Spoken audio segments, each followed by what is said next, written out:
Hey, SBG solution based gang, like, share, subscribe. Say no to rim brothers, manosphere and sell no good suckers. Hype him up, hype him up. Shouts out Sharoon, Bracy, and the Wildest. Wake up morning show, salute, big dog. Shout out to the Lur, PAs, Diva, salute, Brownsville, SBG solution based.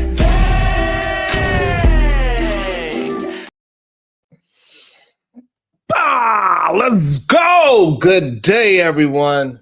Thank you for your patience. I've been fighting some, Good day. How y'all doing today? I appreciate everyone. You know how we like to start off our show. When I say good day to you, make sure you say it back, because I can feel that great productive energy. Yes, sir. Yes, ma'am. What up, good folks? Man, have y'all missed me? Good day to you, Corinne Mackey. How you doing, beautiful? Good day to you. Have you missed me? Have these men been proving me wrong? Has my brothers been proving me wrong? I don't know. What about that David case, that singer David? What did he do? I don't know what, but I did see he was in the news recently, but I didn't get a chance to actually check it, Corinne Mackey. But I do know this singer named David was in the news for something. I'm not sure what it is. Too strong. Good day to you. Too strong for life. I'm not sure. Hey, what's going on with my? Hey, look, I did listen. I'm doing a lot of running around. I was tired and feeling under the weather. I got to get a little bit more rest. I'm still a little bit under the weather, but I heard a little birdie came in, tweet, and told me one of the brothers that be in the chat.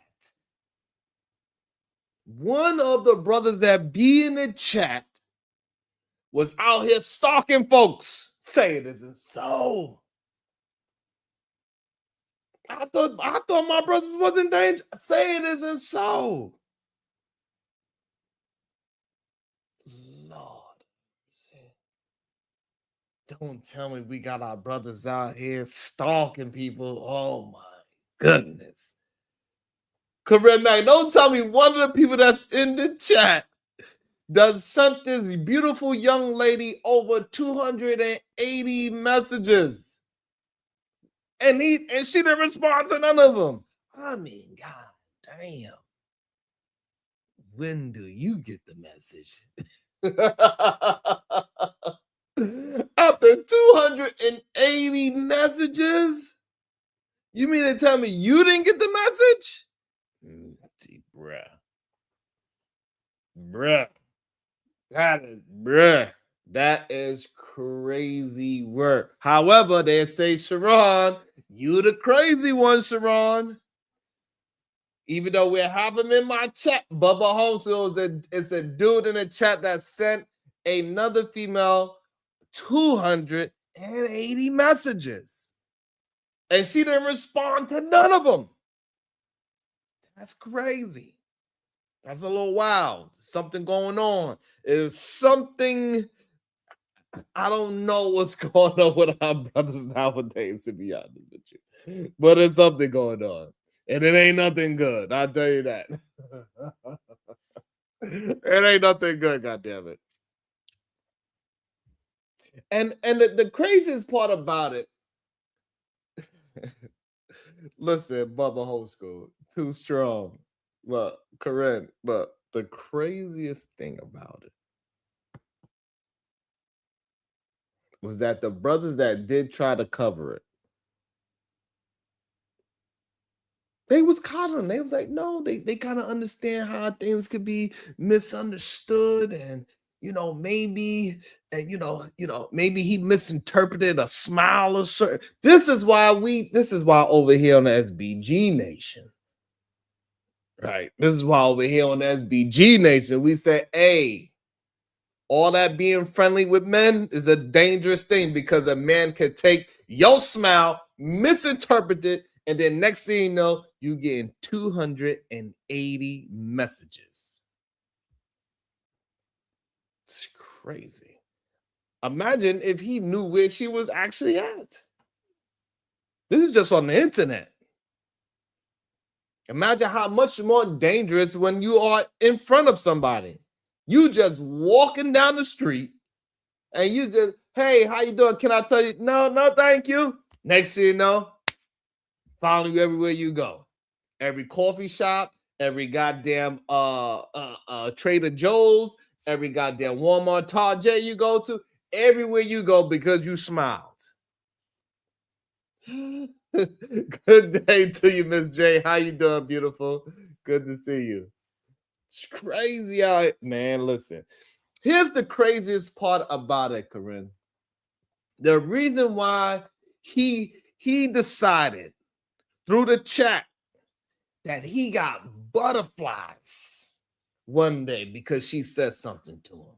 He got butterflies all in his stomach. You want to know what she said to make this man, this very safe man, this very stable man, the very man that said he will fight tooth and nail for women. This man said, because she said, I love black men. And because she put it in a general statement that she loved black men, and he's a black man, he got butterflies in his stomach like he was Michael Jackson. Cause you give me butterflies inside, and I just want it.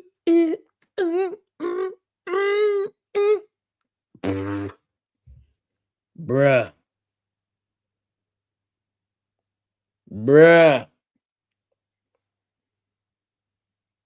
That's insane to me. Me personally, that's insane. And it's also insane to me that we have brothers out there that will literally fight tooth and nail saying that this is okay type of behavior. Good day to you, my red. Like, this is not okay.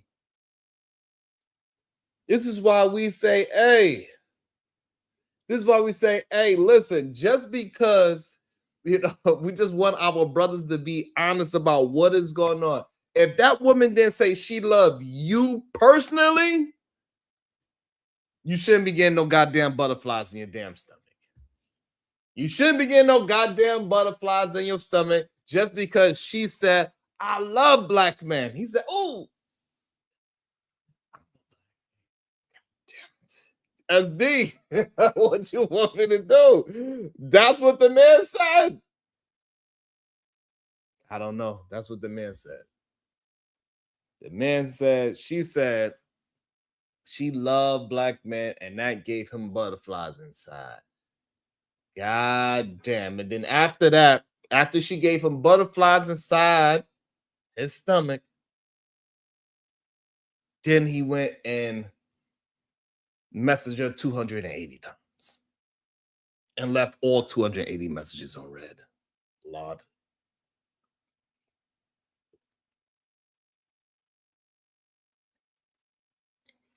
God damn. You can't make this shit up. Somebody got some splaining to do for sure. For sure. Somebody need to go to and get it figured out.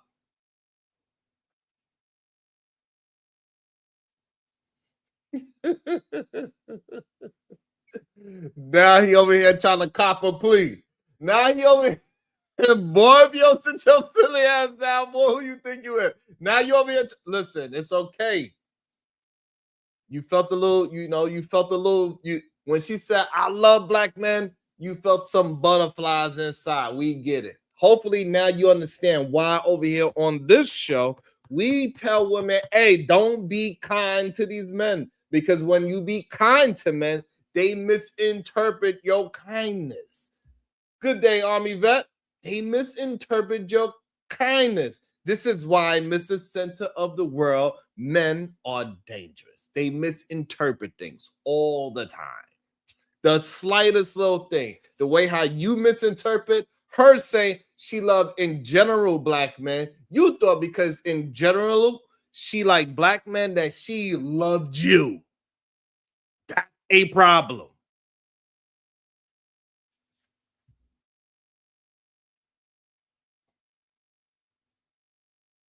Crazy.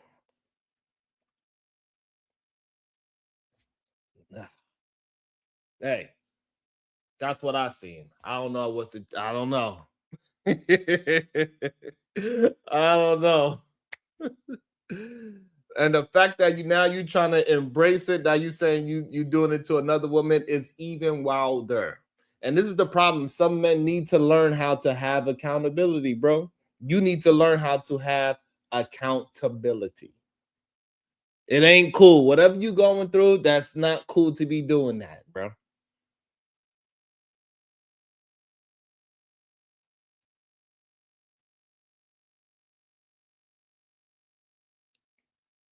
You nice is a problem. You rude is a problem. Absolutely.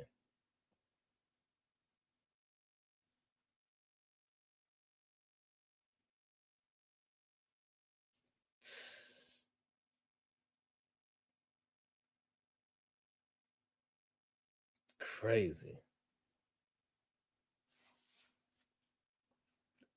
The problem is you don't believe, even though people see, and this is the problem that I have with these other brothers not telling you what it is. See, these other brothers, they just want to touch you and say, "Nah, it's okay. He harmless. He not harmless. He's not. This is not normal." But other men would coddle this situation, just like, no, it's just a misunderstanding. 280 messages in, it's just a misunderstanding. The fact that he got butterflies when she said I love black men, he thought she was actually talking about him. That is absolutely normal as well. What's up, Andrew? This is crazy.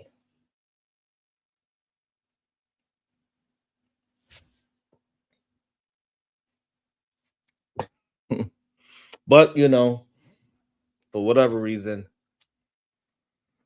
most men like to coddle the problem child men.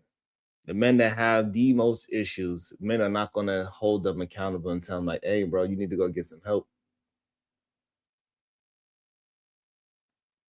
You need to go get some help. That's what you need. You need some help. You need to go get some therapy. You need to go figure out what's going on. You need to stop smoking weed. Leave that weed alone. That weed is not helping you. I know hip hop music made it popular. What up, Lord ADS? I understand all the so-called cool looking people look like they're using and they are so awesome. It ain't helping most of y'all. Most of y'all that is on that weed, it ain't helping. It ain't. I would say maybe like 80% of y'all brothers that's smoking weed, it ain't helping y'all. It's only helping about 20% of people. What's up, Shatera? It's only helping about 20% of people in the world. The weed is not a good thing for a lot of you brothers. It's not. A lot of y'all got some other things going on.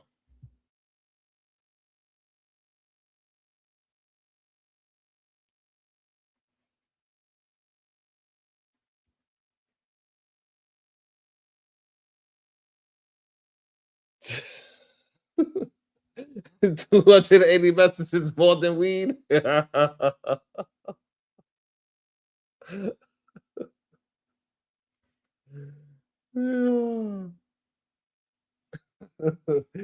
That's what I'm too strong. What I'm saying is that 80% of the people that smoking weed, they too stupid to even realize that weed ain't for them. That's what I'm saying.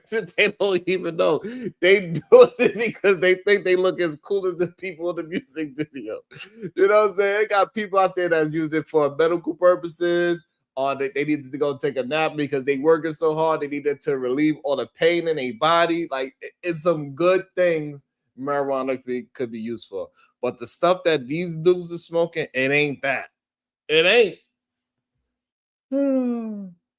It ain't that. And even after the information, the lady came out and said like no, she did not want that kind of uh reaction from the brother. He still want to fight and act as if he did nothing wrong. That's the problem, right? That's the problem with accountability. He needs to have accountability, say, you know what, I misinterpreted that, I read the room wrong, and I have to do better. That's what you need to be saying. I read the room wrong. I misinterpreted what was happening, and I need to do better. Not blame everybody else. Not have smoke for everybody else. You need to only have smoke for the man in the mirror. You know what? That's kind of interesting, right? First, you have butterflies, Michael Jackson. Now you need to go talk to the man in the mirror. Oh, yeah. I'm asking, can he change his ways? No, the man in the mirror. And make a change. Na na na na na na na na na.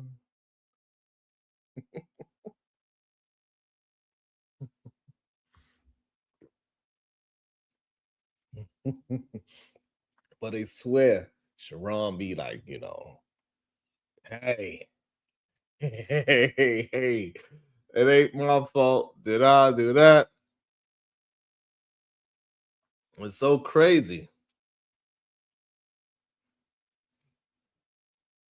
It'd be so goddamn crazy. And yeah, no, don't be mad at me singing with me, god damn it. I sung the melody, all right, Dawn?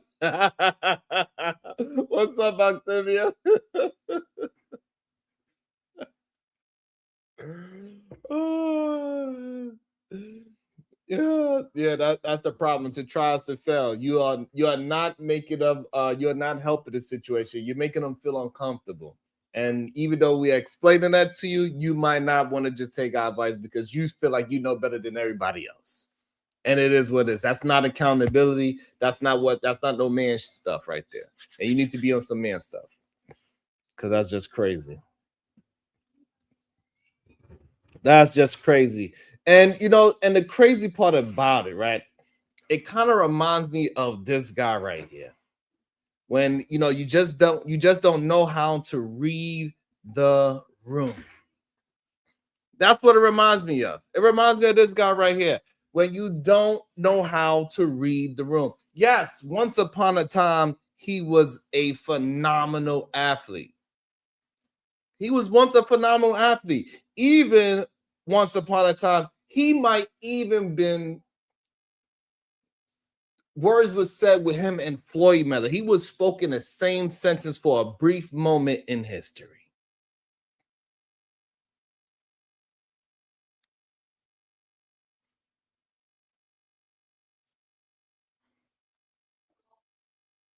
That's the problem, right? And so just like Adrian Bronner, Mr. Sent to the World, him too, do not understand what is going on in the room. And this is why it's very dangerous for a woman to just either smile and communicate with men, because a lot of them, they misunderstand what's going on. They actually believe that they did something that they did. Like we have Mr. Center of the World right now saying that he made us step our game up. This is the delusion that a lot of men have. And that delusion carries on from when a woman smiles at them. That delusion carries on when a woman just says something in general, like, I like men. I love men.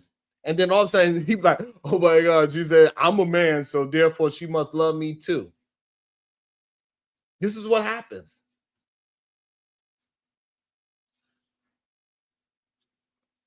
And they say, and what they be like. she said she loved black men. I felt butterflies. Then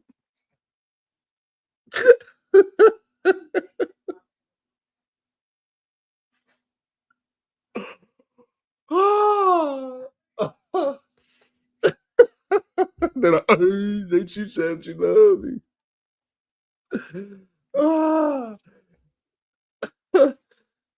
But the crazy thing is that, like, you know, like it's we at least we could kind of understand it with maybe Broner, maybe he got CTE.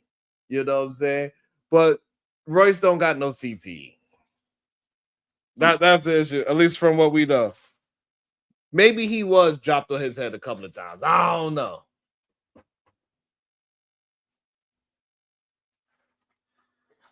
I don't know. Like he's so delusional that he don't even have. I don't know. The delusion is crazy. Accountability needs to be understood because I don't understand where this accountability is at for brothers. It's crazy. Hey.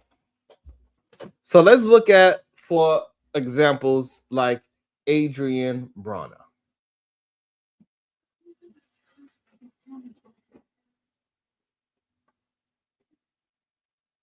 Do not know how to read a room. And make sure y'all hitting that like and that share button. We have 60 to 70 people in the building. If y'all would hit the share button, we will double that. Each one of y'all was to share to 1 or 2 people, or at least into the YouTube world. We can get more people in here quick, fast, in a hurry. But hey, let's do it together. You know what I'm saying? We got to get it together. For the chat. That's crazy. I'll kiss the chat. I'll kiss the chat. To the chat. Julian, where's the seasoning? They don't. Just like She gonna be a bitch. I leave though. Nah, I don't play with women. All that playing, I don't play with women, gang. I'm that nigga. I'm really him, bro. I don't gotta. I don't care how beautiful a woman is. None of that, bro. I make my own millions. Don't nobody do a round for me. Don't nobody run a mile for me. None of that. I don't care about a beautiful woman. So if she want to go, let her go. Nigga, I'm rich already, gang. I'm me, bro. I built. Let's kiss for the chat.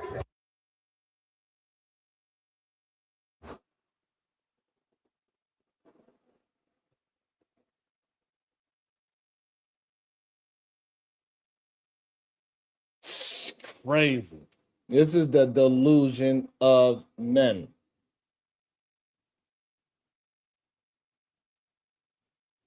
This is the delusion. He thinks she's just trying to be nice and she's trying to be a part of the situation and she's smiling, kissing at the camera. That all of a sudden, because whoever he thinks he is in his mind, he still think that he is that prime version of himself.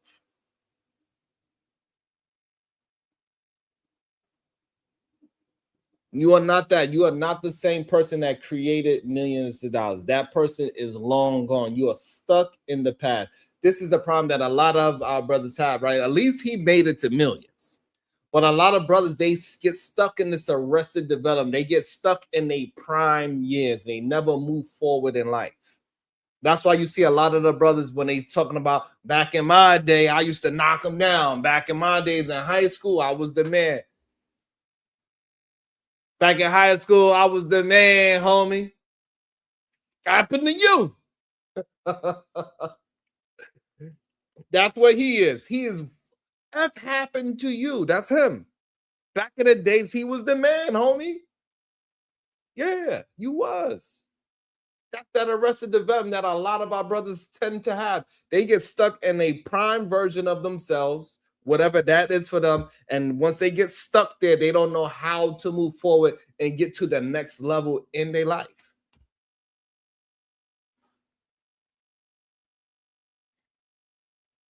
That's the issue that we are having in today's society. A lot of men do not know how to move past when they feel like they was at their best, when they got the most women and they got the most money and everybody was loving. They got all of this fame, whether if it's hood fame or like Adrian Bronner, where he actually got real fame.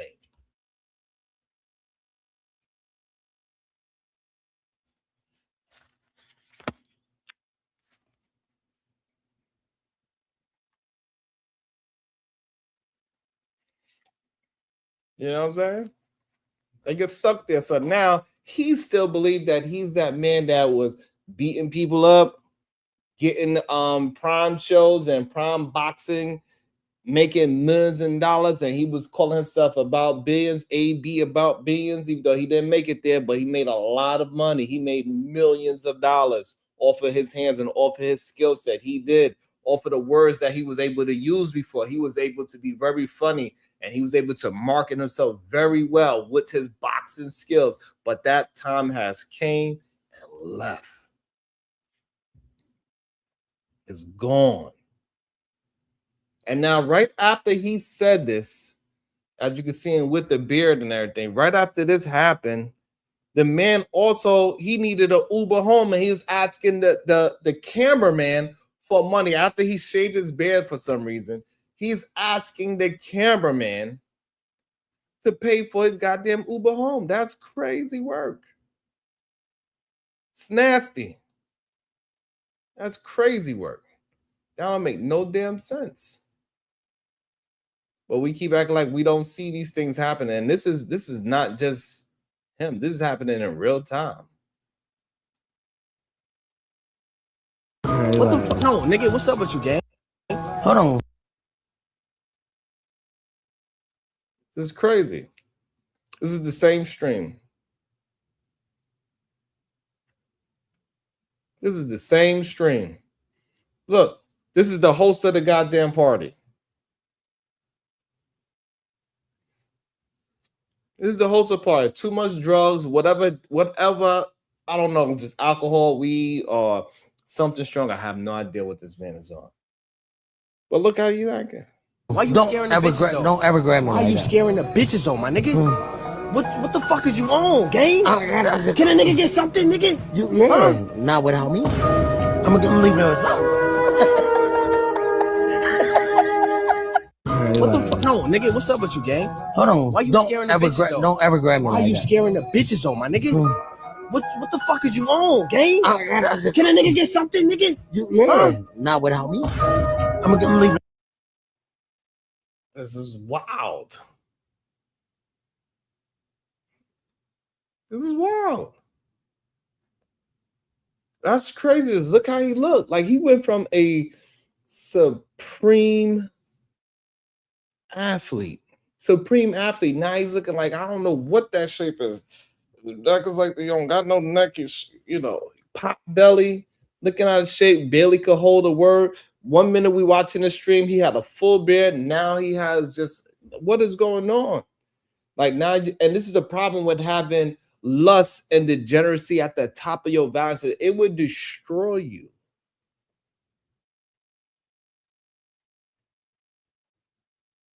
I don't know what popped out. I don't know what it is. I don't know if it's alcohol, weed, the other strong. I don't know what it is. But when you have lust and degeneracy at the top of your value system, it's going to destroy you. A lot of these, so when he was in his prime, he felt like he was at the top. It wasn't going to do anything to him. It destroyed him. Lust and degeneracy, even after it destroyed him. And he's a drunk. He's an alcoholic. He's a goddamn weed head. He is destroyed. Literally, it's something going on up there that ain't correct. And the only thing that he want to worry about is getting sex. Talking to women, because he is misinterpreting a smile from a woman to think that, oh, that woman must like me. She must want to have sex with me. She must want to be my girlfriend for the night. Situational awareness. He's not understanding what he looks like, how he's moving in life. And there's a lot of brothers that get this arrested development that get stuck in their primes. They still believe that they are moving like, they were when they was in their 20s.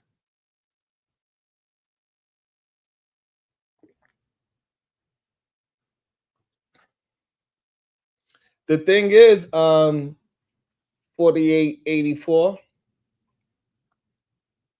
this is how a lot of men interact with ladies.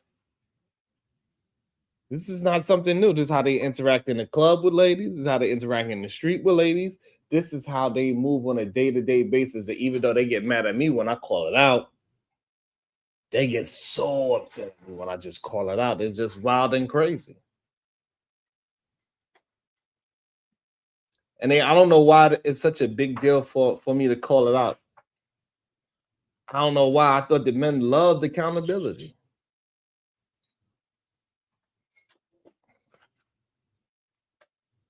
I thought the men loved accountability.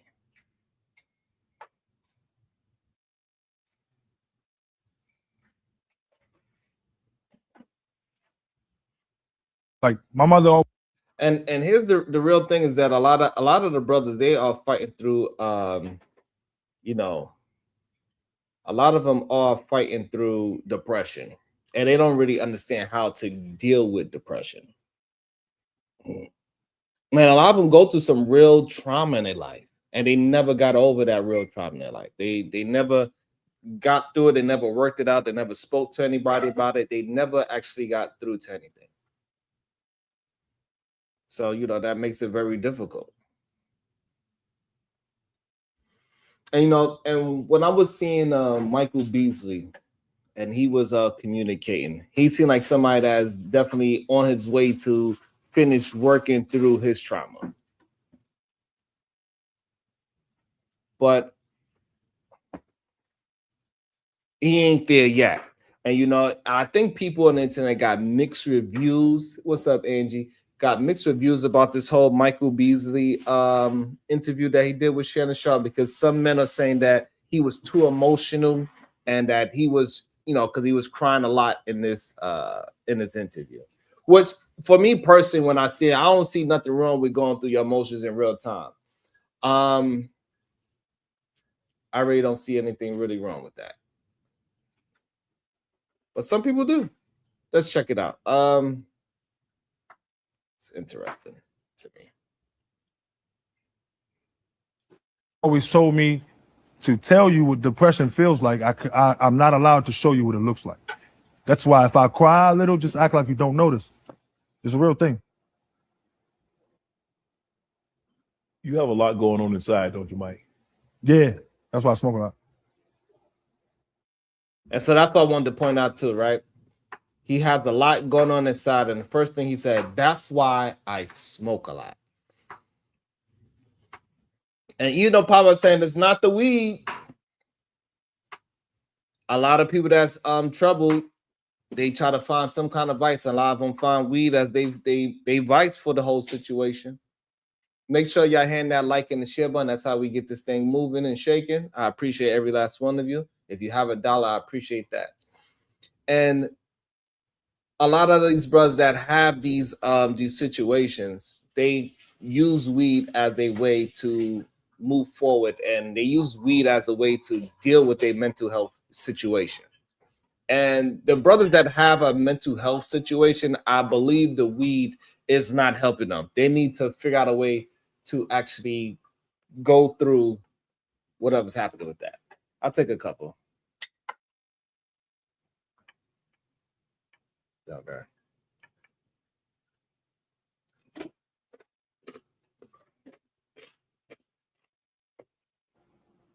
A lot of crying. You do a lot of crying when you by yourself? No, when I'm on the basketball court, because I sweat. And then you don't notice. You can't tell. Yeah.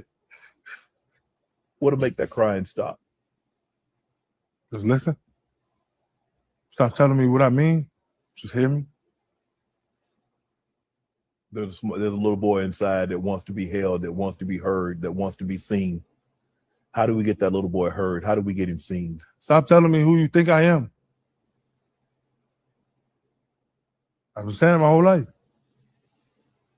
Stop telling me who you think I am, and just like we judge decisions without knowing choices. You don't know the choices I had to, right? I made a decision based on the choices that I had.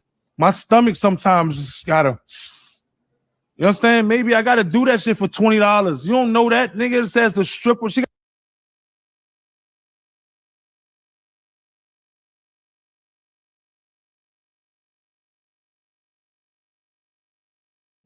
Do what for $20?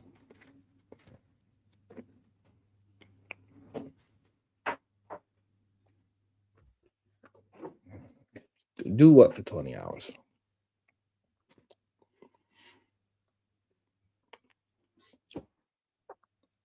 I think a lot of people do pass judgment on people's decisions without knowing those person's choices.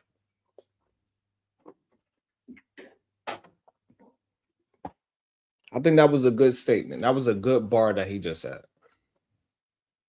You're judging my decisions without knowing my choices.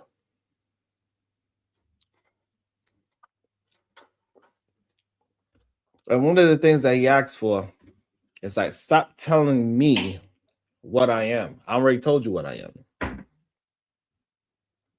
So for me, I don't think that him showing this kind of emotion and getting it out and being and dealing with his emotion in real time. Plus, he is drinking. We don't know how much he was drinking, how much weed he was smoking before he got on the show. He do clearly have some drink. Hey, I think he's landed out okay. Get it out. You gotta eat and feed them babies, but you just so cool on judging pretty women was a thing. Right? We just so cool, like everybody just not us, so we don't like her. Everybody just don't do what we do, so we don't like them. It's like, bro, birds fly and fish swim. We are not the same.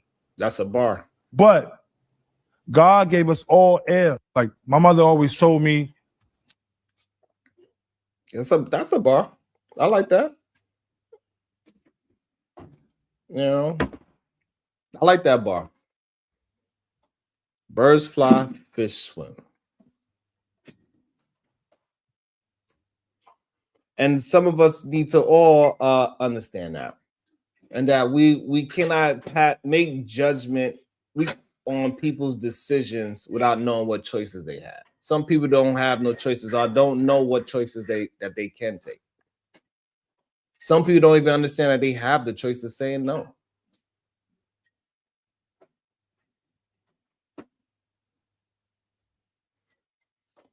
See, but here's the thing. Even you a strange one, right? So I don't understand. I take judgment on the people decisions after I know what their choices are. The problem is majority of men they just don't want to have accountability. See, like we have a man in the chat. He made a decision, and we know what choices he had to take. And he chose to do a decision that is not fruitful for anybody. And then if I talk about that person, y'all say I'm bullying him. So Adrian Bronner, we know that he made a decision, but we know he had plenty of choices. He could have took lust and degeneracy from the top of his value system. He chose not to. Adrian Bronner didn't have to keep going down that path. He didn't have to.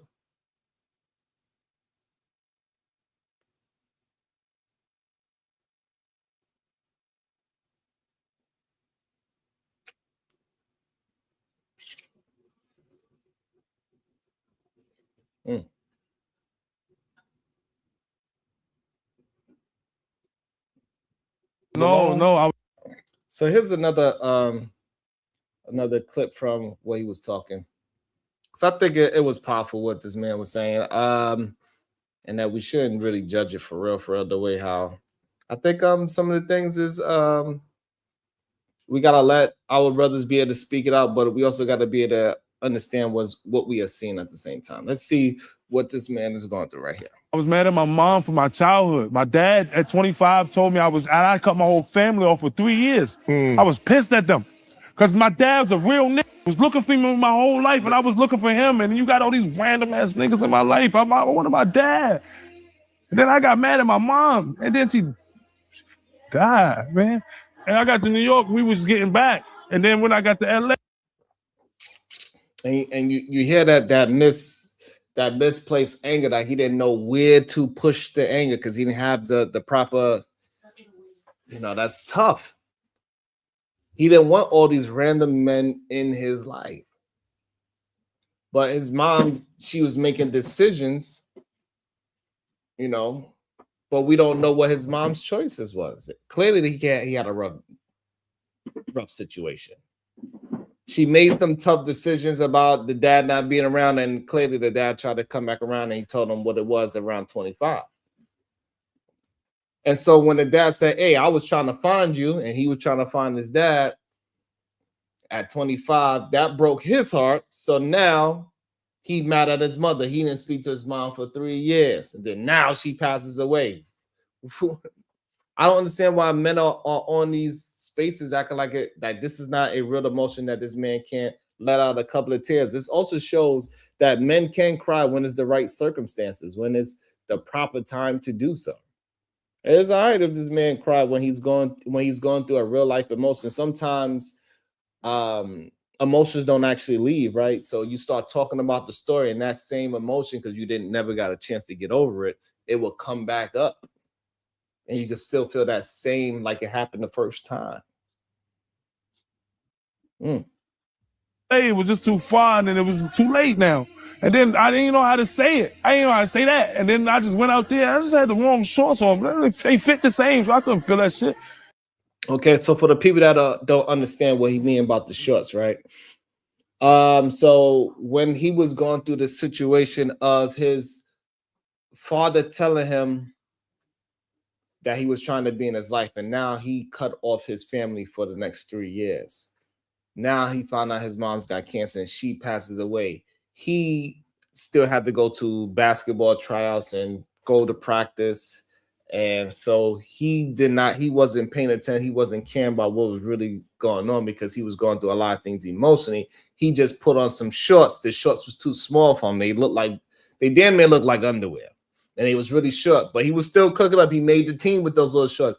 But everybody was laughing at him about his shorts, and not realizing the pain that he was actually going through about losing family members. So he's saying like, hey, y'all laughed at me when I was going through my pain because you were looking at my goddamn shorts, not knowing that I was going through a whole thing.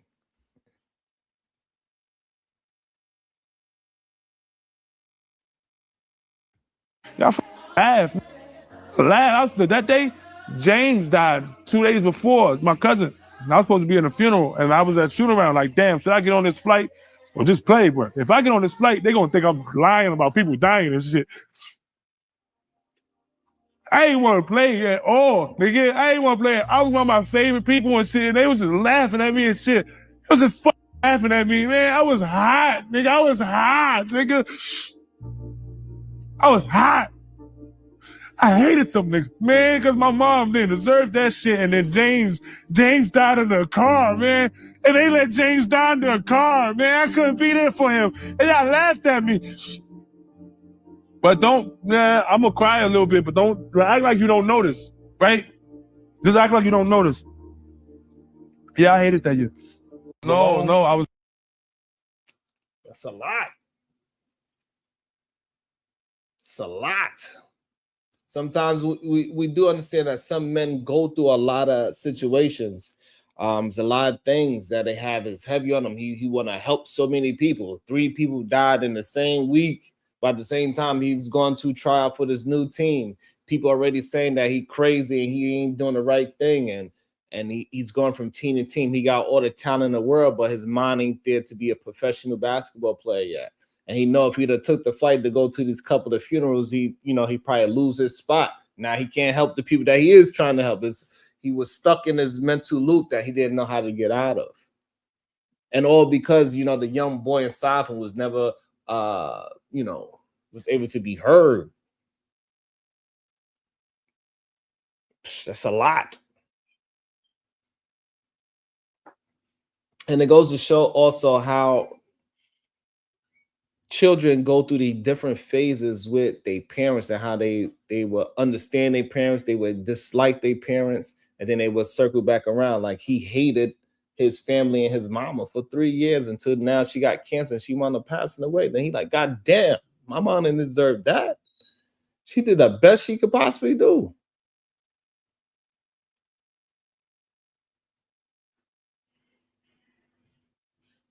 Right? So that's where it goes back to where he's saying, hey, yeah, I made decisions, but you don't know the choices I had. And so, he don't necessarily, now that he's much older and he went through whatever he had to go through, he ain't mad at his mom, his grandpops, or his mom, or his dad. They had to deal with whatever they had to deal with. They had certain choices that he couldn't understand when he was at that age. Now he's older, he understands them.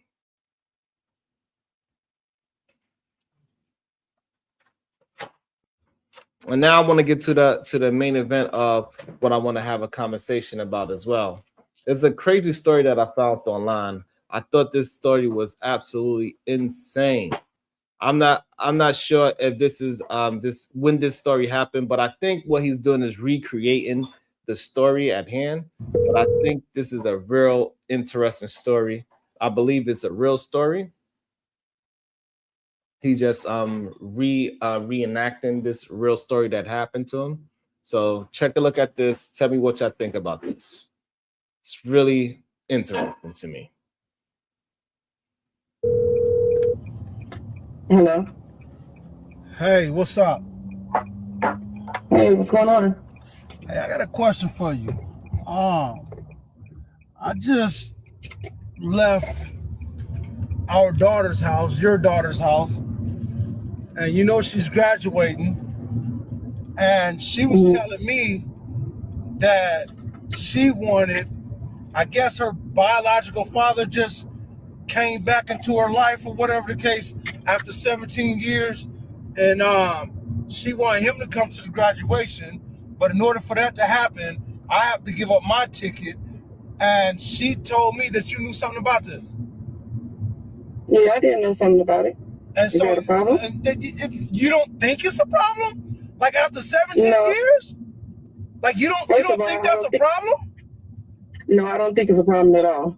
Because if she want her daddy back in her life, put her daddy back in her life. So you want me, so after 17 years, this dude come around, look, he can be there. But y'all want me to give up my ticket to let him come. Don't I paid for that entire graduation? I got her first you should crib. respect. Okay, and we appreciate everything that you did. But at the end of the day, it's still gonna be her daddy, and she wants her daddy to come back in her life. I don't see anything wrong with that. Y'all trifling as hell, man. You mean to tell me honestly? So what's up with you and him? Y'all back together or something? Because it has to be something to it. Because ain't no man after 17 years, ain't no man just gonna pop back up and I want to be at your graduation now. Ain't no man do it. And what type of man is he?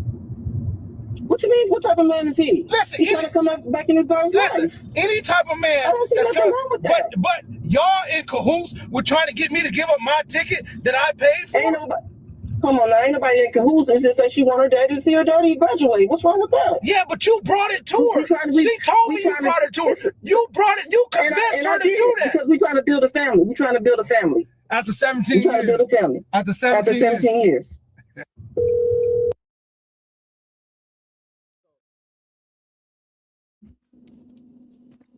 So this is from his page. This is from his page. His name is Lonnie. And so what he says is that these are true events that happened to him. And of course, he's recreating the event. Right. So this is something that he said that he actually went through. This is what he said. He said he actually went through this scenario. But of course, what we watching right now is a reenactment of the time that he went through this thing. So he's using these life experience and turn them into, I guess you could call them skits, right? But he's saying that it did happen. And so the thing is, right, the stepdad, the seat, and and the way how this manosphere, right, how they speak about this type of thing, right? So picture this: a man raises a little girl for 17 years. All right. He raises his little girl for 17 years. 17. That's not a weekend. That is not a trial subscription. That is a mortgage. That's a whole childhood plus interest. He's been there for homework, the braces, the dad, can you pick me up text, the I hate my mom phase, the I love my mom again phase, the boyfriends, the breakups, the whole emotional roller coaster. He's basically the Six Flags of fatherhood, right? And now is graduation day, his moment, his Super Bowl, his Beyonce Renaissance tour, goddamn.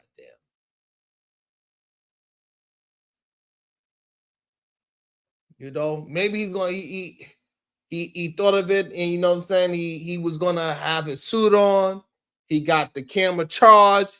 He's been participating. This, you know, he been in the mirror saying, "That's my baby." He been practicing, "That's my baby," all in the mirror. And then the daughter says, "Hey, so I'm giving your seed up to my biological father."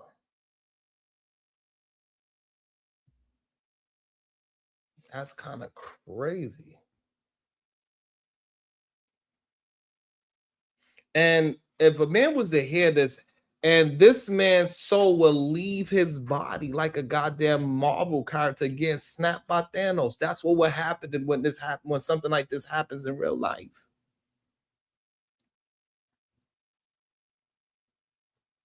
And I get it, the manosphere, look, and I understand what they say. This is why you never date women with kids. This is why you protect your seed. This is why you go monk mode. This is what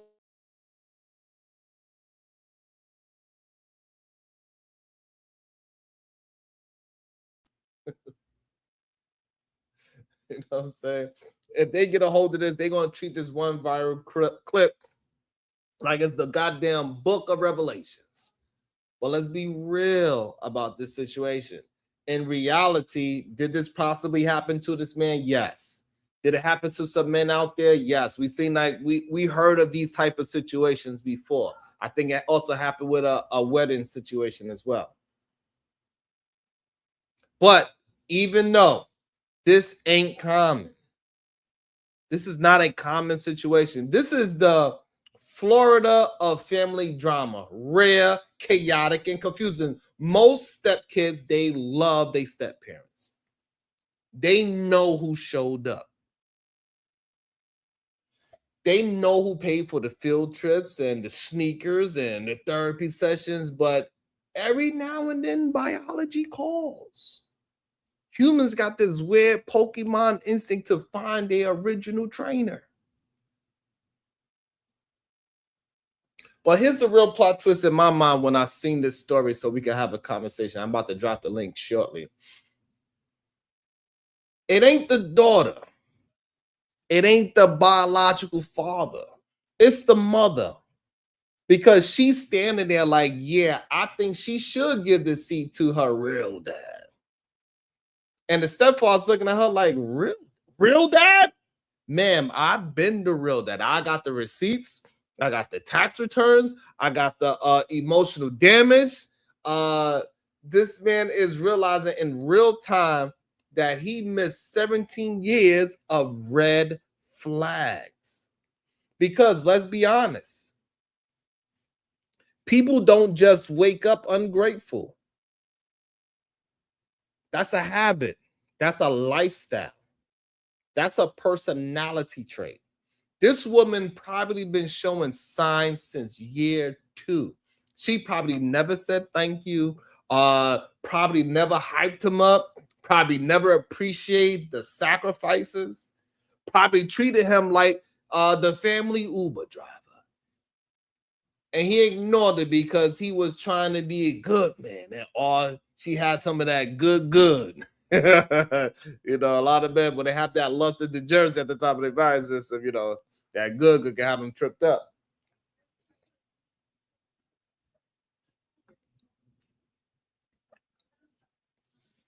So see, sometimes the universe tries to warn you, but you don't listen. You just keep walking into the fire like, maybe it's warm in here. And here's the real lesson that we could take from a story like this. It's not don't date women with kids. That's just lazy thinking. The real lesson is pay attention to how people treat you. Pay attention to gratitude.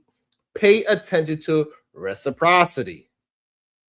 Pay attention to the mother's character because kids follow the energy in the house. If the mom doesn't value you, the kid won't either. The mom treats you like a placeholder. The kid would treat you like a goddamn substitute teacher. And substitute teachers don't get seats at graduation. But we can talk about the biological father too as well. You know what I'm saying? This man been gone for 17 years. 17. It's not a break. That's a damn sabbatical. It's a whole prison sentence without the prison. He shows up like, hey, baby girl, I'm ready to reconnect. Reconnect to what? The Wi-Fi? The family tree? The child support portal?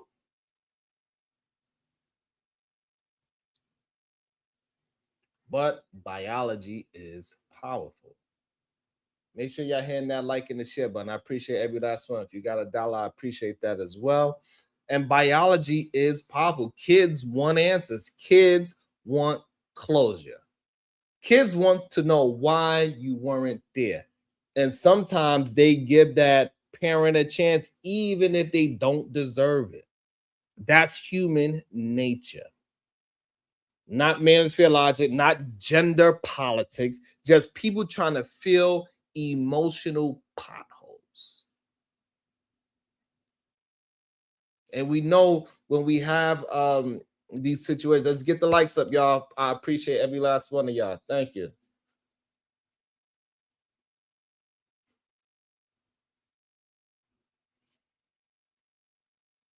And you know, and the man's per see these type of situations, they use this and act like this is the main situation. They like, see, women will always betray you.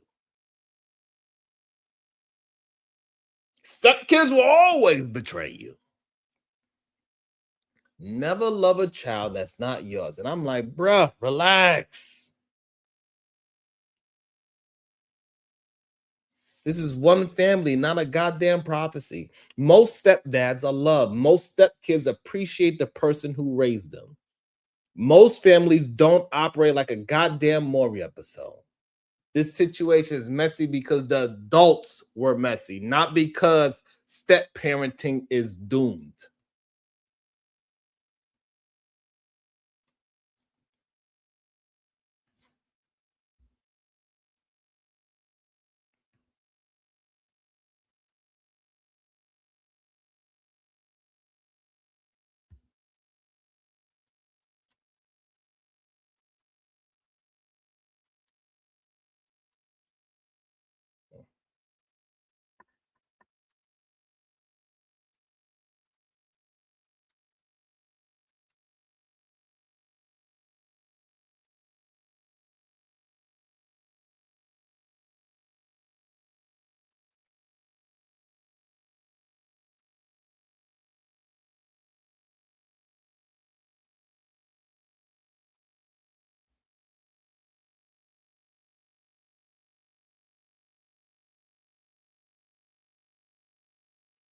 And the stepfather didn't lose his seat at Graziers. He lost his seat in the family a long time ago. He just didn't notice until the spotlight hit. And, you know, and people could use this man heartbreak like it's a PowerPoint slide in a never love again seminar, right? But the truth is simple. Love isn't the problem. People who don't value you are. And that is, in my opinion, the real story behind this skit or whatever happened in this man's life. You know what I'm saying? That's the real factor, man. I think stepdads is a powerful thing. We should embrace that situation. We got to stop saying that. Shiesty.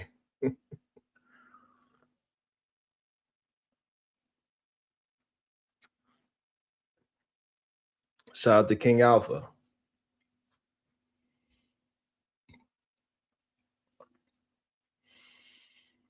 And so we do need to have understand that we have a lot of people that need some help. So we see that Michael Beasley, he have a problem with his goddamn real parents. Then we see that this young lady, she had a problem with her real parent and she didn't know how to express that to her stepdad that was actually there. and who deserve to be at the goddamn graduation.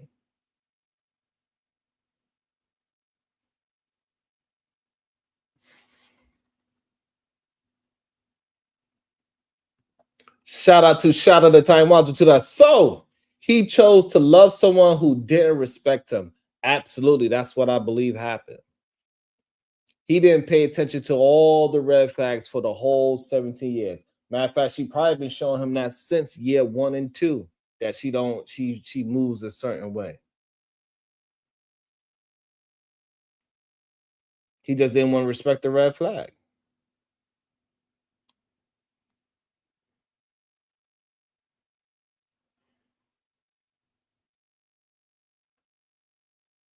I don't know what you mean by that, Wall Street Willie. What he said, men either stay with the family or leave and start a new one, right, Sharon? I don't know. I think some men do and some men don't. I didn't do that. So is it men out there that leave their original family and go ahead and start a new one and don't think nothing of it? Yeah, this is probably what happened with this young lady with the 17 years. He probably started a family somewhere else. So yeah, I believe that absolutely happens. Did that happen with me? No, because that's what it seems like you was trying to insinuate with that. The link is pinned because I raised all my children. So matter of fact, I paid child support for my kid while I was raising my kid, just so I won't have to go through any situations without the court system. I just paid for my kid, like, hey, how much you need to get through whatever you need. I gave the bread up so I can take care of my kid without the courts.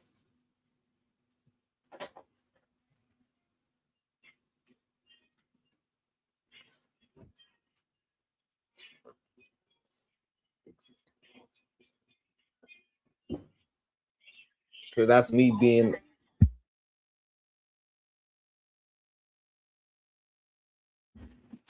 being responsible for the relationship. Even through breakup, I was being responsible for how the situation was going to be, even through breakup. I do my best to try to correct my wrongs.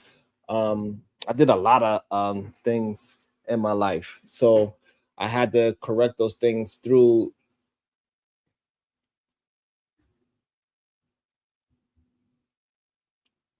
understanding and what was the best situation for the people that's around me.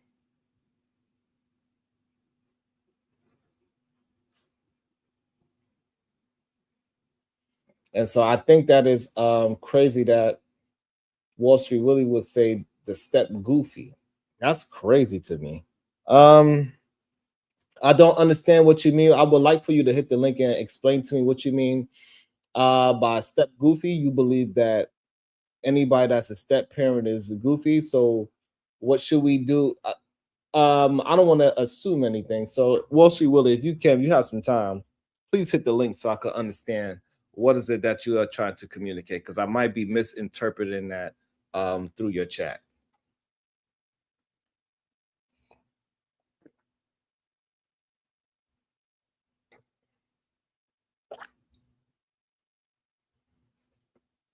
Hey, sassy sister, no matter where I go, people try to diminish my character because they want to judge my decision, not my choices. They want to. There's a lot of men in this chat right now. They will try to diminish me as well. They will go ahead and show love and respect to the people that is down in women and down in the black culture all the time. They will go to that show, support that show, spend $20 to pull themselves back up on the show, and it's just what it is. I don't understand it, to be honest with you, but it is what it is. I think I hold up too much of a mirror. I stay on topic. I stay on the things that I can help people with, and that's usually not easy. Accountability is not easy for a lot of people because I'm going to hold that mirror up.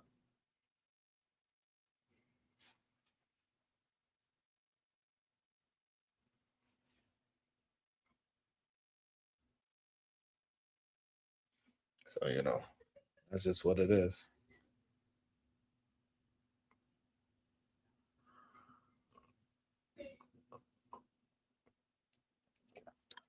Guys, hit the link, Willie, so I can understand what you're trying to say, because I'm confused about what you're saying. I don't understand. Do you believe that being a step parent is goofy? You saying that men shouldn't date women with children? Like, what is it that you're saying about the whole step parent situation?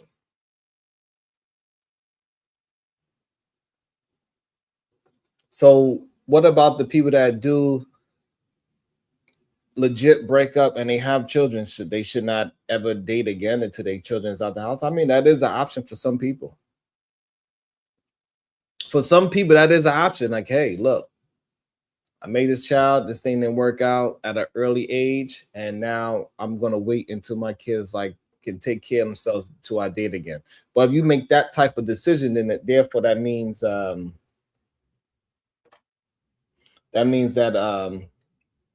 you taking your kid out of the equation. Shout out. Thank you so much. Thank you. I need this today. Healing today. Thank you so much. I really appreciate that support. Thank you so much, beautiful.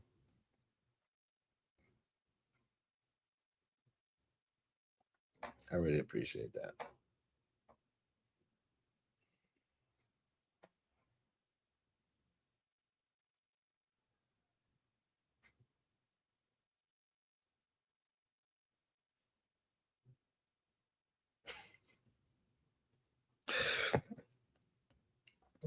All right, and if you good, then you good.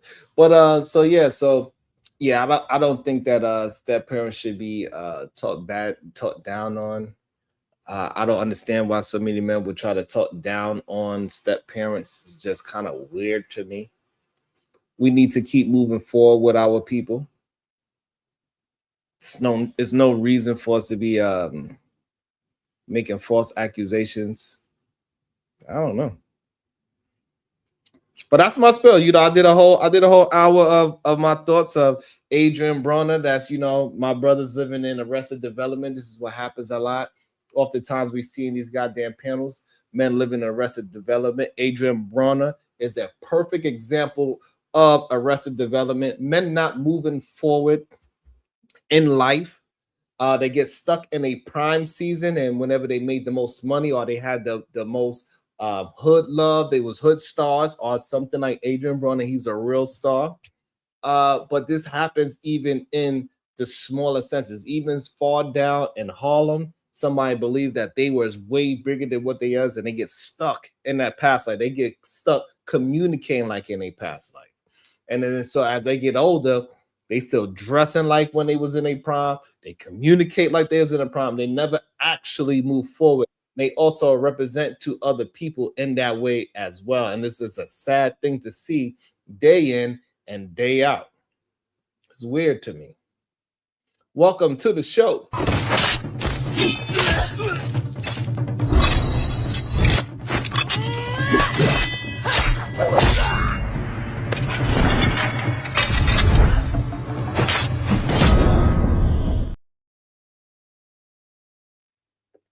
Good day to you, Supreme Goddess PH Diva. How you doing?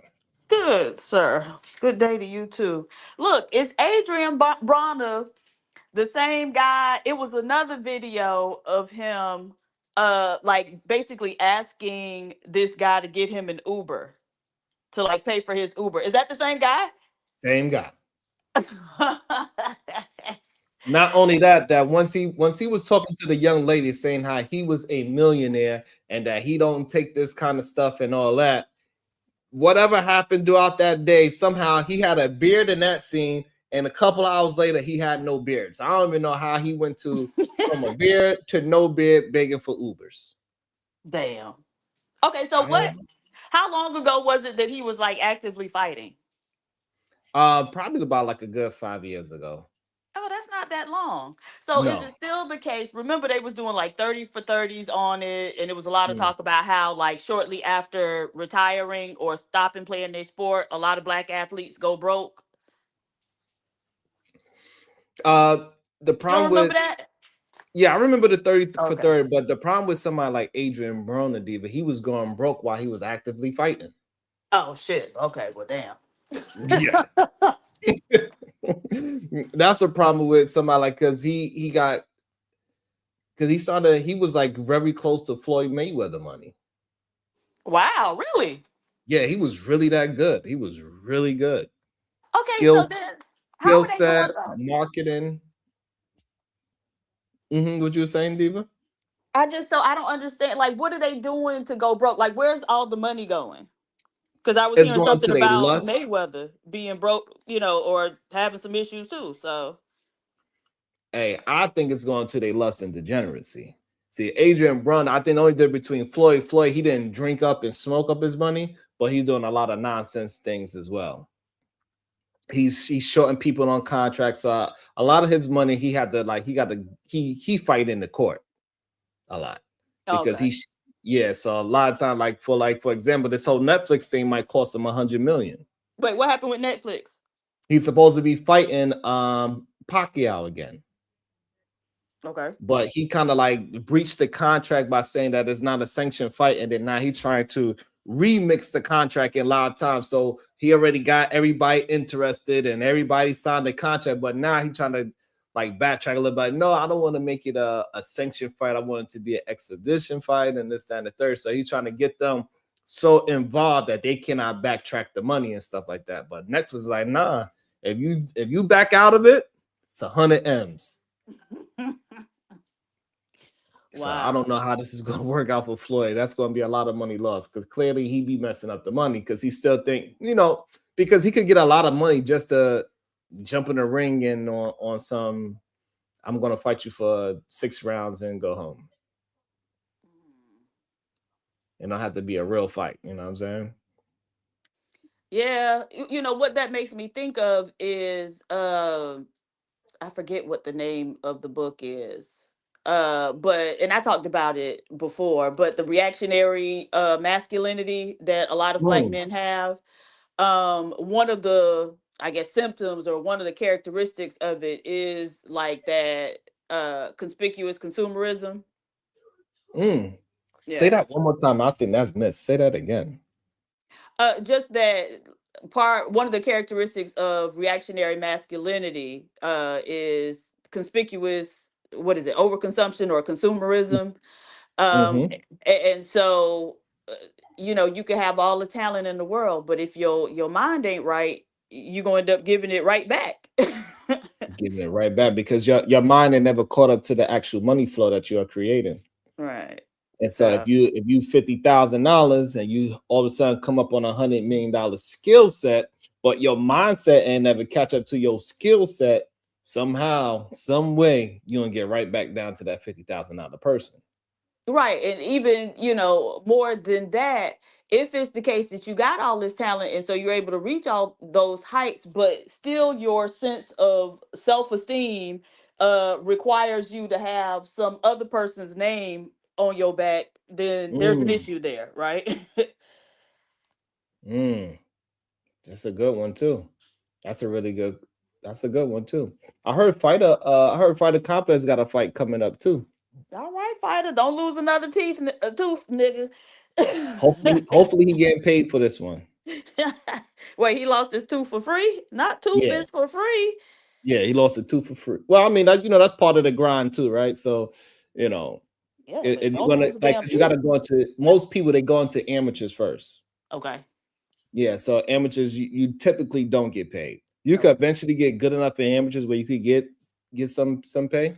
You could build up your name where it's like, all right, I could get like 5,000 a fight or something like that, and then you break it down with your trainer and stuff like that. So you probably can make like 2,000 a fight, really, in reality. But that's why people try to go pro so quickly because it ain't no money in the amateurs for real. Okay. Well, yeah, I wouldn't want to take a beating across the head for no money. So, hey, that's why they say you don't play boxing. You can't play that joint because like it's a hard road to success, and that's why I think people are giving Terrence Crawford a lot of praise because he's getting out why he's at the top of his skill set, and hopefully he manages his money properly. He could actually stay gone, unlike Floyd, because man, to see people like Adrian Broner like relapse to that level where you don't even know, you can't read the room, and then we got people that's in our chat, Diva, out here stalking other people in the chat too. Wait, what? Oh, Wait, what happened? the same way how Adrian Bronner is not reading the room and the girl just smiled at him. Mm. And so he assumes that smile means, oh, that's my girlfriend now. She going. They got a dude in the chat, Diva. Mm. He was talking to the young lady. And he told her, you know what? You don't really mess with us men like that. And she said, no, I love black men. And you know what he said? What? He said, when she said that, I got butterflies inside.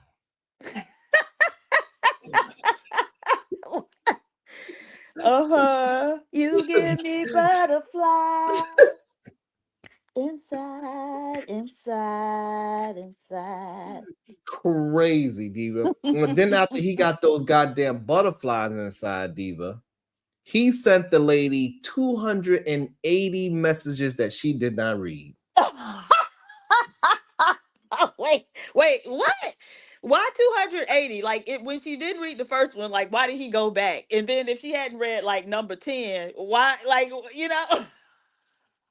But that's how you know something be wrong with people. And this is why we keep telling, like, hey, listen, ladies, you can't be smiling at no. Whether you smile or rude, hey, the plug one. Did I lie yet? See, they always get mad at me, but did I lie? That's the thing. I know I say the story funny, Diva, but I did not lie not one time. I got the proof that he said it too. Shicey Bum was there. He said, Diva, when you see his face, oh my God. Wait, we ain't got no video of this? I think it's on private, but I did, I do kind of got. Wait, who was it? Put it in, somebody come up here and put it in the back chat. Who was it? He's in the chat right now. If he want, you can hit the link, sir, and you can tell us what happened yourself, sir. Hit the link and explain to us what happened. God damn it. He's in the chat right now, Diva. Lord, is Royce out here being a menace? Royce out here being a menace. He couldn't figure it out. God damn. He's like, ooh, she said she loved black men. I'm a black man. So therefore, if I put 1 and 1 together, that got equal 2. She must love me too. Poor Royce. And then after that, 280 messages later, she had to go ahead and drop a goddamn video like, somebody help me. Me. Okay, so Royce really is crazy. Yeah, like we he know ain't playing. He was, well, okay. We knew he was a little different, but Royce got a problem. No, but he also had a vision for it. That's what they said. He said, listen, I had a vision of love. I had a vision of love. Tell her, Royce. Give it to me. Not Royce having a vision of love, man. Mm-hmm. And he went all around town, and all the brothers was just saying, nah, it's okay. Like, he didn't really, he just misunderstood the smile. He just misunderstood what it means. You know what I'm saying? Wait, what smile? Okay, she smiled directly at him? Yeah, because one day she was on Drip's show, and she's like, oh, hey, hi, Royce. Oh, my God. And 280 messages later? Mm-hmm. Don't forget the butterflies inside, because she said she loved black men. Oh, my God. So Royce ass retarded. I knew something was wrong with say the R word, Diva. Oh, I'm my bad. Okay. But oh damn. Okay. Wow. Okay. And then they get mad at me when I say men are dangerous. Imagine. Okay. Who is the lady? Who is the lady? Who is the lady? Who is the lady? Oh, what's the LA Project? Oh, poor LA Project. You know what? Leave that lady alone. She is a nice lady. That's the problem. She was just trying to be nice and polite and give a nice little smile and say, hey, I love black men, and just Just keep it nice and general. Damn. Okay. Well, if He y'all was don't like, know, oh, he started he said, hold on. percolating. You love black man. You know what I am.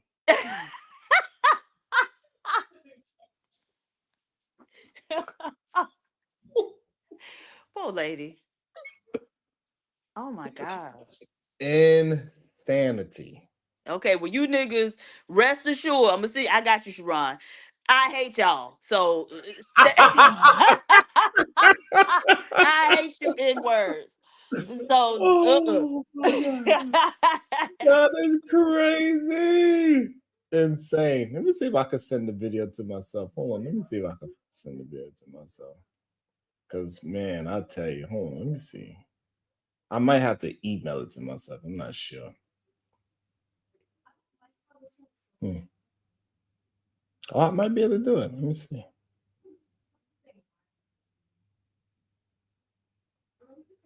Let me see. Uh-oh. Uh-oh. That might work. Roy's ass. Man, Now I I was want to just know the content of the messages. What was he saying? Like, what was the opening line? hey, he Hey, was just trying to project. out of 280, he was just trying to give it. He probably was sending her memes. He was on the toilet sending her memes. He was sending her like love. He was sending all every new viral moment he see. He probably sent her that. You know what I'm saying? Like he was just, He's sending her news articles about women yeah, being news attacked. Babe, articles. be safe out there, babe. Yeah, right. All of that. He was sending all of that, Diva, he was just trying to get where he fitted. Damn, Royce. Royce, come up here. Get your ass up here, Royce. Fake nerd, she not my type. Uh-oh. If she a real nerd, then yes. Uh-oh, hold on. Can I enter full screen? Oh shit, Diva. Oh my. Hold on. Let me see if I got it. But oh damn, Diva.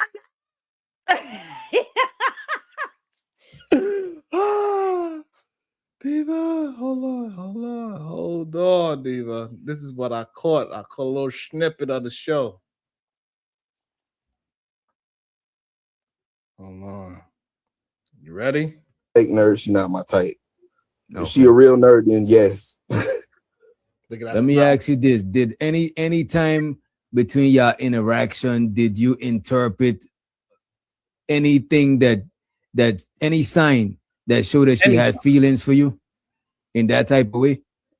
I mean, one time early on in Sharon's chat, she said some gender war stuff because that's the main I always got to be involved. Disconnect between me and her is the gender war stuff. I'm super against the gender war and she's for it. And that's that. So she started saying stuff in Sharon's chat and early on when I first was following her, and I kind of came at her kind of aggressive, and I was really ready to stop messing with her right then. I said something, but her response was, I said something, y'all don't mess with us for real. Y'all don't really got love for us or something like that. She's like, no. I said, y'all don't really mess with us for real. And she said, but we love y'all. And she put the heart emojis. So ever since then, I kind of had a little butterflies a little bit. Like I was like, oh, she said she love us. Like she said she loved black men. So that was the only time she said emoji. She keeps saying emojis. I fake nerd. She not my type. She My man love me. My man love me. Royce. Oh my gosh.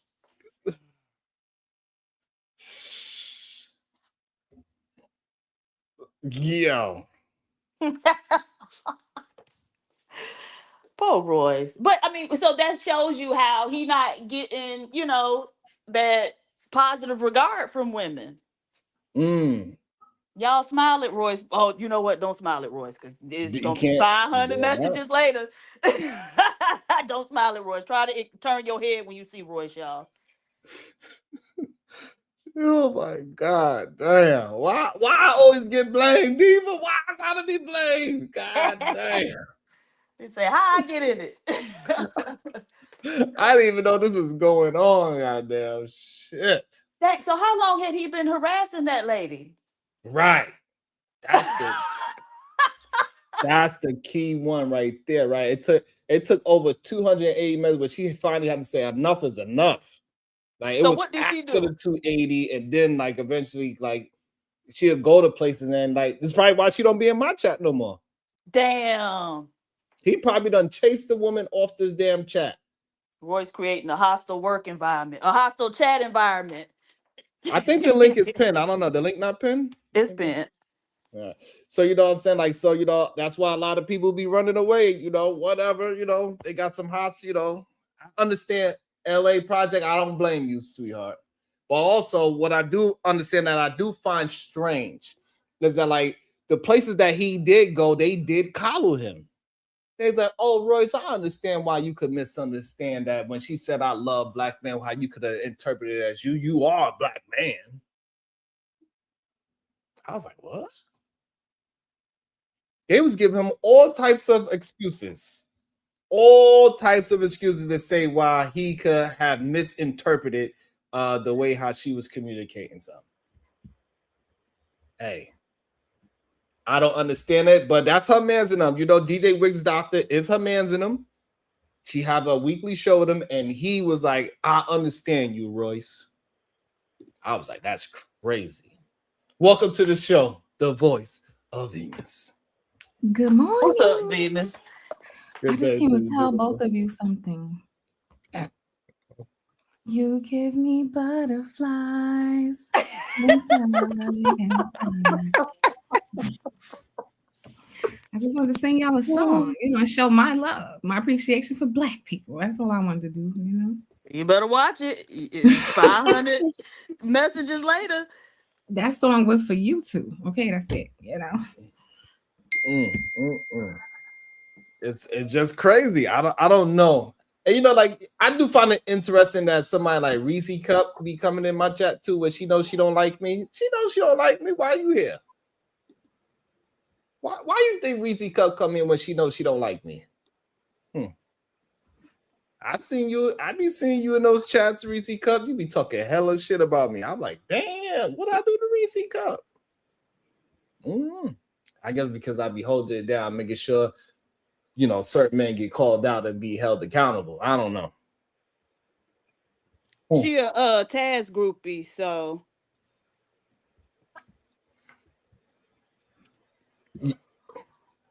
but I ain't do nothing to Taz. I don't know. Craziness.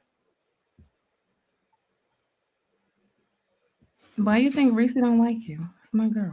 Say that again. I said, why you think Reese don't like you? That's my girl. You're a poor judge of character.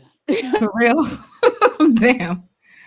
But I was gonna say, I be seeing a lot of people in my chat who don't like me, Sharon. It's just weird. Like I never see them say how much they dislike me in my chat. I always is when they go other places, they say how much, yeah. And Sharon, he be out there just lying to the women and he be trying to do this to the women. I'm like, what the F is going on?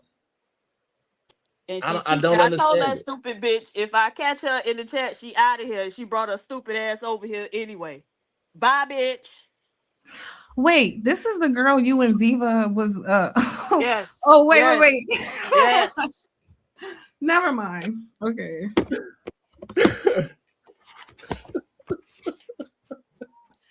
They was having a whole 3-way fight on Bomb's channel last week. Her, Diva, and Verbal. They was scrapping for like an hour.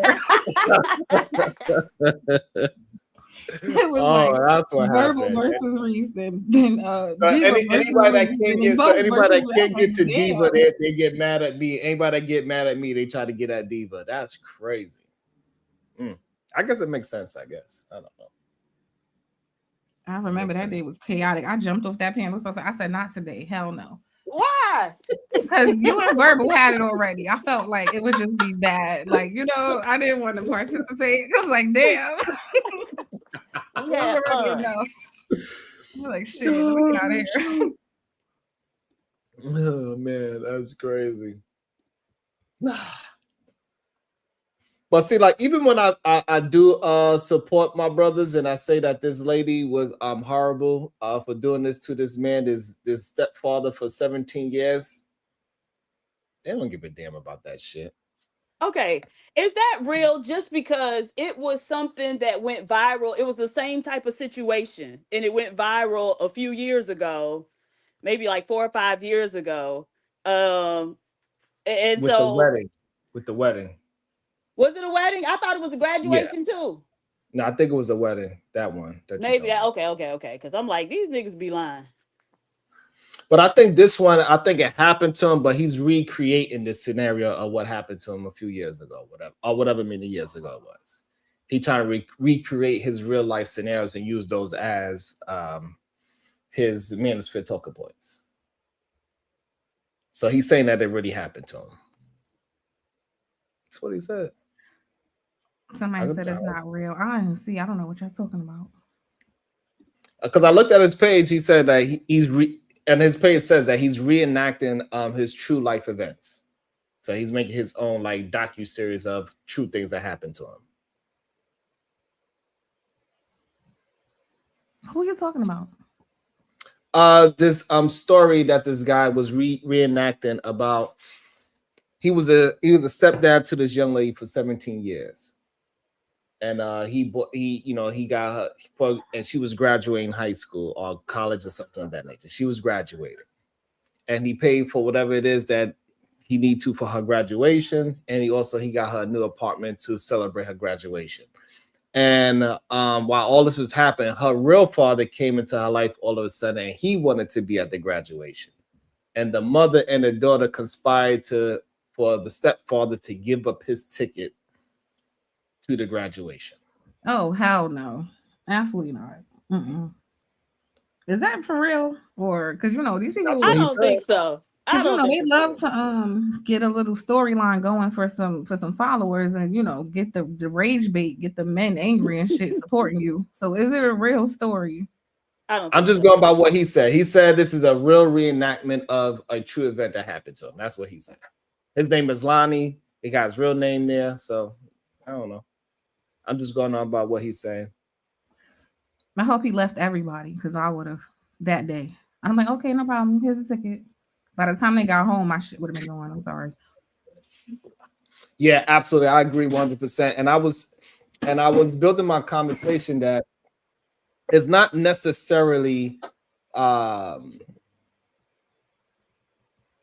me, it was the woman's fault. He should have seen the red flags because I'm pretty sure this woman, that this actually happened, right? That this woman showed these kind of red flags from a long time ago. And this woman was ungrateful for all the things that she was doing from year 1 all the way up to year 17.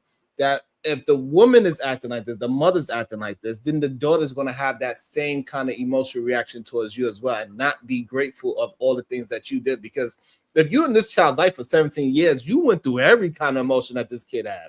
You went to when the mother when she loved her mama, when she hated her mama, and then when she loved her mama all over again, puberty, periods, boyfriends, like you went through it all.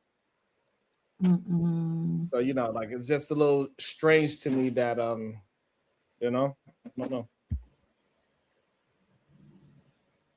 And I think with the red flags, he should have recognized that she wasn't very appreciative to him from the jump. I know that red flag had to come out a long time ago. Let me also welcome into the show, La Reina. Good day to you. How you doing? Hello, Grand Rising King and Queens. So I see the video. The video that I saw, it probably was the original because I've never seen that one. That one was like super fake. The one that I saw, the guy was going back and forth with the mom, and he had pretty much paid for like a graduation party. He had paid for his ticket to go to the graduation. He had bought her a car, and he was actually telling the mom he was taking all of it back. He wasn't going to the money that he had donated or given or whatever for it. He was taking all that money back, and I was going for that king. I was like, yeah, no, you're doing right. She doesn't need all of that, and I definitely feel like the mom is in the wrong. I can't say that there are always signs because some of these women are really great at masking and they're really great at being fake until they get what they want. So I can't say any of that, but I can definitely speak on like I feel like the mom is definitely in the wrong. It's the mom's fault. Yeah, I don't believe 17 that. years? 17 years. Absolutely. He know that she's a selfish, ungrateful person. Nobody can hide that for 17 years. And usually those type of women, their children are the exact same way. So yeah, no. Hell no. Especially for 17 joints. Ain't no way. You just ignored it because she had that good, or you just wanted to act like you was some kind of good man. Or maybe I don't know what it is, but ain't no way no person is going to be ungrateful for 17 years and you don't know it. People be Like, making excuses for people's bad behavior. Or men, do you know how men be like women should have chose better and women ignore red flags? Nobody talks about men ignore a lot of red flags also. And that's all that was. He didn't care at the time. Right. Didn't care. Like, well, she ain't doing it to me. You know, them people who always, well, they ain't doing it to me. This is their character. Like, okay. why you think that's not a big conversation that we are having? Maybe I need to try to do a show about that. About how, well, I kind of do shows about that every day, right? That's me having a conversation about taking less of degeneracy at the top of your value system. So you could choose a better character of women, not just from looks and fat ass and titties. You saying why about men not paying attention to red flags?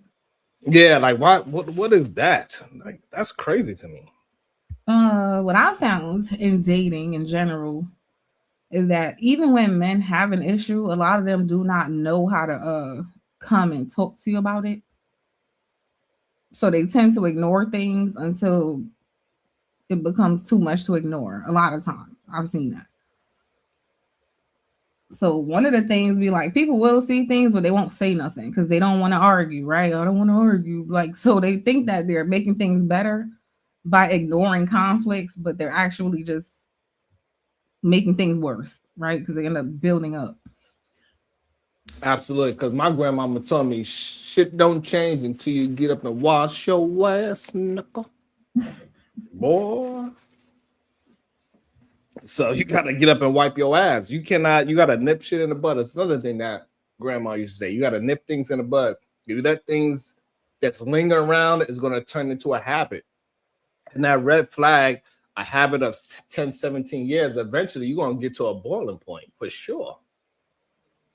And then you're gonna bust out in tears. You're gonna be looking like Michael goddamn Beasley sitting on somebody's goddamn couch crying, looking all crazy. Or he's just a passive man. Damn. I mean, they exist, a lot of them. Not these beautiful, strong leaders. What you mean? There's like two extremes: extremely passive or way too aggressive. It seems.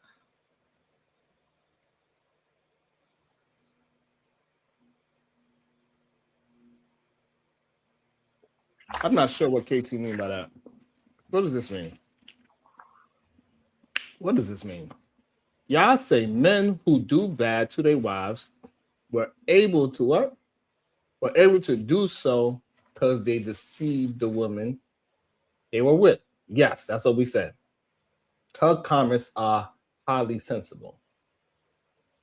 Yeah, but not for 17 years. Most women, they recognize that that man cannot maintain something much earlier in the relationship.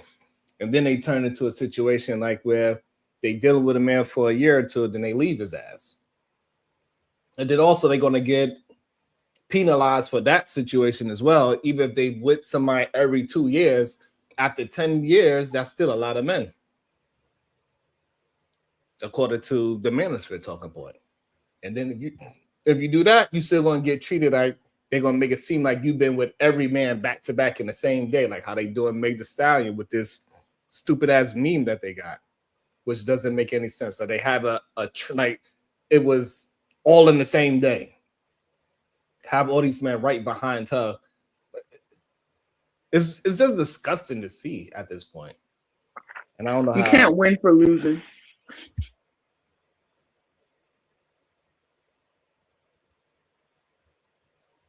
And like, so I don't know. It's just weird to me. Oh, I came in. I was talking about the Adrian thing, but I didn't hear much. What were you saying about that?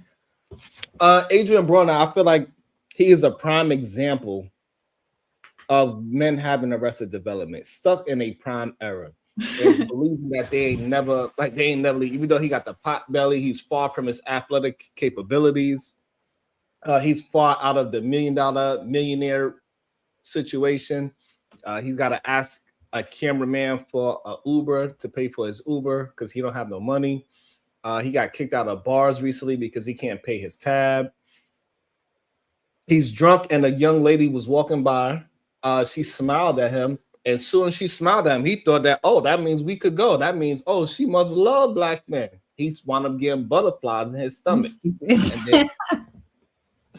What happened, Venus? It looked like they were in the kitchen or something. I saw that video and he said, this would be the type of bitch I leave or something. So if he like that's somebody he messed with, right? He said something like that. Like this is the type of woman I'll leave or something. That's the first time seeing that woman ever in his life. Oh, he said this is the type of, not that. So was she's in his house or in a house with him somewhere? Yeah, so they was at a streamer's house. A streamer by the name of, I don't know his name.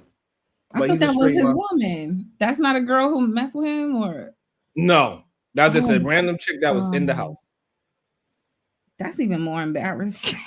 Why would you ask that woman for a kiss? Oh no. He was not embarrassed though. Huh? He was not embarrassed. That's the sad part. That man was not embarrassed. He was wrong and strong.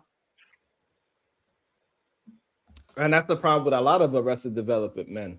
They get so stuck in the prom years, Venus, that they think that they still that millionaire, super athlete.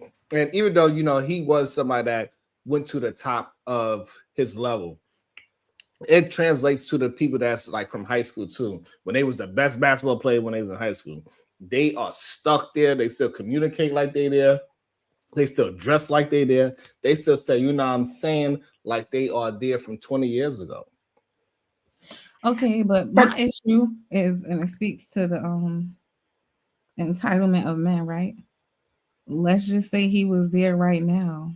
A person is still allowed to tell you no. But what are you throwing a tantrum for?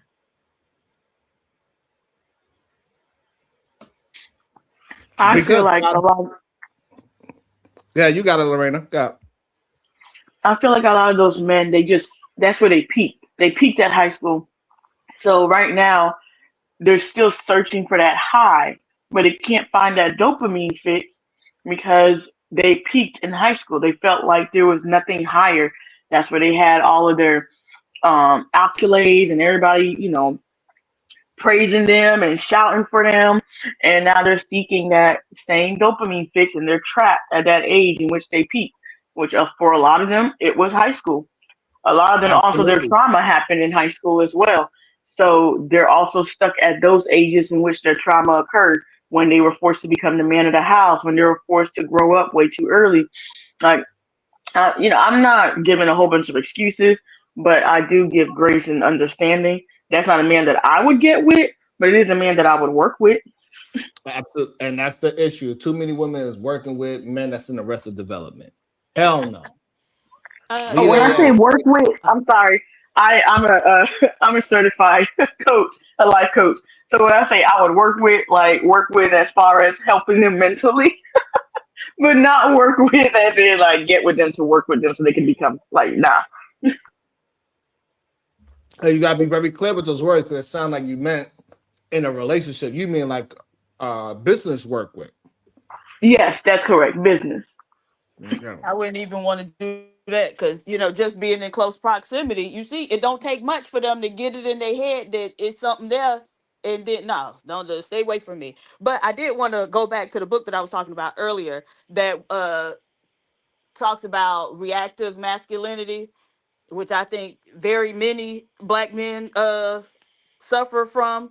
But it's one of the characteristics is it says if their vanity is offended, they react with cold disdain, marked ill humor, or downright aggression, right? And so him thinking he, I guess, still the man, even though I'm pretty sure he not if he can't afford a Uber. But he approached her with that bravado, and by her just dismissing him or being like, no thanks, then he had to get aggressive with her and start talking about all his past accolades, which I guess don't really mean shit now because he can't afford to buy an Uber or pay for an Uber. So yeah. And it have nothing to do with the fact that she didn't want to kiss. You see what I'm saying? Like, it's dumb. Like, she said no, she didn't want to kiss you, and then you start talking about your career. Nobody cares. Like, what does that have to do with the fact that somebody told you no? They're allowed to tell you no, whether you are on top or not. Like, I don't get it. Yeah. That Okay, entitlement another thing. thing it says. Oh, go ahead. You good? Go ahead, Bieber. So it also says they regard the partner in love merely as a piece of property, and very often they think that love can be bought. It is something they ought to possess, not a partnership in life. Right. So that's why he started talking about his money. Because based on what I have or had, I deserve you. Right, because I can buy love. Right. It's a commodity to be bought. Mm-hmm. And so even though he ain't got it now, so it's like, sir, we don't take credit,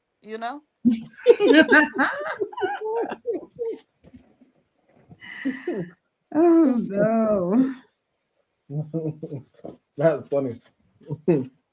She said, I'll kiss the chat. I'll kiss the chat. Ran her. She got away from him so damn fast. So quick. Another thing, people don't be reading like body language too. Like the way she got away from his ass. That tells you something. She don't want you nowhere near her, sir. And the fact that he thought he could argue his way into the vagina is crazy to me. Right. What is that? Now you think after you say no, then you say all the accolades that you have that she should be respecting or she shouldn't be able to say no to. Like, I don't even understand that mentality. I'm this, I'm that, I'm a millionaire. She already said no. I really thought just from the little clip I saw that was like one of his women he deals with, and that's why he was so comfortable to ask for a kiss on camera. That's what I really thought. Huh? No, I was just saying, me too. That's what I thought when I first saw it. So finding out now that he didn't even know this lady at all, it's kind of wild. Later on, there was a clip that I played as well. The dude that's hosting the this house party, whatever the streaming thing is, he said, "Why you scaring off all the B words?" And he said, "Yo, gang, you can't get none without me getting some." He said that? He said that. Oh, can you play it again? Yep, he said that. Oh my god. Shit is crazy. He said, if I don't get none, you don't get real none. nerd then yeah. Let me find it. Hold on. It's in my other files. That's crazy. Yeah, it's something really. A lot of these men are delusional. A lot of them are delusional, and it's unfortunate because it only brings down the percentage that we have. Yeah, it's something really going on in their mind for sure. And it ain't working out properly. That's for sure. Here we go. No, nigga, what's up with you, gang? Hold on. Why you Don't scaring the ever bitches, though? don't ever grab me. Why like you that. scaring the bitches, though, my nigga? What the fuck is you on, gang? Can a nigga get something, nigga? Not without me. I'm gonna leave it aside. Not without me. That is crazy. Weirdo. He is a weirdo. That whole exchange. Can you play it one more time? That was just close and intimate and strange to me. Not without me. What the fuck? No, nigga, what's up with you, gang? Hold on. Why you Don't scaring the ever bitches, though? don't ever grab me. Why like you that. scaring the bitches, though, my nigga? What the fuck is you on, gang? Can a nigga get something, nigga? Not without me. I'm gonna leave it aside. Crazy. That's wild. Damn, he giving like old, creepy, weird, like old man pervert vibes. Absolutely. Just looking at him in comparison to that guy, the younger guy next to him, just like that is crazy. And the younger man got to take care of him now. How many times we seen that in the hood? Who? Somebody said run the clip of him on Cameron. Is that the one that Cameron had to ask to leave because he was being weird with the female, the woman co-host? Yeah, that's the same dude. He is disgusting. Listen, he's a dangerous man for women. I'm gonna tell you that. Women don't need to be nowhere around him. Because he can't control himself, is what he keeps showing. Because he was like so hyper focused on that girl. And I remember, and Cameron kept asking him like to leave that alone. And he just couldn't. And then Cameron was like, all right, you can leave. I'm like, damn. And I think this is weird. I think it's weird that they trying to say that I'm trying to use this man as a representation of black men. I ain't trying to use some representation of black men. I'm trying to use them as a representation of men, period. Men that get stuck in arrested development.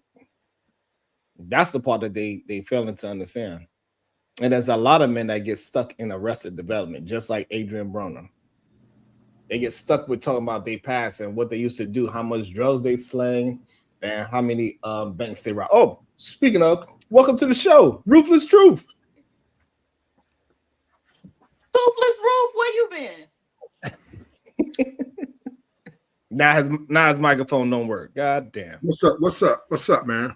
Oh, there you go. Good day, sir. How you doing, PhD? Well, good morning, Venus and Lorena. Hey, I love it. Well, get out of here. Oh, what's up, Sharon Bracy? I'm doing well, my brother. What's your thoughts?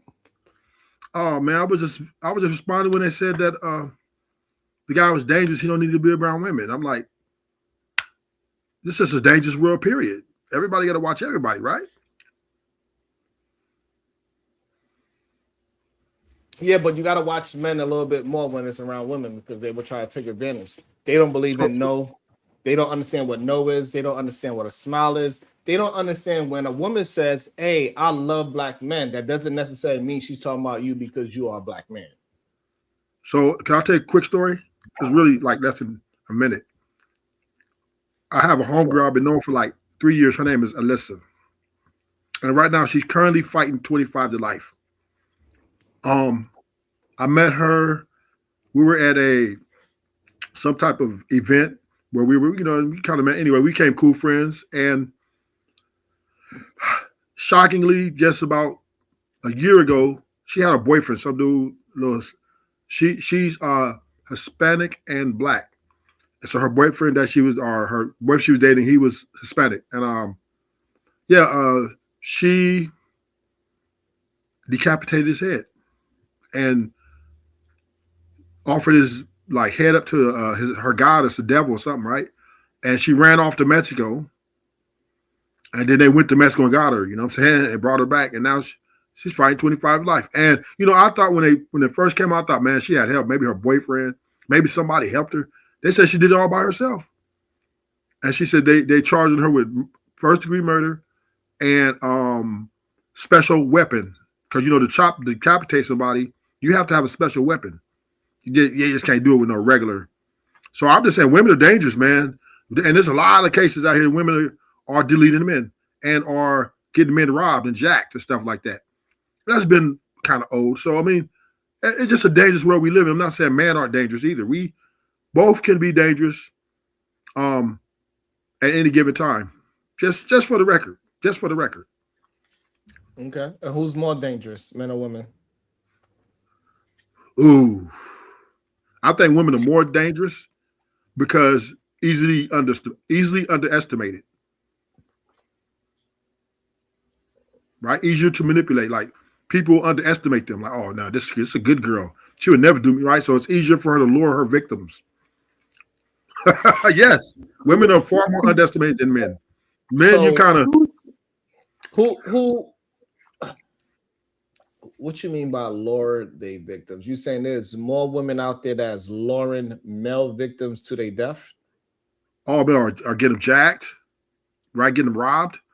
That's old in the hood, especially Cali. But that's growing as we currently live it.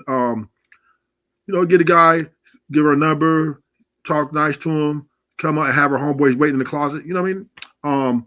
Also to my homegirl who decapitated her man said it was easier for just come over, come through. You let your guards down. It's easier for a woman to get a man to let his guards down, right? Through her smile. And men typically we look at women as harmless, typically, right? So I say women are more dangerous because of their ability to manipulate with their femininity. Wow. Okay. I learned my lesson to not argue this point anymore.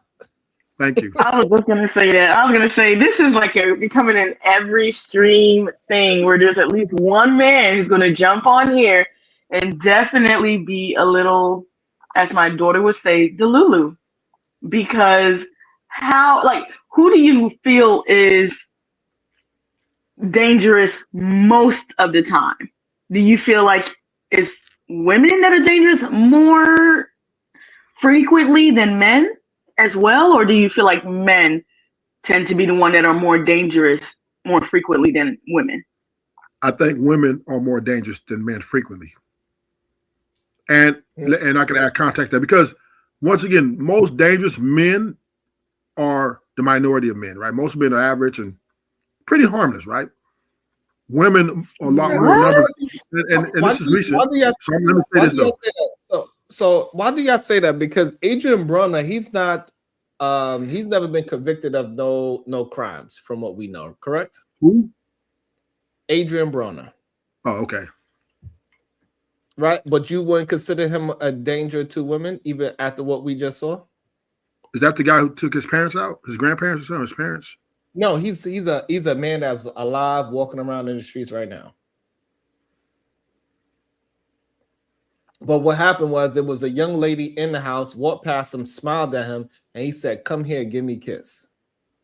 Okay. Just because she smiled at him. Okay. And then he threatened us. Oh, so you said that's dangerous?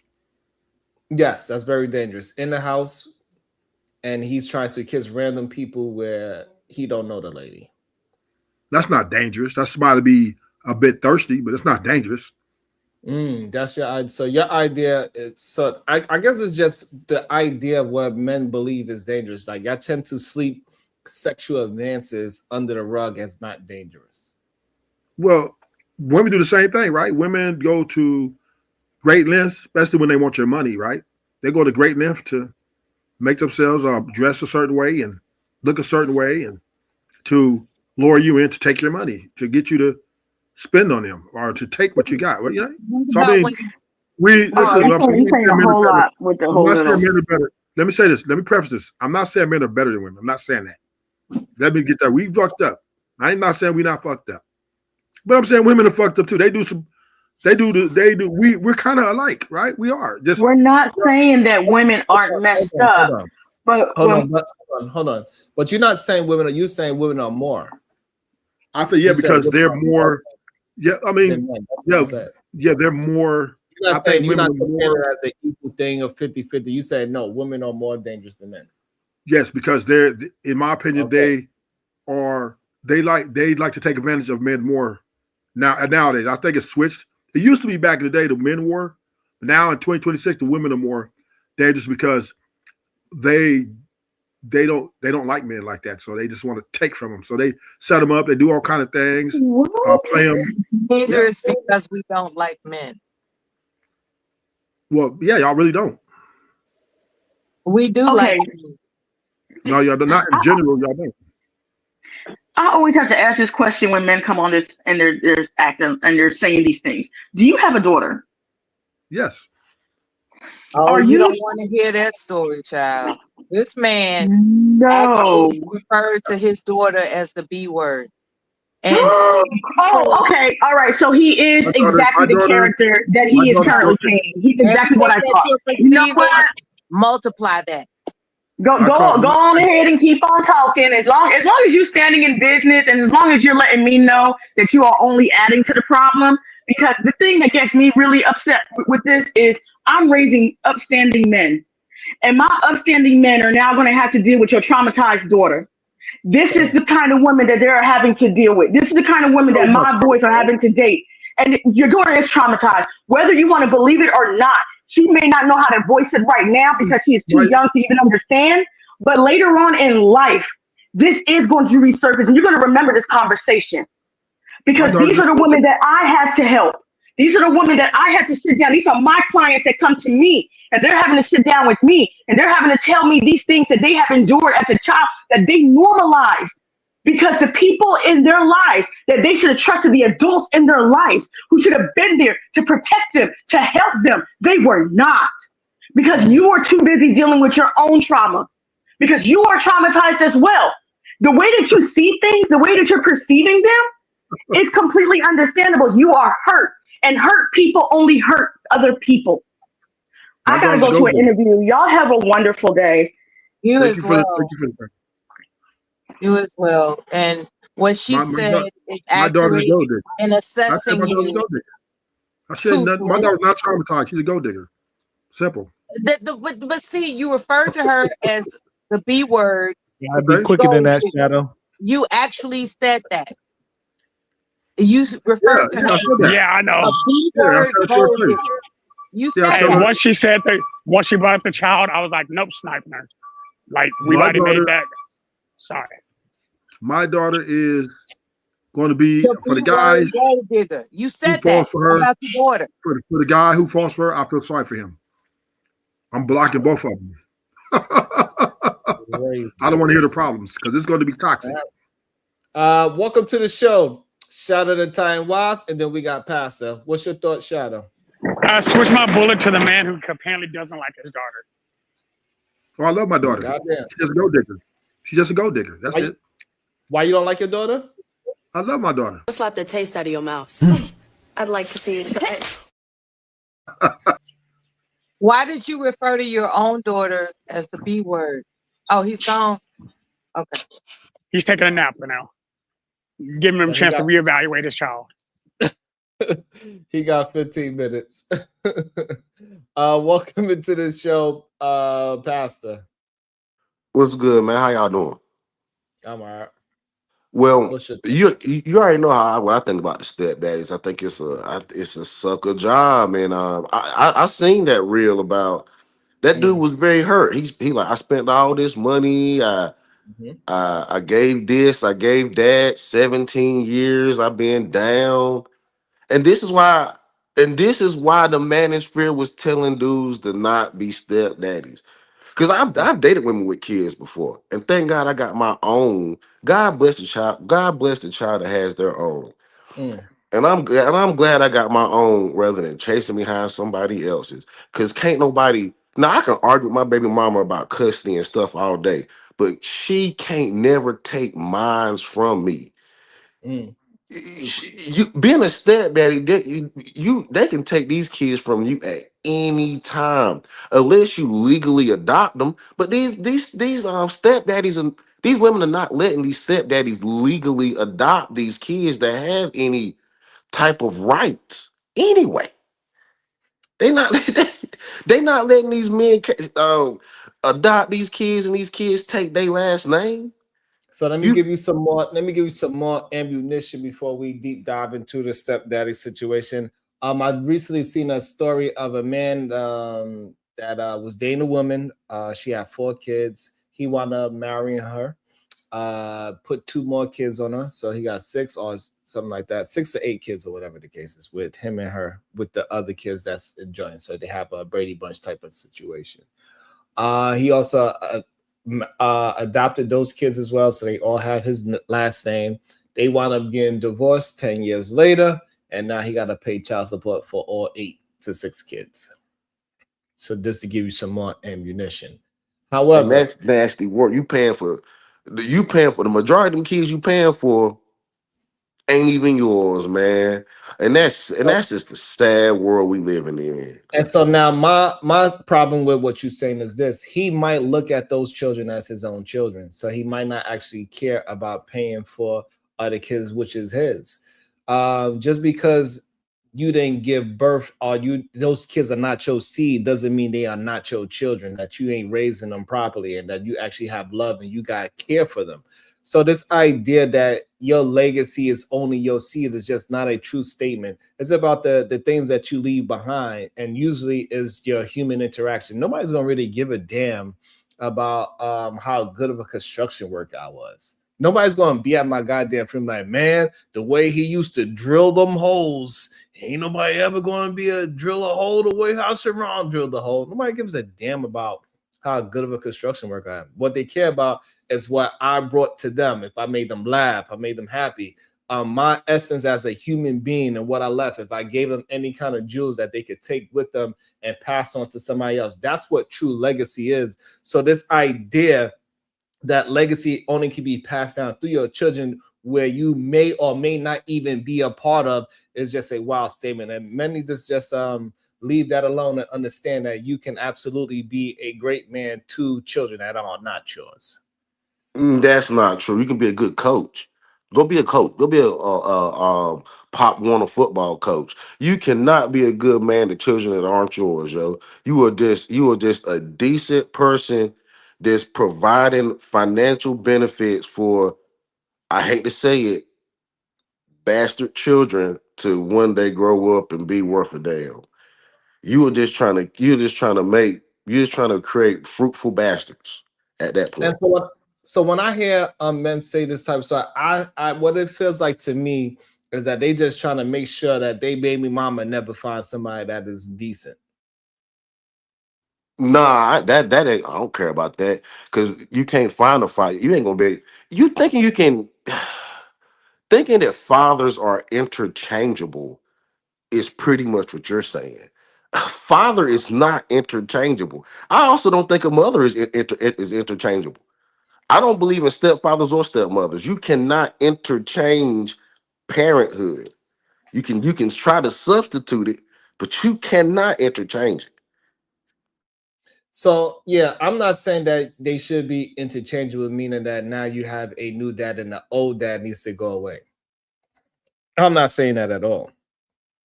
What I'm saying is that majority of the men that saying that you can't be a stepfather is because the other man don't want another man to possibly be a good man to their child as well. So in my opinion, if for some strange reason I bump my head and I date a woman that dated pastor, had children by pastor, and I bumped my head and dated that woman too, and I want to find out she's a decent woman. I don't know how I could figure that out, but it's possible. And then if I take on your kids, I'm not trying to replace you as a dad. I'm just going to be the dad that they around more often than you are, right? Because you're going to have them on the weekend or however it works out. But I'm not trying to replace you. As long as you being a involved dude, be involved. I'm not going to be the one that's trying to hinder that involvement with your child.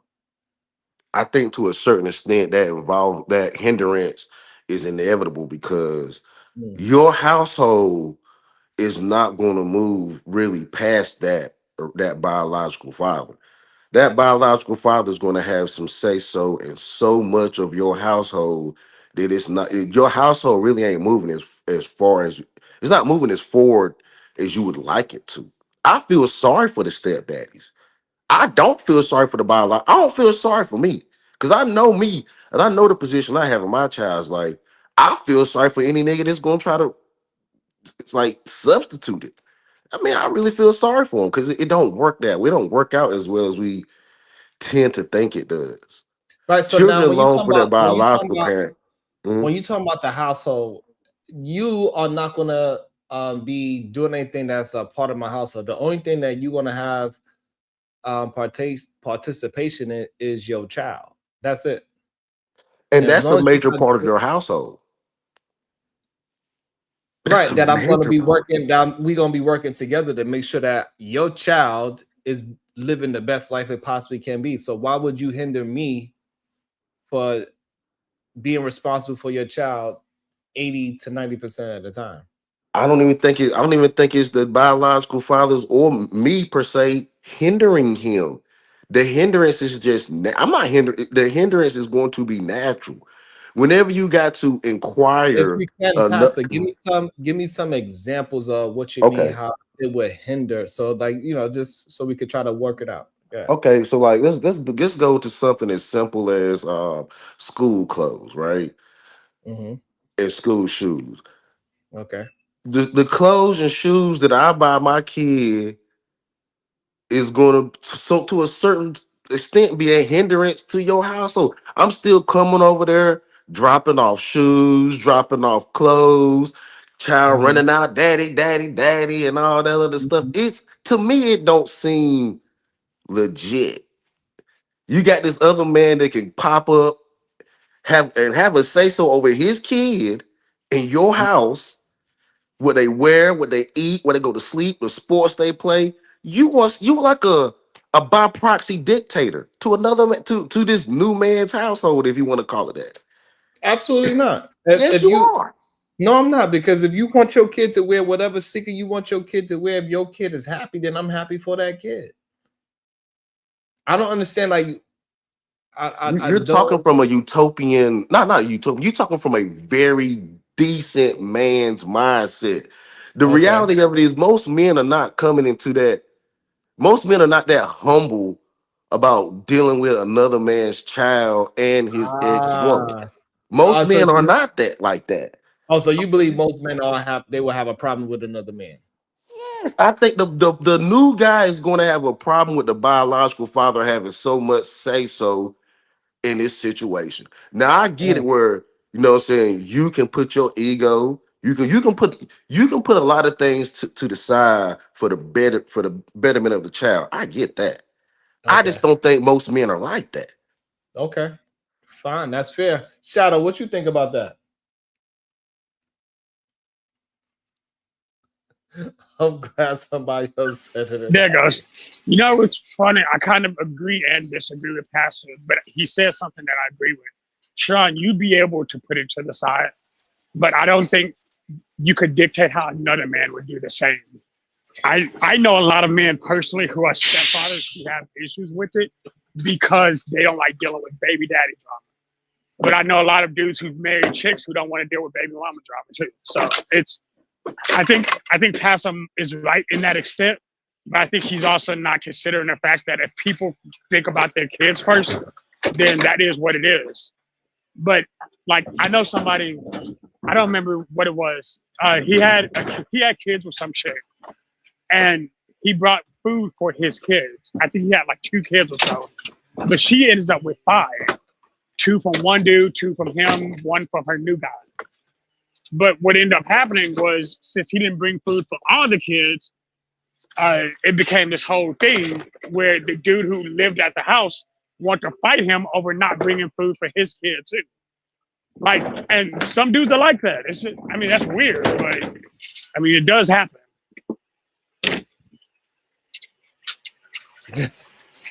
I'm just saying, like some people are weird when it comes to kids. Yeah, I do remember that McDonald's skit. Boy, that had the internet. It was a couple like last year, right? Yeah, Everybody was sometime. mad about Maybe that. 2 Oh years ago, yeah, you Pastor. mean that McDonald's skit where there was the one, he only had one kid in service? Maybe it was like 2 years ago, because I think we covered it too, Pastor. Yeah, you did cover it. Yeah, I did cover that one. Even though we understand whatever homeboy did, it was a skit, but like Pastor saying that these things is really happening in real life though. And a lot of men feel that it's no value into being a step parent, which is kind of crazy to me. But it also goes with the sentiment of the manosphere with F those kids. And a lot of men are starting to really adopt that F those kids. And they also punishing, in my opinion, I think that's why men don't mind having children with girls, because they feel like that's a punishment that other men's going to look at them as not valuable women. Well, sure. Hold up. I want to clarify. I actually think stepdads are great because they choose to do a job somebody else isn't doing. But I also do understand that there's instances, like in regards to discipline, people who know people who have baby mamas and baby daddies, a big common phrase is, I don't want them disciplining my child. But if your child's in my house and I'm supposed to teach your child how to become an adult, I may have to discipline your child when they're wilding out. I may not have time to wait. What you mean by discipline? Right. What you mean by discipline? I guess discipline comes in different forms. So whatever form discipline comes in. Right. So let's act like we having a conversation, because I had this conversation before. Because guess what? Both of the people that I had children with, they both got married. So what do you mean by discipline? Do you mean you want to put hands on my child? Depends on if that becomes a necessity, but I think that's rarely a necessity. When is it a necessity to put your hands on a person? Especially when it comes to a child, like if they, like, I believe corporal punishment to some extent may be necessary. Like if your kid's causing fights at school and you have to spank them, yeah, that's necessary sometimes. Hey, this is why you're not supposed to do that. Okay, so and I would tell you, like, if you hit my kid for having a fight in school, then me and you are going to have a fight. See now you see now you a bad. Hold on, let me how try you to dictating how I have to do? Right, I got you. But see, if the manner in how I discipline the child that I'm actually in full support of, how can you tell me what I need to and not need to do? You see what I'm getting at? I understand your point. Because you need to understand how we are going to raise our child, and that we are not putting hands on our child, so our child could understand what regulation is, and that they should not be putting their hands on people. Because if my child already have an issue with putting hands on people in school, and then when they come home, you go ahead and put hands on them as well, you are not teaching that child anything but more aggression. And I agree with that. I agree with that. Wait, hold up. I can believe that. Hold on, Pastor. So therefore, I'm going to have to teach you some aggression as well. So you see where our difference comes. So I believe that if it's necessary, then it's necessary. You're saying, well, I don't agree with that. My response would be, then come raise your child. Then fine. Then you could that would be no problem. So you could send my child with me if that's the issue that you have, and that you need to put hands on my child to teach my child not to put hands on other people. It's just don't always make it extreme. Huh? There's even cases where, like, who was it? My oldest brother has a child with a chick, and he bought that child a PS4 back. This is like 2011, 12, and the kid got grounded from the PS4. He went to that house saying, "You didn't buy it. You can't touch it." What's your opinion on that? On a video game, no. If my son could come in and say that to me, I was like, "Hey, son, whatever you did in that house to get you banned from the PS4, you need to have a conversation with James and figure that out. You cannot be just doing things because you feel like I bought you the PS4. Because I would be in total support of the father in the house. And no, you cannot try to use something that I bought for you as a weapon to go at the person that you live with. Absolutely not. Simple. So that's how we'll work together as fathers. I wouldn't work against the father for something as a PS5, but we are not going to be decided when and how we could put hands on my child. Absolutely not. I'm not going to be working with somebody to put hands on my child. Exactly. And then when you said, well, he said his rebuttal would be, well, you just come raise your child. Now, that is when your relationship with the baby, with that mother, is going to go south. Because if you think she's going to hand over her kid full custody to the father because you want to beat up, because you want to whoop her child, she's going to end up leaving you too, dog. There is no winning in that. You can't win in so this. It's no winning in whooping the kid's ass. I agree with you. I agree. There's no winning in whooping the kid. There's no winning in whooping somebody else's kid. If I was a teacher, I wouldn't even be interested in corporal punishment. Right. If I was a coach, why do y'all want to do it though? Because right. anytime the topic of stepfathers come up, that's one of the first thing out of a black man's mouth. We can't beat them, right? And so why is why y'all want to beat a child? Period, even your own child. Right. I think there's a difference don't between practice. beating and actually, like, there's a I difference personally don't between practice you. corporal Hold on, punishment. let him answer, Pastor. Let him answer, Pastor. I think there's a stark difference between beating, which is abusive, and actual like using discipline, physical discipline. There's a difference between those two things, and I think a lot of people try to say that they're the same, and they're really not. Okay, so when does putting your physical hands on a kid turns into beating? 5 hits, 10 hits? What is going to be the When your intent changes to cause actual harm for the sake of causing harm? Like there's an actual intent level to abuse. But You it's, want to cause pain. So you're saying that when you decide to physically discipline your kids, you're going to do it without anger, you saying? Yeah, easily. That's a lie. it's Look, still a hit. And the reason why it's a lie, 98% of people that put their hands on their kids are doing it out of anger. Can it happen that you put your hands on your kids without anger? Of course, it's a possibility. Not as 100%. However, if you're gonna hit your kid, it's probably because out of anger. Let's be honest. Yep.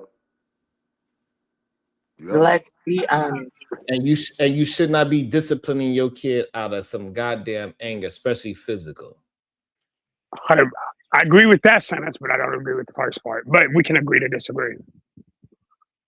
So you saying majority of people that are all putting their hands on their kids, they're not doing it out of anger?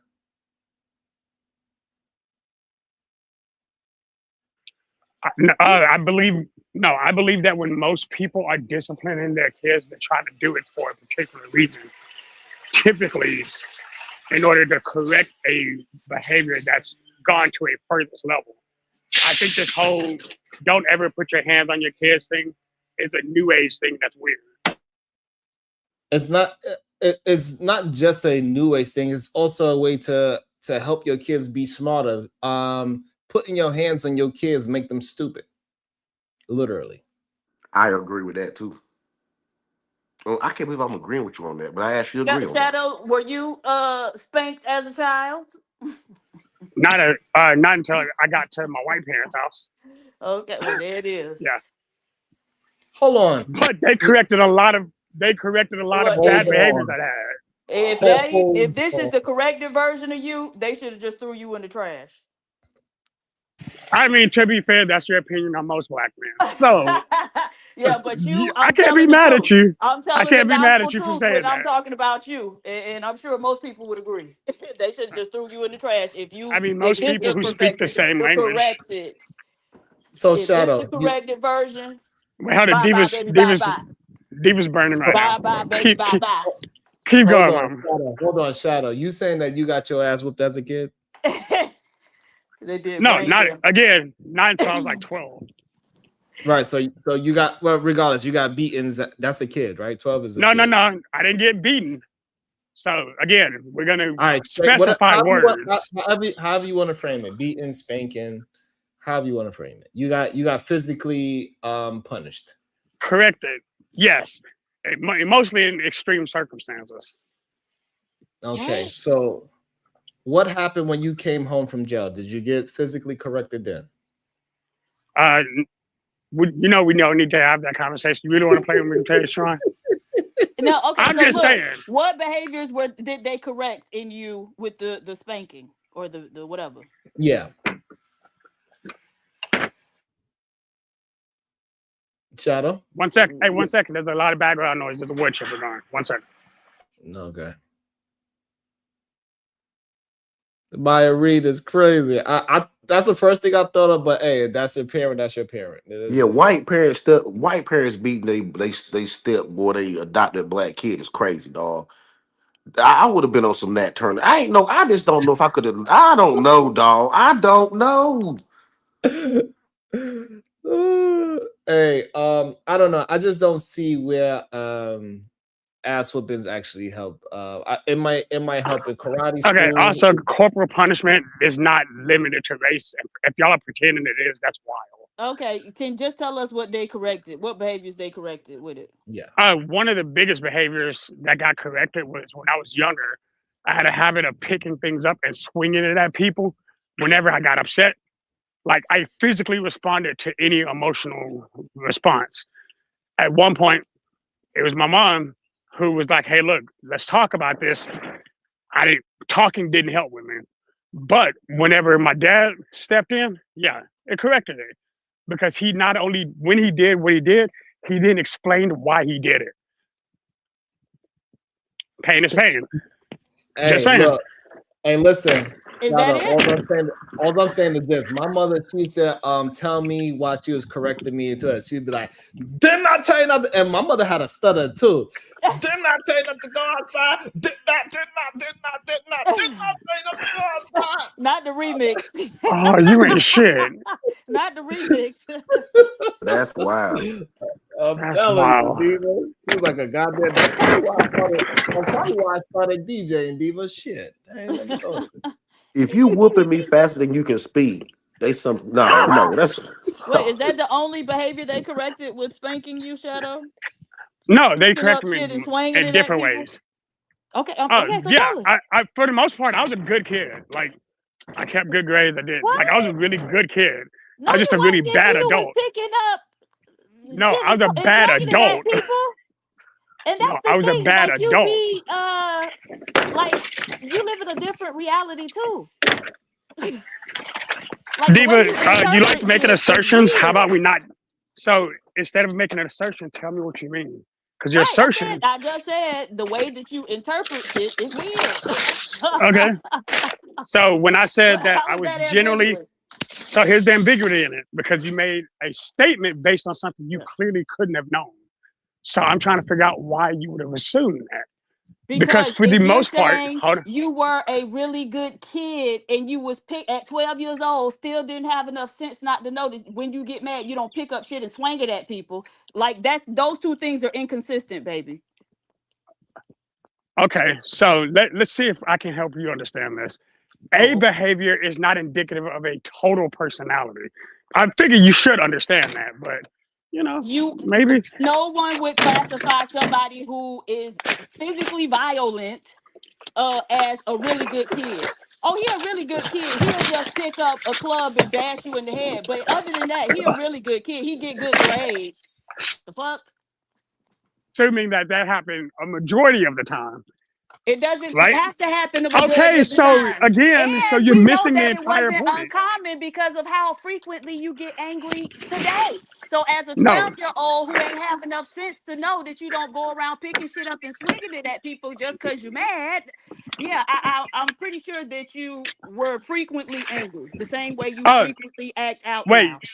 but I'm frequently still beating people's ass with sticks nowadays You because I'm don't have mad. to. Diva, You don't. You Diva, threaten to at all least the make it time. make sense. You Diva, threaten at least people. make it You make threaten sense. to do it all the time, Shadow. Yes, because I know what controlled Right. violence is And now. you No, tell no, people no. I'm really about that Like life. Shadow, because this I'm is the actually thing. ready Don't for. come up No, no, here no. and act one way, and then when I say this how you acted now, now I'm crazy. Like, cut it out. But Diva, I can say that because you like No, you making broad cannot. assertions on people. No, literally, it's the shit Look, that comes out of your mouth. You get up here day after day and over very small disagreements start offering to whoop people's ass. whoa, That's whoa, not whoa. me making Very it small up. disagreements. That's Whoa, whoa, not whoa. me. Yes, yes, Whoa, whoa, whoa. Hold up. No, no, yes, no. Again, yes. now that's your poor Absolutely. interpretation. You always act, you have an oversized response to everything. And this is not the first time I've told you that, Shadow. From the day you got here, I was like, hey, what's going on with you? Why do you act out so extremely over small stuff?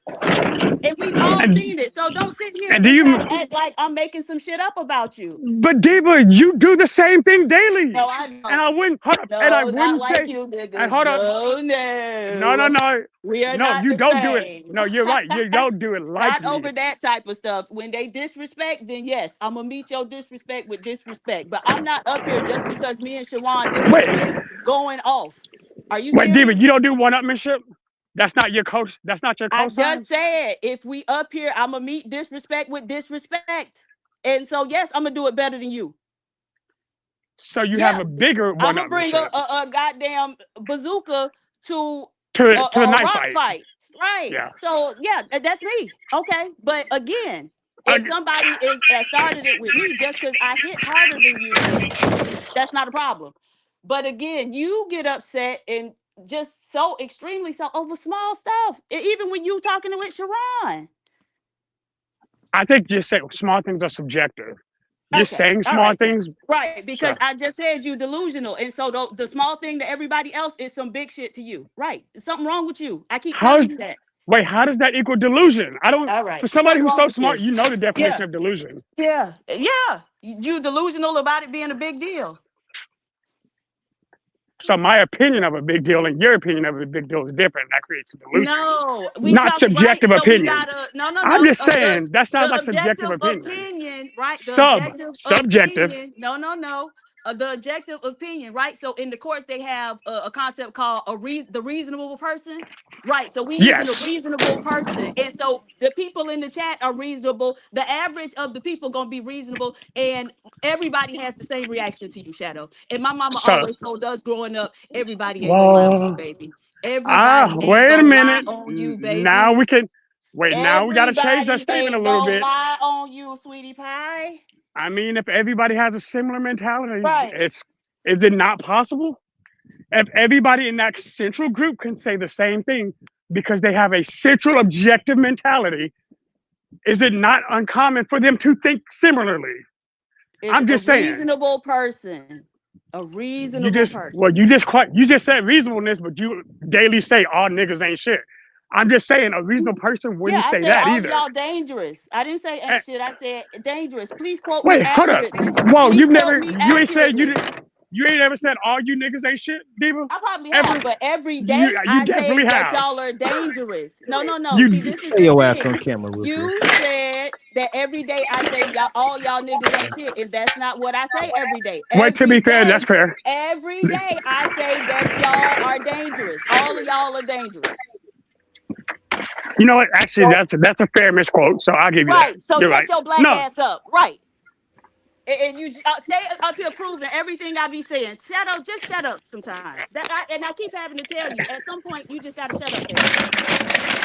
Diva, I mean, you started. I just wanted to have the conversation with you. You Okay. decided to do All it. right, baby. Stop beating on people children. Those children are innocent. They are lovely. You got to be consistent with them. And there are other ways to teach them than beating on them. Them children I too don't little. have Leave them children stepchildren, alone. so I kept my kids. I'm just saying, like, when I got married, I kept my kids. And well, keep your hands off their ass too. Right. I don't give Just a damn. saying. Keep your hands off your own children too. It's really weird how other people tell other people how to deal with certain situations, but we're all about trying to solve a problem. Well, you got to beat them. You got to beat the Right. hell So out of them. one Again, there's a difference between beating. Like, I don't know why this weird ass thing started. There's a stark difference between I don't like it. no, okay, that's a whole different statement. Diva, I get that you don't like it. I actually understand. I And I think don't what's think that it helped associated. you. I think what's right. associated together is because you're trying to bring some type of pain. You're using pain as a corrective measure. That's the Right. when you beat somebody ass, you try to hurt, you trying to bring some pain to correct whatever made you mad to fight them.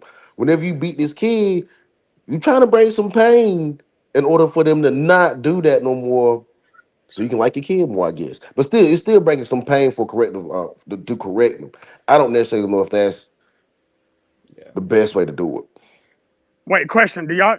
Maybe this is the difference. Do y'all believe all corporal punishment is abuse? It's all painful. Yes, It's all painful. yes. I'm not going as far as say abuse, but it all hurt. Right. No, I wouldn't say it's all abuse, but Abuse. only in extreme. Like if you see your baby about to shove something into a socket and you swat their hand to keep them from doing it, something like that is what you know. But Right. Because you use that behavior to stop them from doing something dangerous, correct? Yeah, but yes, in that's the extreme. immediate That's Hun- sense, I say life. in the That's say life immediate on the sense, line. yes, in the Okay. Right. So immediate sense, I was able like to for prevent example, it. Right. For Well, example, what about a like kid for putting their example, hand on the Shadow, for stove? example, let's put it on grown people, on The grown stove human gonna make beings. them back their If I hand see off, baby. Diva about to cross the street and get hit by a goddamn bus, and I pull her and she falls down to the ground, she's not going to be upset at me because she didn't get hit by the bus. But if I'm just saying, hey, stay away from the curb, and I push her down to the ground, that's goddamn extreme. So I agree. No, the that's means obvious. I can agree with that. gotta justify. So we cannot say because Diva popped the kid hand because they was about to stick a goddamn knife inside the goddamn socket means that, see, there we go, corporal punishment is necessary. No, you cannot use that as the example. And to clarify, I've yet to say corporal punishment is always necessary. I said that it has its means, which it does. It's not a valuable situation at all unless it's life or death. It's the only time. All right, I'll take that.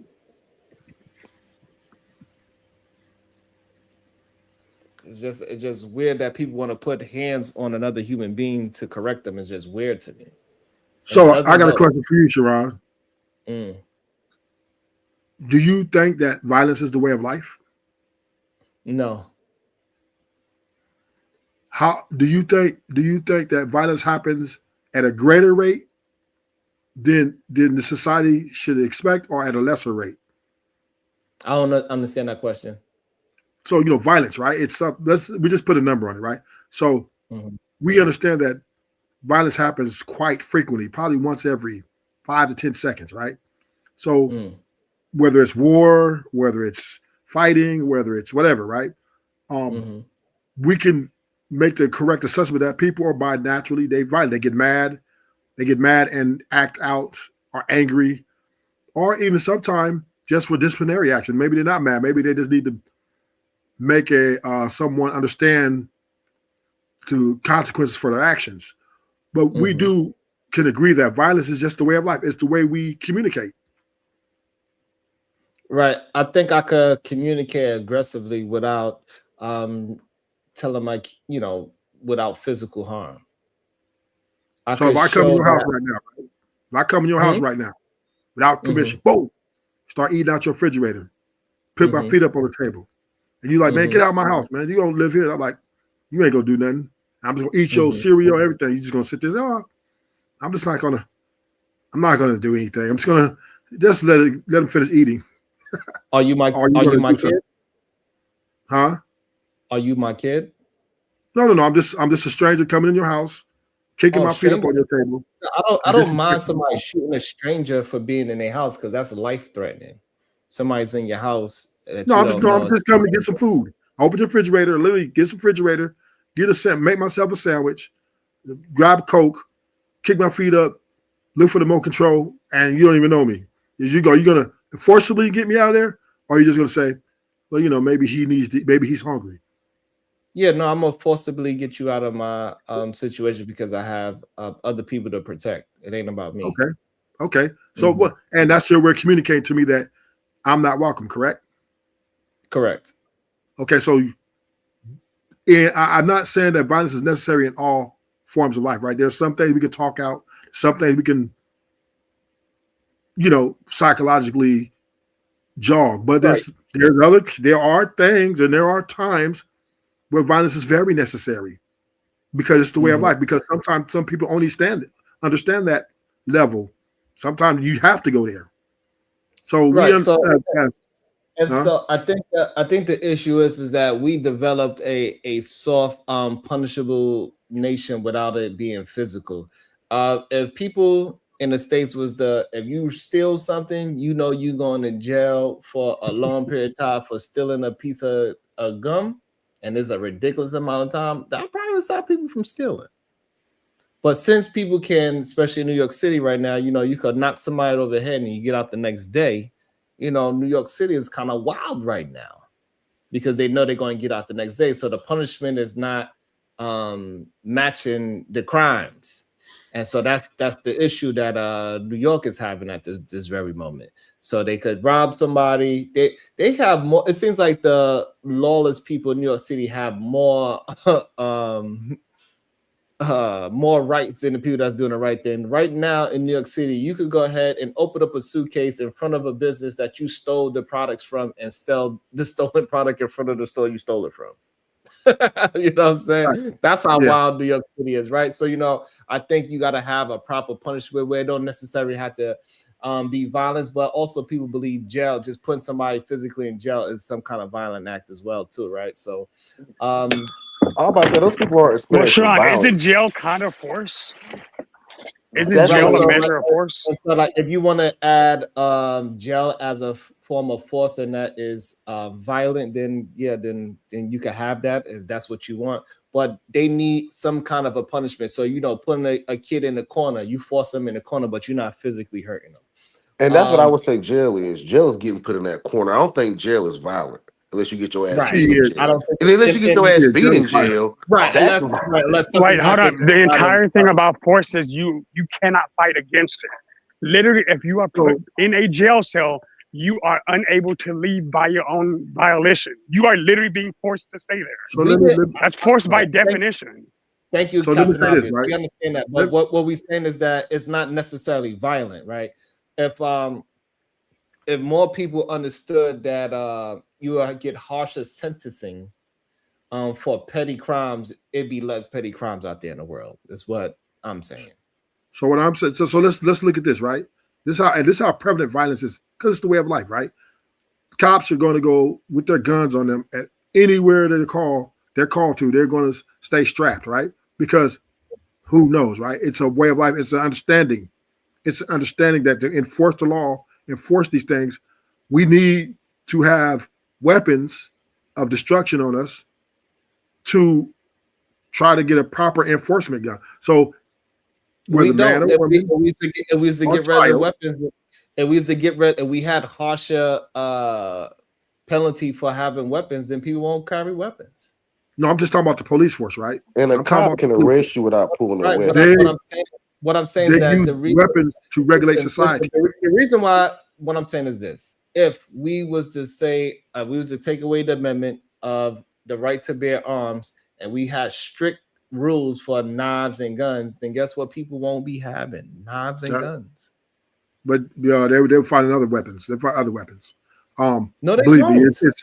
it's so many other creative weapons. No, they will not. No, they You will can not. make toothpaste. You can make 9 out of toothpaste. Hey, The truth, problem- every time I got arrested, the cops never pulled the guns on me. And I think No. I'm not saying the gun is not saying, violent unless the trigger is pulled. but the guns are there. Actually, the gun presents No a matter what. coercion because nobody wants to get shot.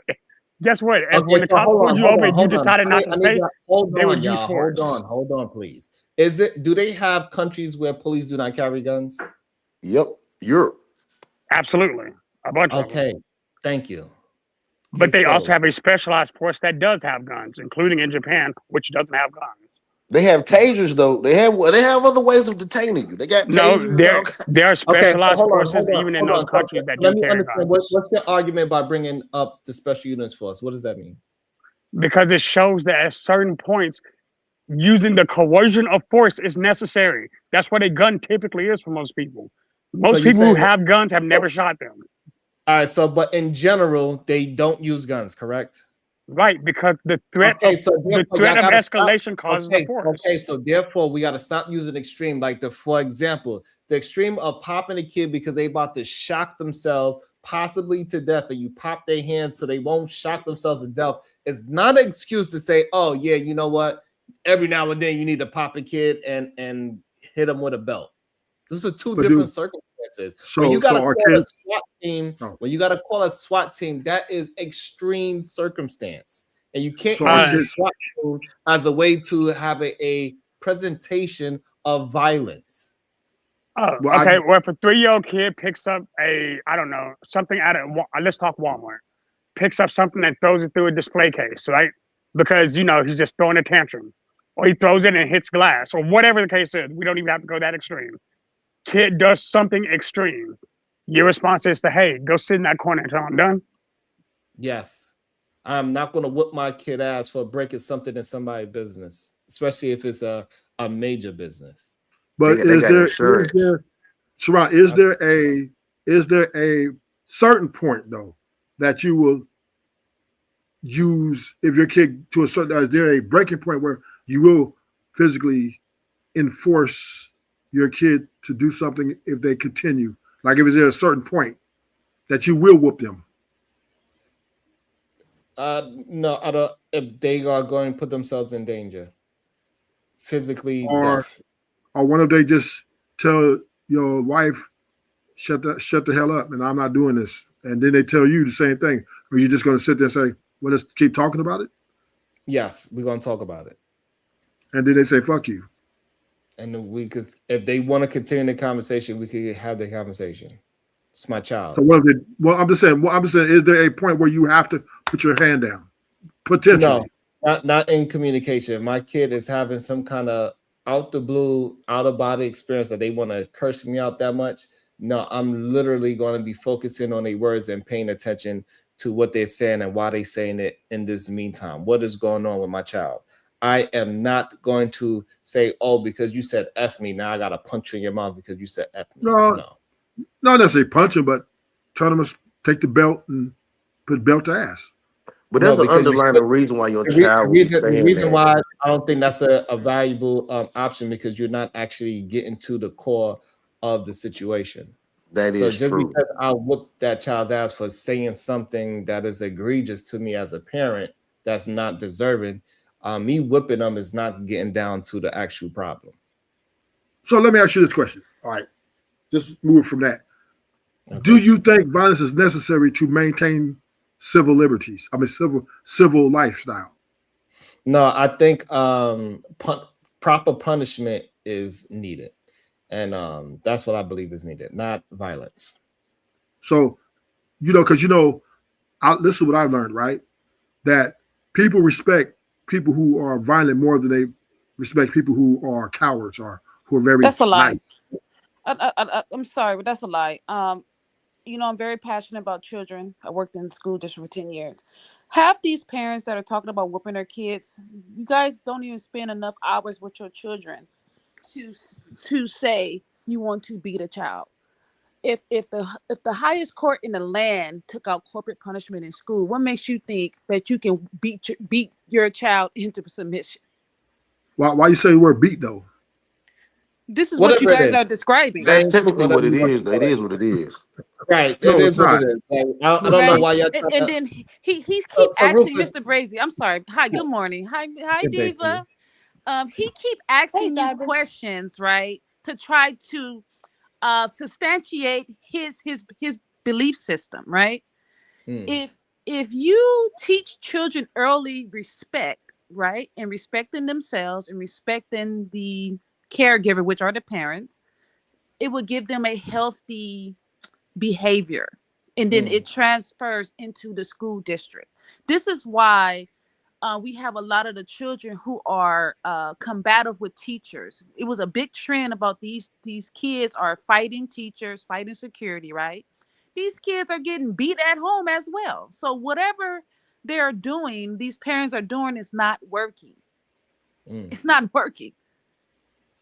Well, I'm just saying, I'm not saying that violence is the only way, but I just do believe that violence is how society is maintained, right? A lot of people are laws and statutes maintain society. Laws and statutes and I'm understand, right? But we understand that through the threat, when people are feeling threatened, they call the cops. The cops is coming with the threat of violence, if necessary. What? To get they this thing in with, so it is just the way. Wait. It is the way society's kept in check. It is. No. It is. Laws govern society. And the reason why break the law. Listen, the reason why men respect other men is because they don't want to get their ass whipped, right? That's what it is. Not really. Not really. I can respect you. You're a nice guy. You a nice guy. I respect you, dog. I just think with these men, their logic is just off. It's just who's a nice guy? Who's a nice guy? Yeah, I'm the nicest guy you want to meet. I'm just saying, if you would, I can respect somebody for being nice. I don't necessarily respect people. I'm more apprehensive against a person if I think they're going to bring violence to me. Yes, you do. Yes, you do, Pasta. That's what I'm saying. You don't want. Why would you? No one wants to be around a violent person, and I can protect myself, but I still don't want to be around a violent person. So, do you think cops are violent? Who? Yes, I think cops can be violent. Yes, they can be. Okay, but you're around you every day, and you're okay with it. I'm not right? They can be I'm not corrupt just around because cops every day, or cops driving on the Hold road every on, day. hold on. So, but the premise is wrong. So the cops are not out there trying to find somebody to be violent against. They out there. They are right. So, in the general sense, police is out there to try to react to something that is happening. I'm not. They're not there to start. Sharon, I'm not trying to. Sharon, I'm not trying to. He Let me keeps clarify something. I'm moving not the trying to. goalposts, though. He keeps Hold on. moving So the the problem goalposts. is your premise is saying that cops are violent, but that's not true. Cops are not They're violent. Cops can use violence to stop a situation, but if you're walking down the street, cops is not a danger to you. They can be.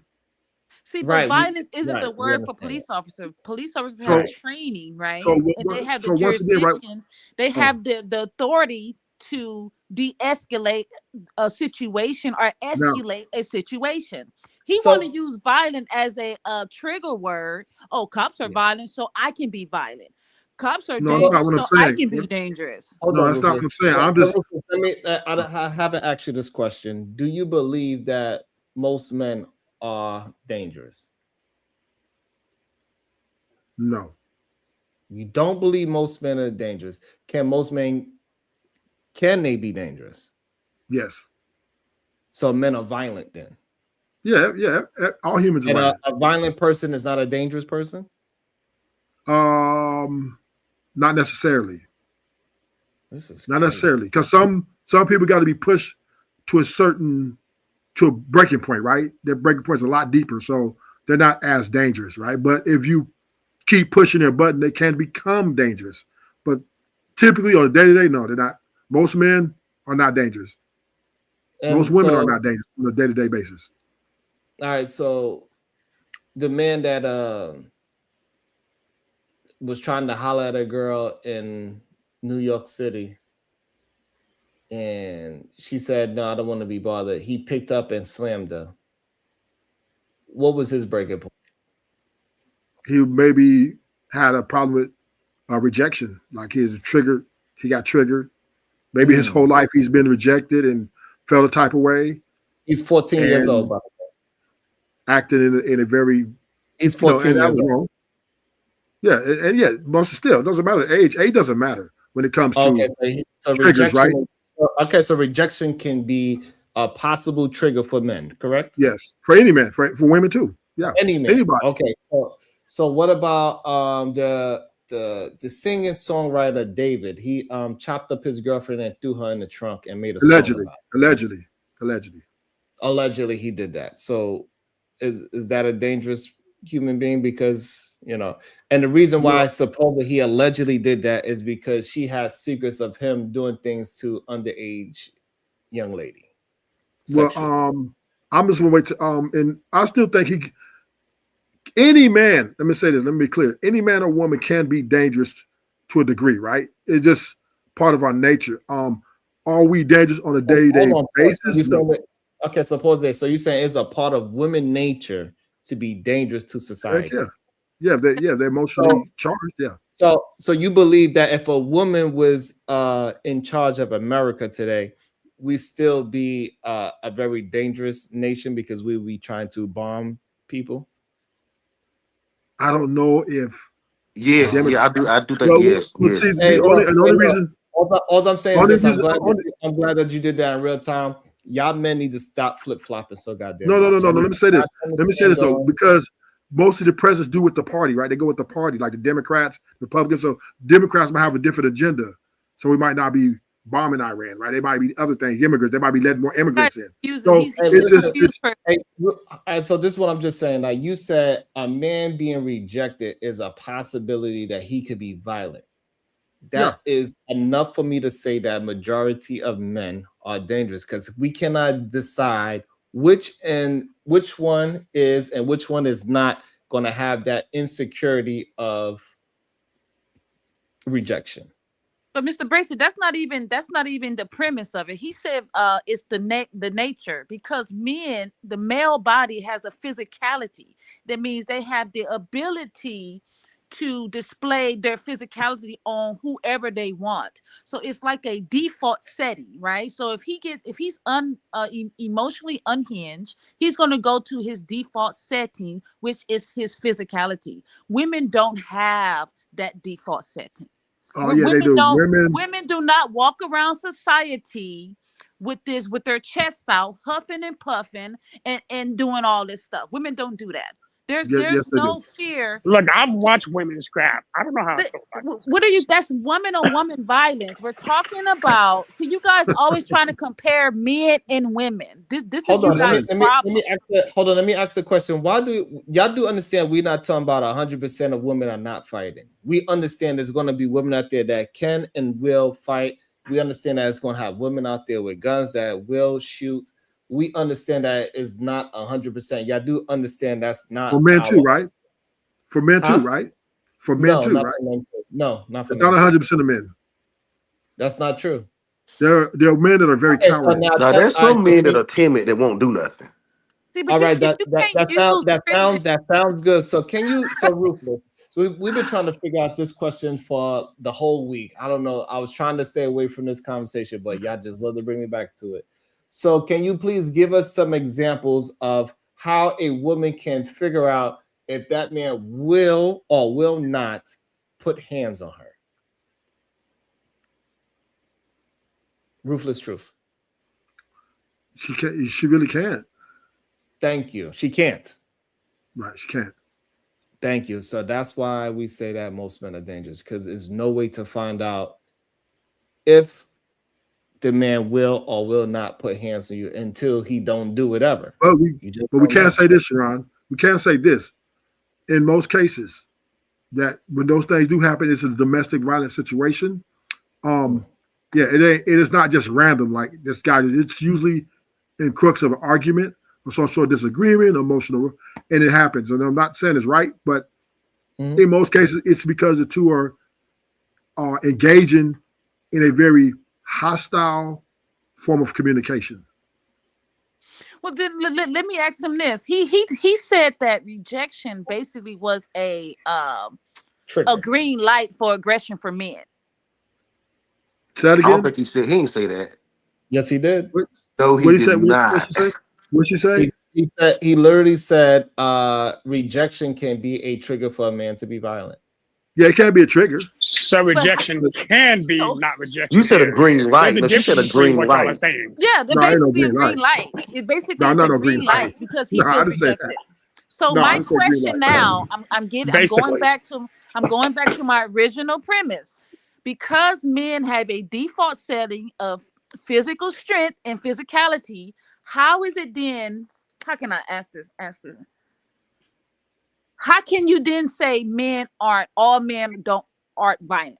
Because that's my take. All men are dangerous. All men.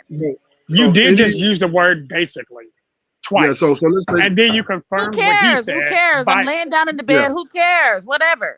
But I'm trying to what you're saying is you're trying to base you men on the panel. On you guys try to confuse. I'm trying to stay focused on what I'm trying to talk with this man about. So let's say this, right? Every human, whether male or female, has a propensity of violence, especially when they're emotionally triggered. This is a fact, right? A woman can be just as dangerous as a man. Negative. That's not true. That's not true. History does not agree with your narrative. There are women. I can share screen with Sharon, show you that there are women out here that are deleting men and fighting men head up. Yes. Well, you guys,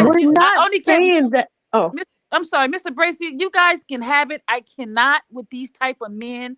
That their logic is so. I can pull receipts. Their logic is so off that it's sickening. It's very sickening. I'm gonna let PH Diva because I gotta go get me a client list today because I'm out here making moves. You guys can have it. I only came up here when we talking about the children. Do not beat your children. Teach them to respect themselves and respect authority, and their behavior will be healthy. PhD, but I'm gonna let her give it because I'm done with this dude. Yeah, all right.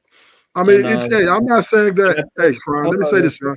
I'm not saying. Okay. The problem is that y'all keep bringing in the the small percentage of women that are doing things. We're not saying that no woman is capable of violence. That's So all. yeah, yeah, but it's just not a good argument to have within this conversation No, of but who is I was just making a human argument, Sharon. That's all.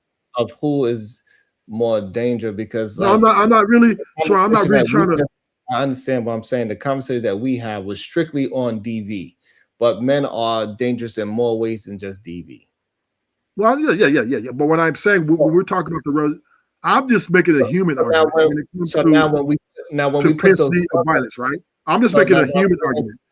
what I'm saying is that when we put all those other aspects into it, right? We got violence, we got sexuality, we got financial, we got verbal, mental. It got all these different things going on. So it's not safe for us to say that men are not dangerous. No, I'm not. Listen, and once again, that's what my statement. Women are dangerous too, men and women together, because I put us together. Okay, fine. I don't know why men want to keep because we both can be dangerous. But who does it more? I would say men do it more. Okay, so why are we talking about the few of women that do it? We understand. Can I add context to that? It's also children that do it as well, right? We know it's teenagers that do these things, right? So like saying that, oh, it is a kid that did it before. But it's a 16-year-old that's carrying guns and shooting. We know that these things exist. But it doesn't make no sense just to talk about things that exist. We're talking about things that is more in a general sense. And so we can have a proper conversation and flush out that conversation so our brothers can start thinking different, because way too many of our men are not thinking properly. They have a mentality like Adrian Broder that has this mentality of arrested development. They get stuck in a prime era. Some people prime era is their criminal era. Ruthless, you know that for a fact. It's some men that they come home and they still stuck in prison. They still there. They still have the capacity of jail even when they outside. And so if we can start getting men to start thinking, start critically thinking better, then we can start moving men in a proper position so they can have fruitful relationships with society. So can we have honest conversation and say this? When it comes to gender violence, like women, male and female violence, women are far more violent on men than men are on women. Without it, it's not even close, right? Women outpace men. Violence on men by a large number. I don't know why y'all men are so stuck on that. And let me say this. Let me just say, I'm just making of violence is very different. I guess you have more of an opportunity to get your ass whooped than a woman got an opportunity to get her ass whooped. Sure, fine. That's what you. I'm just saying is a lot of men refrain. Hold on, no, don't try to change. That's what you were saying, right? It's more of an opportunity for you to get your ass whooped than a woman to get her ass whooped, correct? Yes, because in a relationship form. Fine. And let me say this, and let me add the context. I agree. There's no need to. I agree. Yeah. All the men, it is more dangerous for you to be with a female because she's more likely to put hands on you. Fine. Yes. Because most men refrain from they just sit there and take it, right? Or walk away. That's not true. Yes, by a large number. So you're saying that majority? I strongly disagree. Let me get this right. So you're saying majority of women, the man is just sitting there eating his food, and she just comes up and slaps him upside his head for no reason. Well, it's a reason she's doing it. I'm not saying no reason. It's maybe she's mad at him about something. About what? Maybe he liked the picture. What can push? Let me answer. I'm giving you an answer. No. I'm tired of these empty. What can push a woman to go ahead and hit her man? Liking another girl's picture.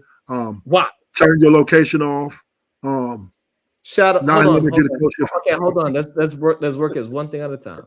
Shadow, have you ever got slapped by your woman because you liked the picture? No. But me and my wife aren't violent towards each other. Sorry, that's just weird. Pastor, have you ever got Hey, Pastor, have you ever got slapped because you liked a picture? Have I ever got slapped because of what? Because you liked some female's picture. Nah, I never been slapped because of that. Nah. Okay. I have been hit by women before though. Let's not get it twisted. We can get there. Lorena, have you ever slapped a man because he liked some female's picture? No, never. Okay, Josh, have you ever got slapped by a woman because you liked another female's picture? Oh, you already asked me. Yeah. Oh, you mean the other Josh? Oh, yeah. Your that's name the is white Shadow. Josh. Yeah, your oh, name that's is the white Shadow. Josh. Shoot that nigga. There is absolutely in no world would a woman, no woman's going to raise their hand to me. They're not that dumb. Slap the taste out of your mouth. I'd like to see you try. Well, sir, she says otherwise. So Josh uses bullet as $20 to bring white Josh back. So ruthless truth, I just don't see, like, I hear y'all talking, bro, but y'all just be talking to be talking. There's no actual, there's no truth to the things that y'all are saying, and that alone is a dangerous thing as well. But I'm gonna let y'all men have it. Go ahead, ruthless truth. You could say your piece. Try to keep it short and stop saying lies. Then we got Pastor, Shadow, Lorena, PhD. Go ahead. You know, listen, I'm not saying men are perfect. I'm not gonna sit here and say that we haven't let our emotions get the best of us. But I am saying that this is a human thing, right? We have to understand that violence is the way of life. It's just the way it's going to be. It's going to always be there. People tend to respect violence more than they respect niceness and kindness.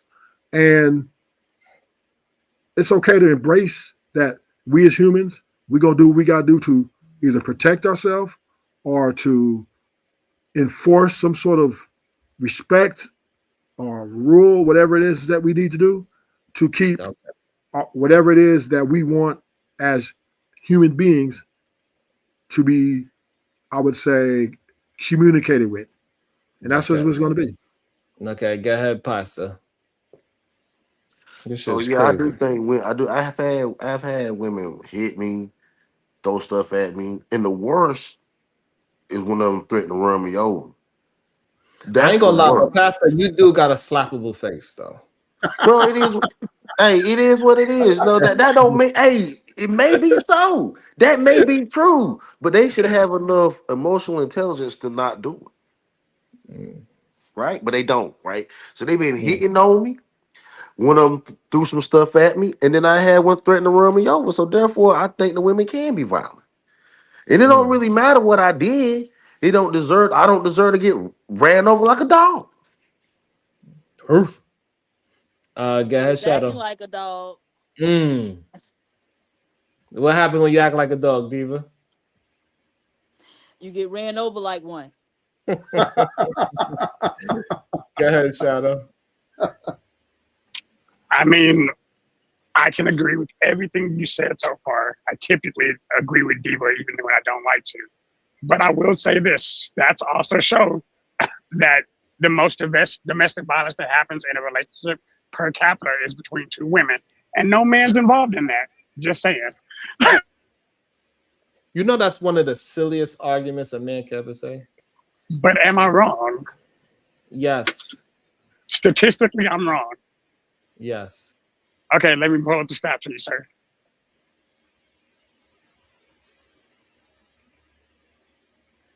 That's insane.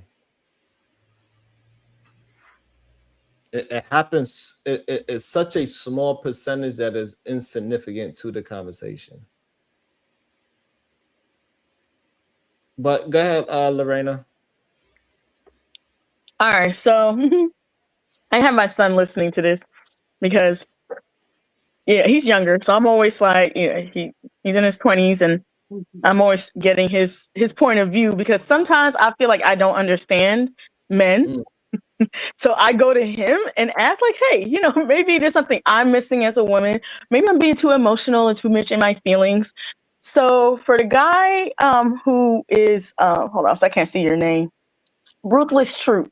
All right. So as he's listening to you speak, he was like, yeah, this guy, it moves like a political figure. He's using people to mask his own agenda. And he is trying to push his own personal viewpoint by using people instead of using real or actual numbers or statistics, which I haven't heard you use any statistics since I've been on. I haven't heard you use any numbers. Everything for you is just people, and then a way to bash women. So shout out to the young man for being to recognize you know, a BS man. So, you know. No, Sharon, he 20. He ain't necessarily had to hit a woman yet or have a woman hit him yet. That is insane. He actually did have his ex-girlfriend put her hands on him. That was what started, because he was into it when he heard that. He was actually on Ruthless side because he was like, yeah, no, my girl, she hit me, she slapped me for liking a girl's picture. So he was on her side. But as he listened further, he was like, nah, that dude is just moving like a political figure. At this point, he's just masking because he's just using the word people to push his own agenda. He's not actually giving any facts. He's not giving any statistics. He just wants you to see things his way. So he's substituting people for everything. I could get receipts though. You want me to pull up receipts? You could, but you didn't. That's the thing. You didn't present it with receipts. Because I figured that people will, hear about these things through the media and they would research it. Oh, I don't have any social medias other than YouTube. So I wouldn't know anything about that. Okay. And let me ask. So Shadow, hold on. So Shadow, what is this stat that you brought up? It says what? It said heterosexual. It says what? It says people in same-sex relationships. It didn't say strictly lesbian. First it said bisexual women have the highest and then it said bisexual, right? So right. That, and then I'm actually going to I'm going to bring the actual numbers because I'm going to do it one by one because I know Diva won't let me live it down if I don't. So 1 second. I'm going to hit literal piece by piece so we can't argue it anymore. Is that fair, Diva? Do I make that operational? You done already lost, bro, but go ahead.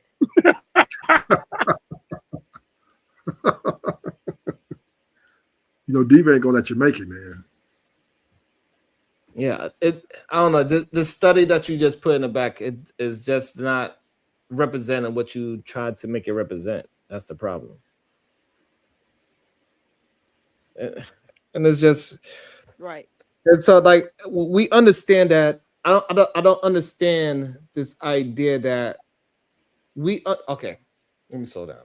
We understand that there's violent women out there in the world. Nobody is saying that it is no violent women in the world. We understand that they got women that's out there that is willing to Cardi B you, drug you up. We know in Colombia, you suck on a titty, you might get a scopolamine titty, and you might not even make it out of that scopolamine titty. We understand that there's violent women out there. We understand that there's women that's willing to rob you out there. We understand that they got degenerate women out there. We understand that they got stupid women out there. We also know that people use women in sex trafficking. We understand that those women exist. Nobody's saying that all women are, but like, listen, we get it. It's a bunch of degenerate women out there. It's a bunch of degenerate women teachers out there. It's a bunch of sex trafficking women. It's a bunch of violent women with Glockianas and all that. And they out there selling dope and they shooting people as well. So we get that. That is never the argument that it is no violent women out there. What we're trying to get you to understand. Oh, sorry, my bad. What we're trying to have the conversations that majority of the time men are the one that are more violent because the stat shows it. Also, majority of men would tell their daughters and sisters and cousins that, hey, when you go outside at night, you need to have a pepper spray. You need to put your keys in between your fingers when you're walking outside at night. You need to have a taser. And now, especially in this day and age, it is plenty of men telling their female relatives to carry a goddamn gun. And we understand that over 80% of women have something violent happen to them, whether it's an SA, slap on a butt. And we get it that y'all don't believe a slap on a butt is not dangerous to y'all. To most men, they don't think slapping a girl on the butt is dangerous. It's like, oh, just get over it. No, that is not just get over it territory. Oh, can I tell a story about a slap on the butt? You know what? I think I might have said this before. Anyways, it was a dude, and for whatever reason, he was telling me that some white girl had falsely accused him of SA. Anyways, he had brought me a washing machine because my washing machine had went out. And so he brought it, put it, hooked it up, whatever. And as he was leaving, he was like, "Can I have a hug?" And so I gave him a hug, and he grabbed my ass and said, "I couldn't help myself." And right then I knew that he really had SA'd that girl. Wow. Of course he did it. Of course he did. Hello everybody. Okay. Hello. It is Friday, right? Is it Foolery Friday? I just need to know. It's foolery every day, girl. Well, girl. Okay, girl. Anyway, first I came up because of you. Lorena, is that how you say your name? I apologize. When you said that you had to ask and get confirmation from your 22-year-old or 20-year-old something son about how the world is, girl, that's when we knew you shouldn't really come up here that often as you do, because a lot of times you're wrong about what you're talking about, and but your 22-year-old or 20-year-old something son know more about the world than you. Girl, you got to go live a little anyway. And then I want to know what's up with Ruthless turned his cam off, because I want to know, baby, do you have a problem with lotion or Vaseline? Because your lips is icy, baby.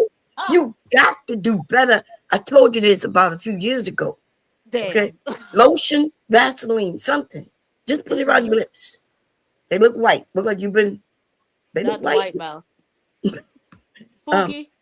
Yeah, he looking like Pookie, and I don't know why. Because I like dark skinned brothers, and he would be shiny over there if he had a woman like me. That nigga would be shiny, but he dry over there. You need to go. That nigga dry. That nigga dry over there. That nigga so dry. Okay, you can do better, Ruthless. Okay, you got to go on that pretty skin and it be ashy looking.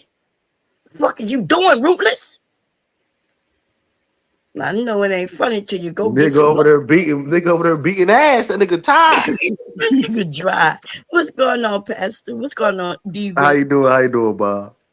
Shaman, I love you. What's going on, KT? And also, I came up here because how many times, Josh, we gonna tell you that I don't want no smoke bomb. I love you. Please don't hit me. Don't hit me, mama. I'm not about to hit corporal you, abuse. No, I'm not. No, because I love you too. But how many times you gonna say that stat? You said it over here before. We told you wasn't true. You said it over on my channel and say, hey, that's not true. Y'all like to bring up these women on women relationships and claim that they're more violent. And it's not true. We keep telling you it's not true. We got stats. Okay, he said he put the link in the back, but I wasn't here. So the stats say that in all the relationship types, the woman on woman are more violent because they don't even have enough of them to That's even an be. old stat. That's an old stat. Everybody been on that for years. No, y'all been lying about it for years. It just y'all been lying about it for years. But that's not what he put in the back. We're gonna bring receipts. We're gonna bring the one receipts. he put in the back said that bisexual women have the highest or something like that. Right? Yeah. Hey, David, do you want the actual link or do you want the? Do you want me to post a stat from it? Oh, they experience it. Okay. Right. So Kim had said something in the chat that I thought, okay, well, that means if they were in a past male relationship, it counts in that stat. So I actually went further than that. So no, actually, as I'm reading it from the CDC NISVS, and it says only female perpetrators, approximately 76 or 67.4 of lesbian victims reported that their abuse was committed exclusively by women. Male perpetrators is 32.6. Yes, that's not the bisexual. Those are the And right, those are lesbians. Right, no, that was right. lesbian, not bisexual. Right. Right, hold on. Those are lesbians, right? That's from Bisexual is 2013, though. Just to let you know, that fact finding that you found was from 2013. okay. So I need to update it to 2026. You'll need, because Or that I one guess is from the 2025. CDC, but it's January 25th of 2013 is when it was written. But it All right, still thank don't you. prove I'll his go point further. because he switches back from bisexual to lesbian. Lesbian women only gonna deal with women. That's it. So they're not gonna have no relationship with men. No, they're not. They live with men too. Not on They the like large men too. scale. They what? They deal with men too. They have a fling with a man and have a relationship with a woman. Then Yeah, that's he is. bisexual. Right. That's bisexual by definition. But then they're not lesbian. Okay, so now I'm Lesbian looking at specifically. 2025. Hold on, I'm looking at 2025 now. The NAOHFE reports in 2025 emphasized that the approximately 43.8 to 56.3 of lesbian women experience IPV in their lifetime, exclusively from women. Okay, so it looks like that number went down, but it's still 43.8 to 56.3 But it don't according to what say I'm seeing. what you're saying when you say that women are more violent, have more violence when it's woman on woman than any other. Hold on, then Yeah. let me go into hetero. Then I'm gonna go from the same it's stat. like 32% for heteros or something. Like it's only a 32% chance that a woman in a heterosexual relationship Right. is Okay. And he's right. And approximately pretty sure that's 34 not to how that stat was 35, interpreted. and primarily the aggressor is are males. So out of that 34 to 35%, approximately 30.2% of those aggressions were women. So I would assume the others 69.8 is male. So Where did yeah. the transgender come from then? So when I did transgender initially, when I was doing it by stats, apparently transgenders are abused more often than any other The problem group is in that that list. Okay, the problem and is who you're they not deal with? understanding the stat. You're not understanding the stat. That's the No, problem. he not. But who do transgenders deal with? I'm assuming. Well, hold Men. on. That's not always true because there's That transgenders is who end true. up dating other women. Overwhelmingly, they deal I with men, and so cut it out. And I if guess they that's got fair. the highest, then that's still pointing at men. Transgender deal I men think and that's a women. stretch. That is men not and- a That's not a stretch. stretch. He said that's a Wait, stretch that a They female. using a trans. pair of titties to mess Oh, with women. right. So heterosexual woman. No. We said 98.7 transgender. is male. Oh, sorry. Like I don't understand. It says most of it is happening from males to females. That's what it says. So like Except when it comes to exclusive female relationships and their domestic violence rate is so higher. now- It's high. okay. It's double any other rate. Okay, so now, all right, so Shadow, That's if that's the case. Shadow. What's the percentage of female on female relationships Look, in America? I'd say maybe 6%, maybe 6 to 10%, maybe. Okay. If I can give you the actual number, shit, I don't know. All right, so it's so small that it's not even significant to even have a conversation about. Are we gonna say does it happen? Yes, it does happen. Again, y'all keep trying to have this conversation about things happen. We understand things happen. We're not just talking about what happens in the world. We live in a world where a lot of strange things happen. So just to bring it up, just to say it happens, it makes no sense. But being even gay in is his like a rare his thing. reading, right? Because It they is don't that pay rare attention. thing. It's still a very rare thing. Go ahead, Bone. Even in their reading, they're not understanding because they'll say that in the woman, the violence is at 50-something%. But in the man, the woman is at 30-something, which make the man the most violent at 60-something%.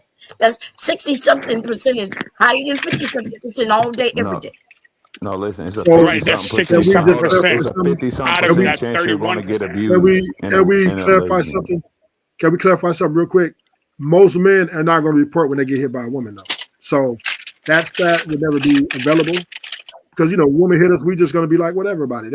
Hey, You're not gonna. Ruthless, do you think most women? Do you think But most women women don't report it neither. Right. Simple as Most plain. like I'm confused. Yeah, I do think because that some women don't report it too. Yeah, there's a so if most women don't report it, and the numbers are already what they are with the women that have reported it, how much higher is the number of men bringing more danger to women for if you include the women who aren't reporting it?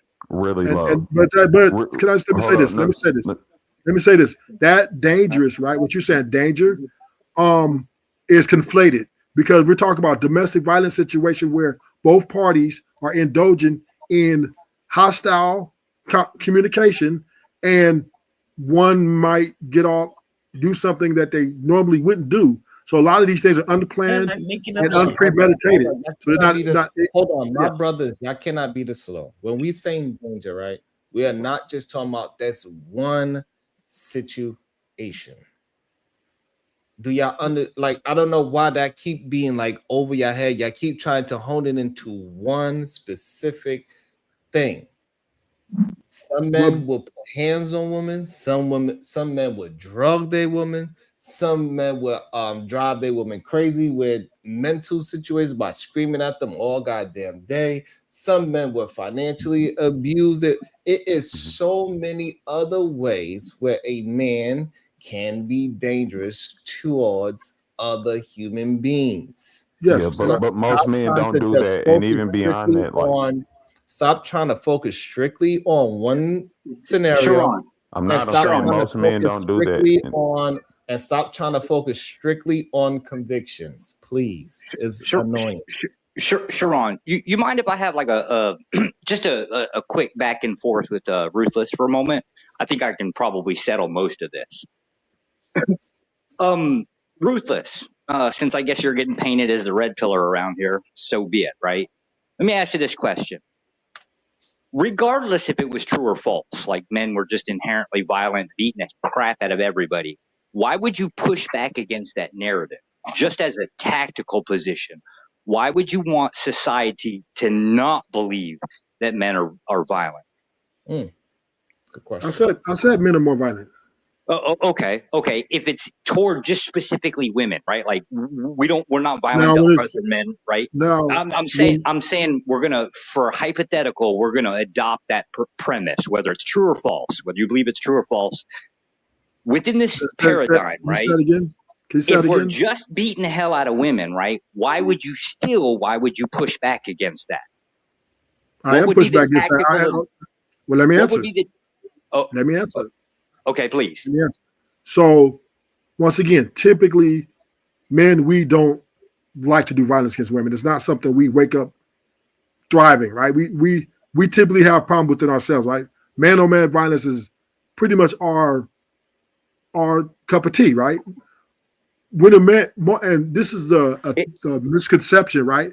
When men and women we interact, let me finish. When we interact with women in a desirable fashion, we look for a pleasurable time with that woman. It's not that we're sitting here. Sure. But let me get a woman. I'm agreeing to your premise, right? I'm just trying to walk this path down, right? So can I just over summarize and say it's really about reputation? We don't want the women to see us as violent people.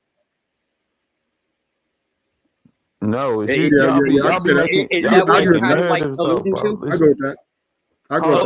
Okay. Do answer Imagine your question. this How are you saying concept let's where, switch to something different? well, hold up. Imagine we're in this paradigm, right, where we don't want women to see us as violent, right? How are we going to teach? Let's just hypothetically say that we love all these women, right? We want them to act right. How in the world? Why'd you say hypothetically? Because we absolutely don't. Just putting it out there, right? But I'm Hey, Sharon, I got a bullet. Shoot that Negro again. The premise, so we can work it down here. Negro, he's white as hell. My claim is going to be there's no benefit for allowing anybody, whether they're women or other societies, that men are. I'd like to see you try.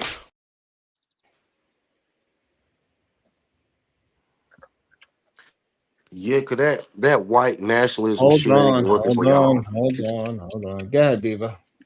Oh, Sharon. Hold on, y'all. Hold on. All right. Shadow the Titan Wasp, $20. Load one. Brownsville, New York, $5. Hey, Brownsville. Pastor and Ruthless on the same panel. The topic must be defending men who go upside the heads of women. That was funny as hell. Goddamn. Diva, you still there? I'm not sure if your microphone went out. I think a microphone might have went Yeah, it did. Oh, there you go. You're back now. Oh, okay. Shadow the Titan Wasp, $2. Bounties are $20. Reminder. Corinne Mackey, $2. Thanks always. Hey, Corinne. Shadow the Titan Wasp, $2. Do some men being violent mean all are? All of them. The Verbal Assassin, FAFO, $2. Are pastors' children, you know what, illegitimate too? What's not illegit? No, mine are definitely legitimate. You weren't married when you had them, so they are illegitimate. No. I was married. I was. Oh, okay. All right. It seems like KT wants to have something to say. Go ahead, KT. I know you like to just interrupt, but I was just saying he was like, are we gonna ask about the topic or make hypotheticals to get a narrative going? That's all I was saying. You got the floor, sir. I literally just said what I needed to say. The only thing I had to say, I said it then. So the only thing you had to say was a question? I said what I made a statement to him while he was here. To who? I didn't hear the white statement. Josh. He said the hypothetical, like before Josh brought up the hypothetical thing. I said, like, why are you bringing up hypotheticals when the man answered the question? Like, why don't we talk about the question instead of building a hypothetical to build a narrative? Okay, so talk about it. I wasn't talking. I'm talking about they were having a conversation. Right, and you kept trying to jump in the conversation. So I'm trying to see what was your perspective. I'm trying to get your thought on, because I see you was trying to jump in the conversation. So I'm trying to get your perspective now on the conversation. Well, no, I was jumping in that because I was saying, like, let's have a correct, like, if we're having an actual conversation, it's not building a narrative. I'm saying, like, let's have the conversation. Okay, so start the conversation. What I wasn't saying I wanted to start a conversation. What the hell? Oh my God. You jumping in the conversation. So what he's saying, speak what you were talking about. I literally said what I had to. What the fuck, y'all weird? That's weird. Like, all right, so hold on. You tell them they did.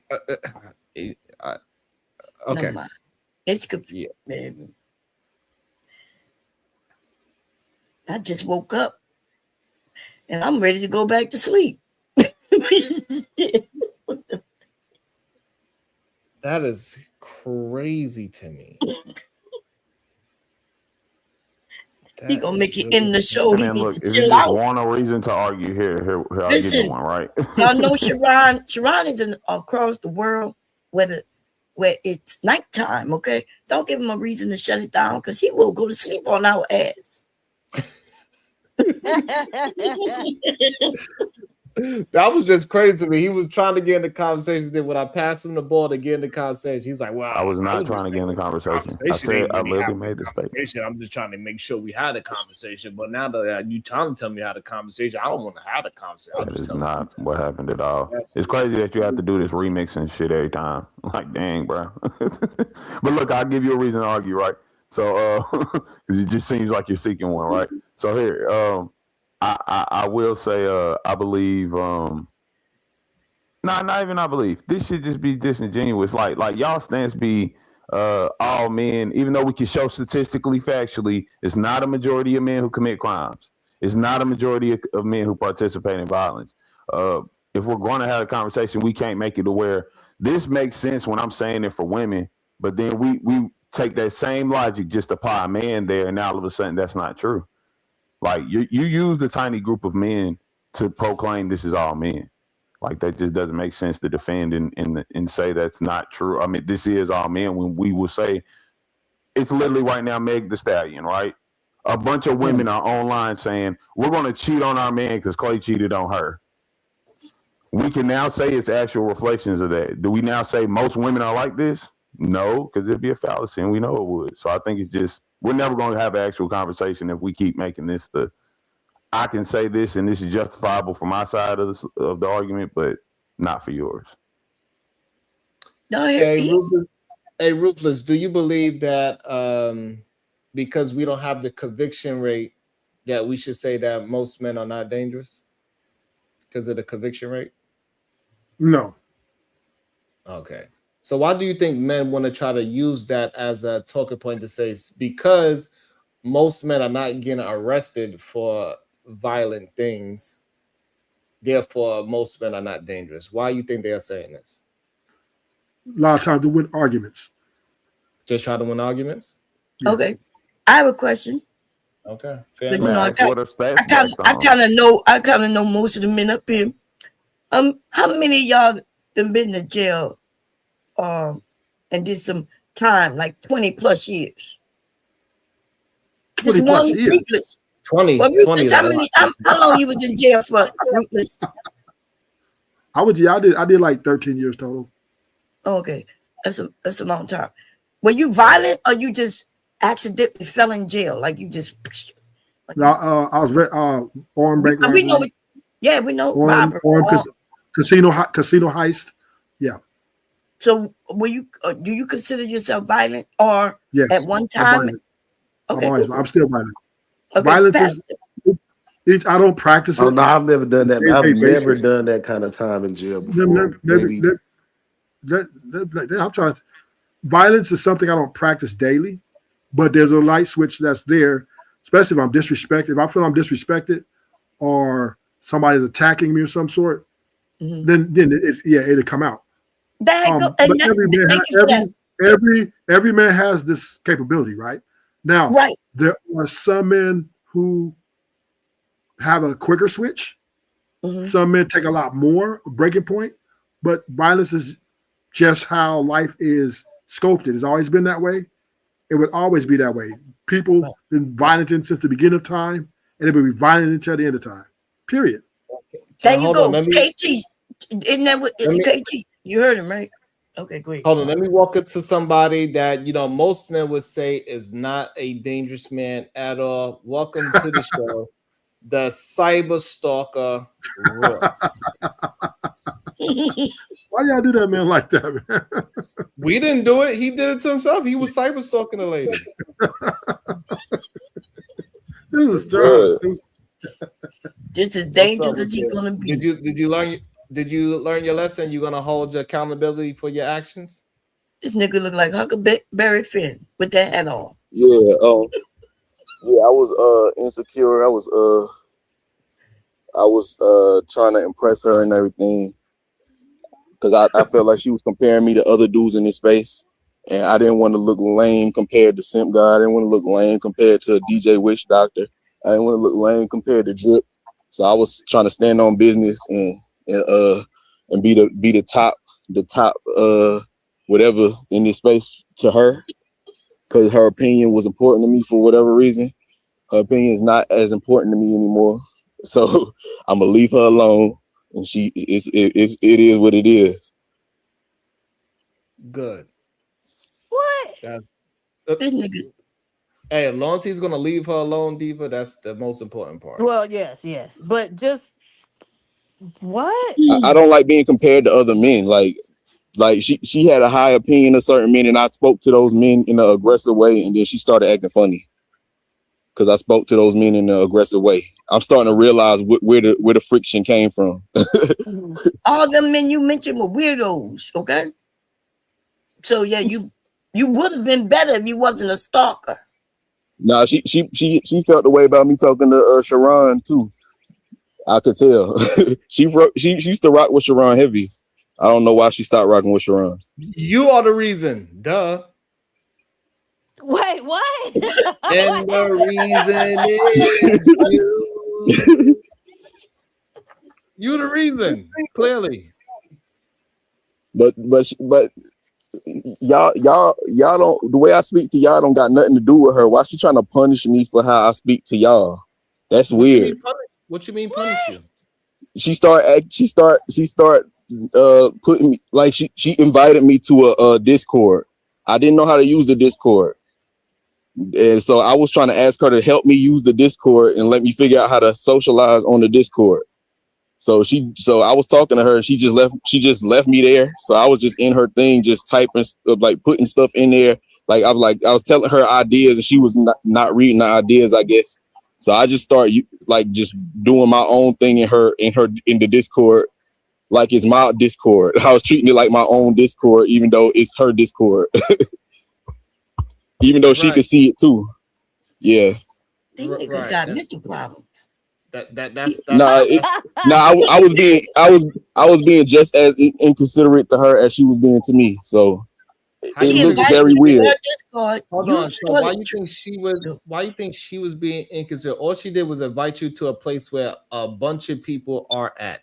You know, like me inviting you to the link, right? For example, it doesn't mean that this link is just for me and you to talk. It is for anybody to come and talk. So when she invited you to the Discord, it was just so you could be a part of the whole social Discord, not just her. Yeah, but if I don't even know how to get to where the other people are at, then then what the hell? I only know how to communicate with my friends, and she was my friend. Eventually I got Rogue C to be my friend. Eventually I got DJ Witch Doctor to be my friend. Reese was my friend kinda, but I didn't speak to her, so I was scared to speak to her because I know she don't like men. So men? Reese. You say she don't like everybody men? knows she don't like men. What? Just make up anything. I don't think that's a true statement. She just don't like hold on. I got somebody in the back. Javier, can you I please was left out stranded. I was left out stranded in the Discord. So I just started acting. I just started cheating. One second. Hey, Javier Cabrinara. I never seen you before. Can you please come up to let me know that you are a real person? Go ahead, Royce. Say what you gotta say. No, I don't want to see any negative come towards her. Even when I was supposedly like confronting Drip about her when he got confused he got accused of being a scammer, and I noticed she wasn't going to his channel. I felt like she might have been afraid of the smoke she might get from going to his channel. So I went to his channel and I was like, have LA been over here? Because I feel like she ain't been over here in a good minute.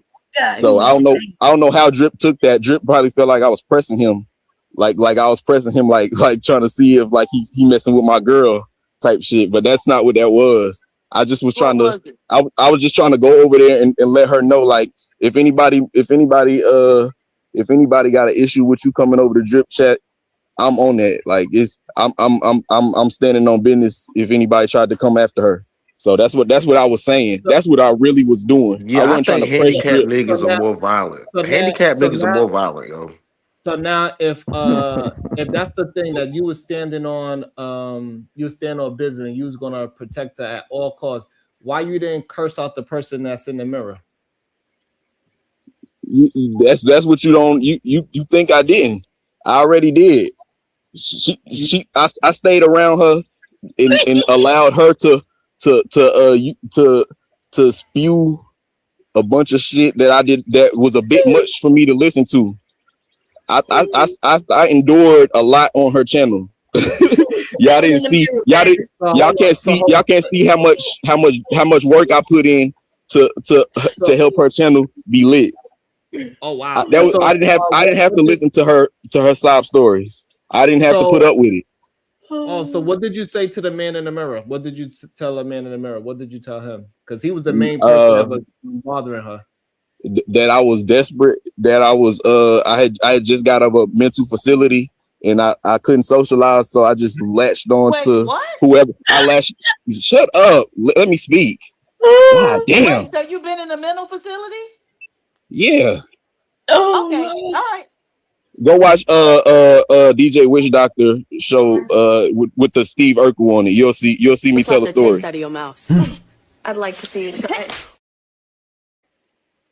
Yo, I told you, handicapped niggas is dangerous.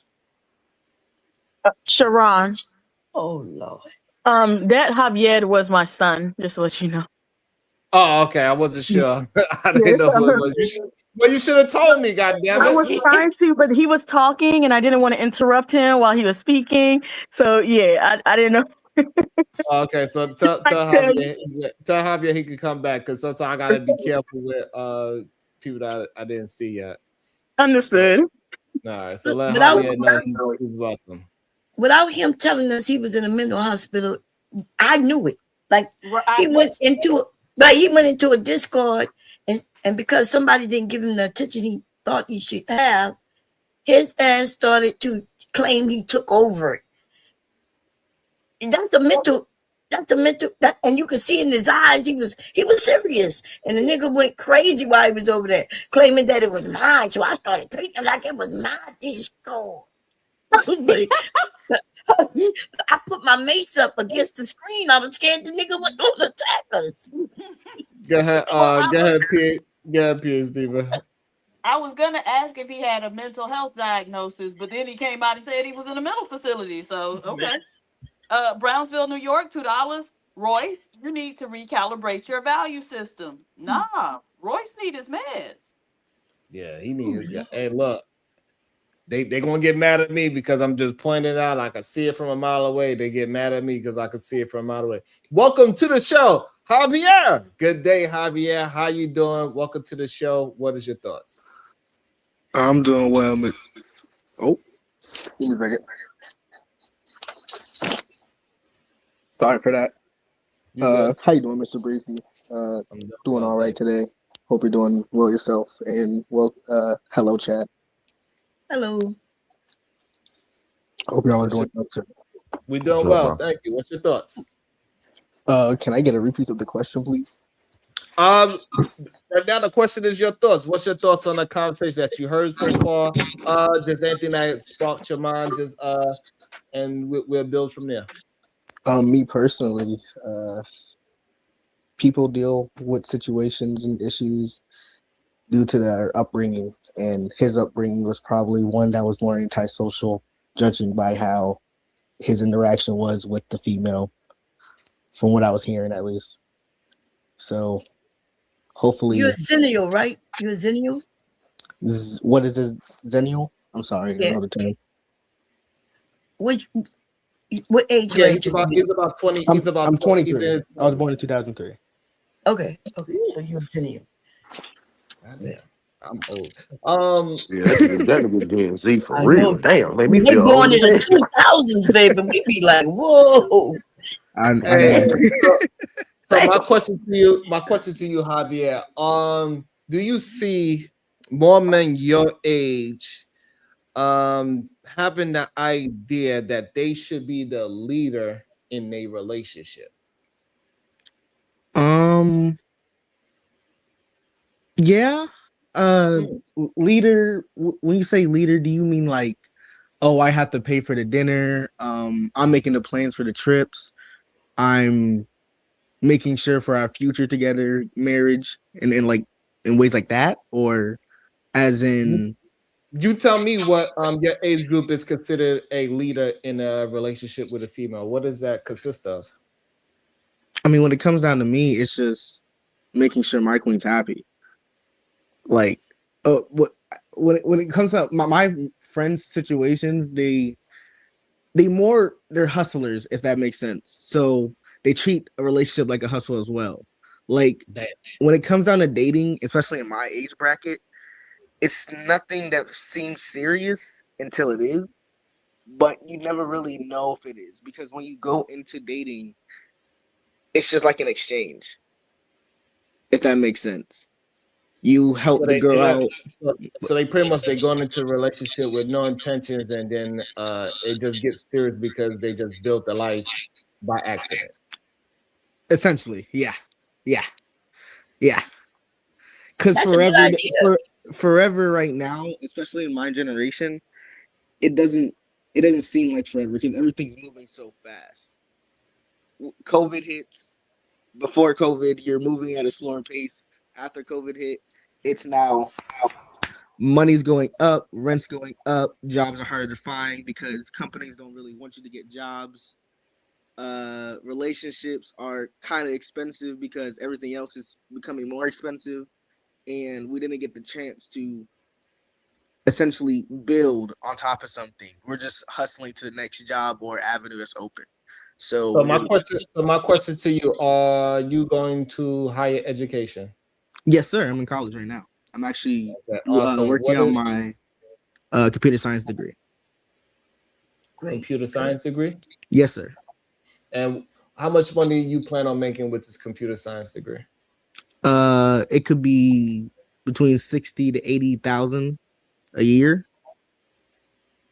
Upwards, depending on what avenues that I go into, either cybersecurity or anything stemming from AI research. I understand the possibilities. I'm trying to figure out what you trying to get into. Like, how much money you trying to make a year? Around like 70. I mean, the basic living essentially. Like, I'm more of a person that's just trying to live a sustainable life, if that makes sense. No, it doesn't make sense to me. Absolutely. Yeah, that makes sense, young man. That makes sense. No, it doesn't make sense.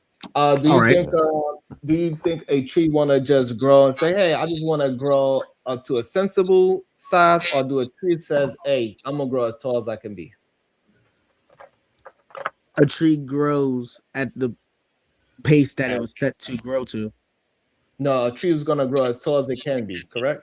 Of course. No, I mean, no. Maybe. No, so redwood is growing bigger than any regular tree. Like, that's what I'm saying. Yeah, but a redwood tree is going to grow as tall as a redwood tree can grow. Correct? No. Depending on the light that is getting from the sun, it could be in a shady area. It might grow lopsided. You can't expect all trees to grow the same. But it's going to, what I'm trying to get you to understand, but it's going to grow as tall as it can. Okay. Yes, sir. It can. Okay. Yes, sir. No, you ain't got a lot of them, young buck. This nigga, wow.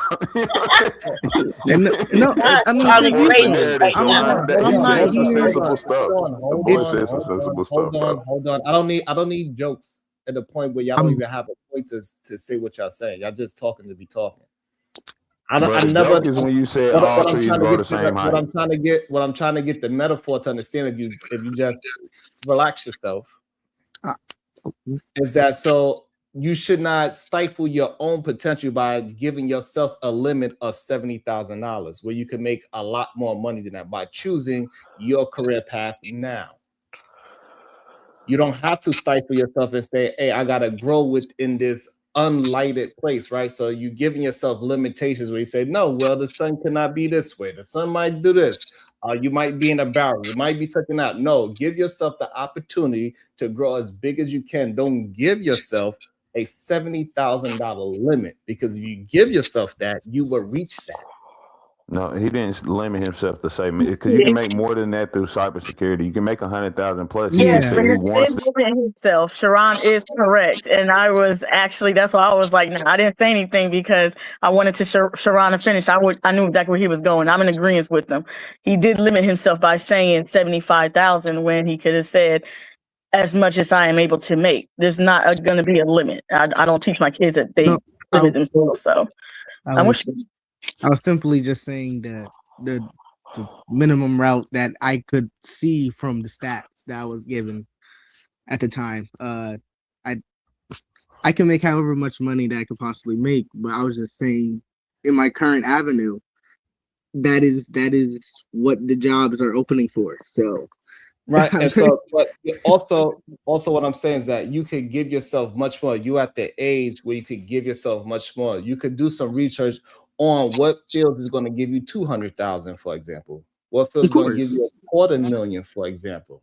Don't limit yourself to mediocrity, because 70,000 is clearly, by the time you hit 35, 40, it's probably going to be very close to the bottom of the barrel, because they're saying in 12 states right now, 150,000 is below is like right at poverty level nowadays. So you gotta start.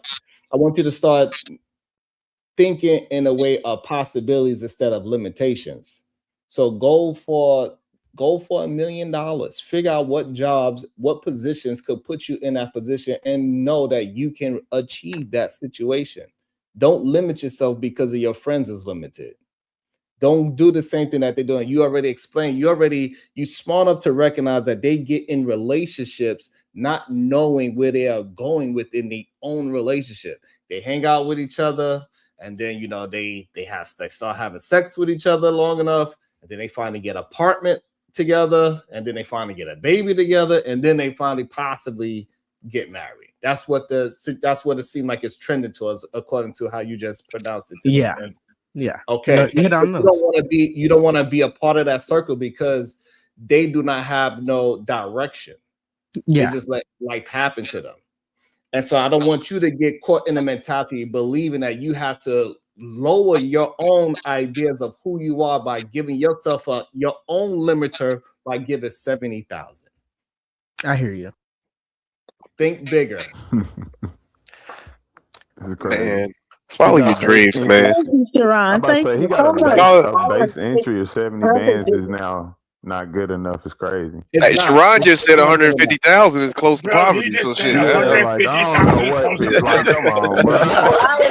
Hey, listen, That's so sad. Hold on, and look, and I want you, and this is very important, Javier.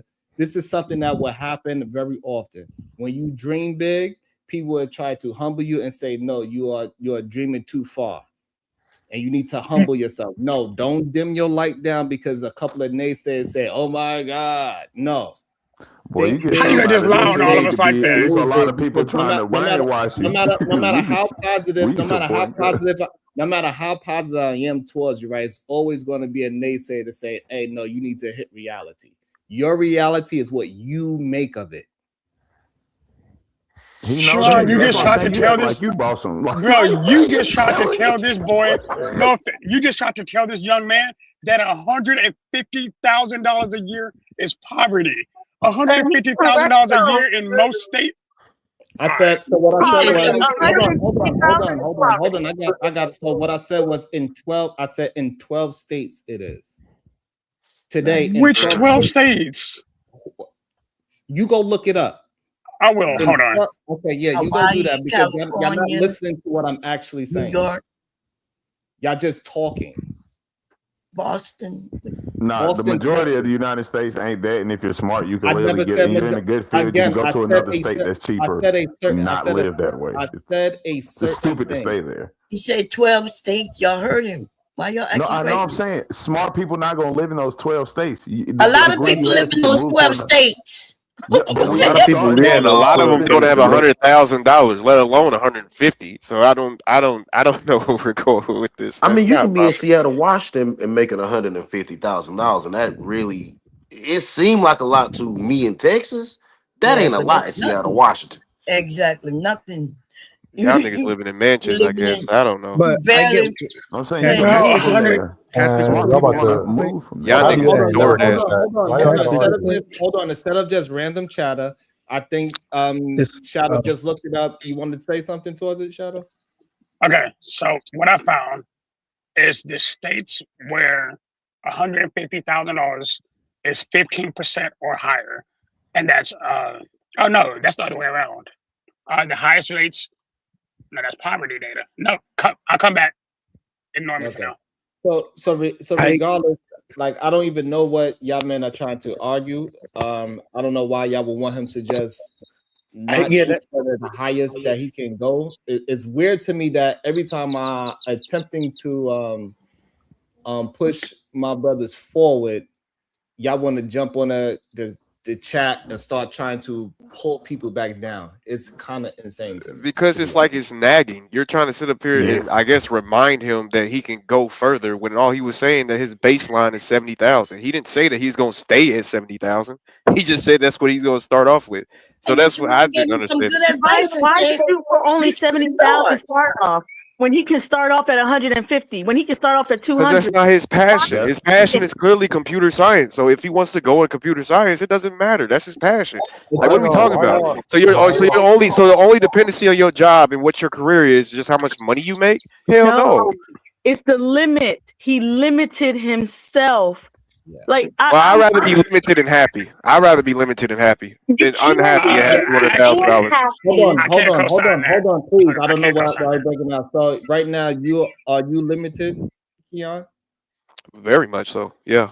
And are you happy? Yeah, I can say so. You could say so. Why you don't display happiness? According to who? according to who? I'm asking a question. Oh man, that man said I don't display happiness. Okay, all right. I mean, hey, I'll work on that, Sharon. I'll work on it for you. That's fine. I could deal with that. I could deal with that. That's fine. KT, Sharon, can I ask a question? Oh, never mind. Yeah, Shadow. Yes. It's Javier, right? Yes. Yes, sir. Okay. Just because I want to make this clear, bro, you have the ability to do whatever you want to do. And realistically speaking, like, the sky's your limit. Do whatever it takes to reach whatever goal you're trying to reach. Like, if it's 150,000, if it's $1 million a year, whatever the case may be, go for your goals and don't ever stop. Is what Sharon's trying to say. We're pushing back on him because that's just what we do. But keep in mind, everybody's praying for you, little bro. So have a good day. Thank you. I appreciate it. There we go. Thank you, Shadow. I think that was like one of the nicest thing I ever heard you say to somebody. I appreciate that. I'm so Hey, happy. Sharon, I'm finna shoot her now. No, snap. You were just talking to his. Did you talk to his No, mom? I'm being serious. Like, as a single mom, it has, my children hear me telling them these things, but they're always going to tell me, "You're a woman, you don't get it. It's not so easy for a man." Like, I hear that a lot. So when there are men who are pretty much voicing the things that I've told them, or they're supporting what I've told them, for me, it's like I want to say thank you, because you could have been with the other men who are like, "Oh no, let's be limited and happy." I don't teach my children that. I definitely teach them that money's going to come if you're doing what makes you happy, if you're following your passion. So there should never be a limit, because then you are indeed limiting your own happiness. You are indeed limiting other things, your passion, your purpose, what drives you, like all of that. So to hear two men support Let me ask Javier something. I want Javier to think about this and let me see his answer to this question. Javier, what you think is the difference between somebody that's making 70,000 and 200,000? What's the difference between those two individuals? More peace of mind, I would say. In terms of... No, I mean to achieve that, those incomes. The mindset between the two. Thank you. I'm glad that you said that. So, and that's why I want you to critically think and not limit yourself. So, if you give yourself a mindset of a 70,000, you ain't gonna ever get an opportunity to achieve the 200,000 because you already limited your mindset. I understand, sir. But the $70,000 guy doesn't have a poor mindset. This is weird. The $70,000 guy doesn't have a poor mindset. He's just not as financially concerned. He's not as concerned about money. That don't make him have a poor mindset. There's people in construction that does more harder work than people that makes $200,000 in the hospital. Like, what are we talking about? That has nothing to do with what you think. So what we talking about is the way how you frame that sentence, right? Say it again. I'm starting to get a little irritated. I said that people that's in construction works harder making $70,000 than people that are in a hospital that's working for $200,000 a year. Like, I don't understand what you mean. Suppose that have we so far you think that I'm saying that somebody that's making more money means that they work harder? I'm saying you're saying a lot, honestly. You're saying a lot. So I don't know exactly what you're saying. You're saying a lot of nothing. Just answer my. How am I saying a bunch of nothing? Because it doesn't matter about the money. So you're saying that my career, again, let me ask you a question. My career should only be dependent on how much I make a year. That's what you're telling me? Yes, you should choose a career dependent on how much money you want to make. Yes, that's the career you should choose. Yes. Now the That key there makes you sense. said though was what you want to make. So how you Correct. sit there and be like, well, like you need to, like again, because the little brother was only saying the job's base level is basically 70. Hold on, why do y'all interrupt people's conversations? So yes, you deciding on your career decides on how much money you're gonna make. Yes. What was it? But With what I that? was confused about on that part was, what if I do want to make that million, but the million requires me to work every day at every moment, and I never get sleep, or you know what I mean? Like, what if it's nothing but hustle, like to earn that until I get to that point where the money makes itself? But So then, what you do is you don't want to work like that, correct? no, sir. I want Okay, so therefore, I want a peace of mind. Like, I don't want to worry. so If that makes sense. therefore you should find a career that could give you that kind of money where you don't have to work 24 hours a day. Understandably so, but Oh my that's God. why I'm trying to.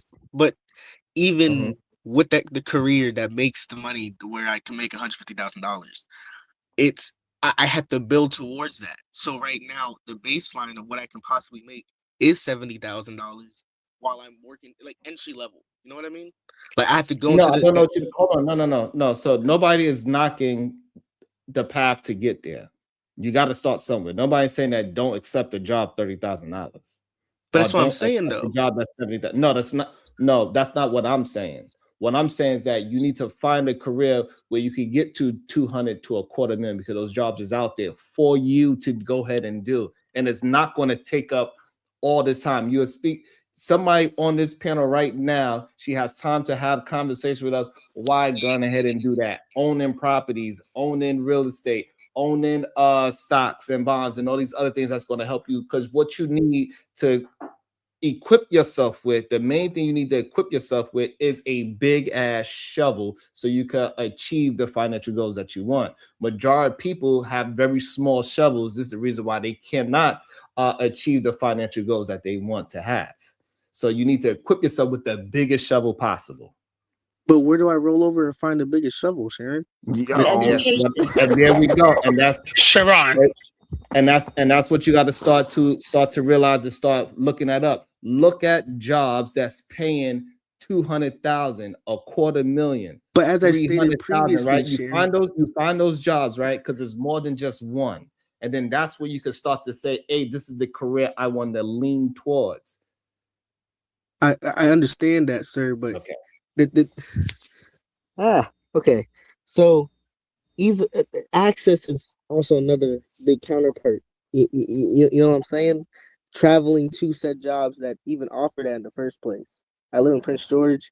Finding a job that in the tech side at all in Prince George is damn near impossible. Everything's in Richmond. In my car situation, not the bright situation. Okay, hold on. So what? But So what I'm saying is, time out. He in Maryland though, PG County, Maryland. Because I know, but still near DC. Time out. Yeah, let him finish it out. Good. Situations like mine are not just a dime a dozen. Bills and finding the basics while also struggling day to day in the private of our lives is another avenue that I'm still trying to persevere through currently. I'm like, I understand wanting and pushing for the goal of earning $100 million a year, but to have a platform to build on to that, not everyone has that, and I'm in a current predicament where it's not easy for me to do that too. You have to have accomplishments to get hired for half these jobs to even be noticeable in the stack of resumes that people are applying for every day. Everyone's also trying to do computer science. Everyone's also trying to do construction. I'm applying for these jobs, not hearing back, and it's something that me and my generation are going through daily. That's your problem. You pick something So computer science is not a terrible field. It's a great Yes, it field. is a It's terrible the biggest growth. Hold on. So the thing is that achieving great things is always going to be difficult. Okay, I'm not telling you something easy. So what I'm trying to get you to understand, even in Maryland, where you are at, right? That's where you're at, Maryland? Virginia. You're in Virginia. You are right down a block from a city where it's plenty of people making 200,000. So if you can't find it in your 10-mile circumference, then you want to have to move to go and get that money. But I think y'all are talking past each other. And so Sharon, I understand what you're talking about, like a mindset, but he's talking about the reality of his situation, right? So he's currently in the job market, correct? Who is that Yes, with an sir. echo? Yes, ma'am. Somebody. And I so think he's that's saying he's I think that's having. Javier. Yeah, it's Okay, I'm Javier. sorry. Just Yeah. go on mute, Javier, while Diva's talking to you. Yeah. Yeah. And so he's currently in the job market, and like a lot of other recent graduates, they ain't finding jobs, right? And so he's dealing with that very reality. And so, because he's, like he mentioned, trying to pay your bills, trying to stay, above water, trying to live.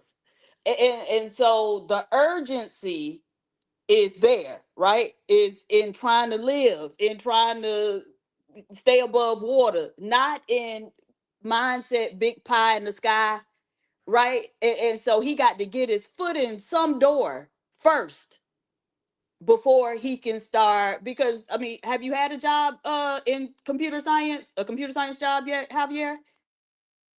No, ma'am, I have not. Okay, so that's the thing. He don't even know what he really like doing in the Right. computer science arena.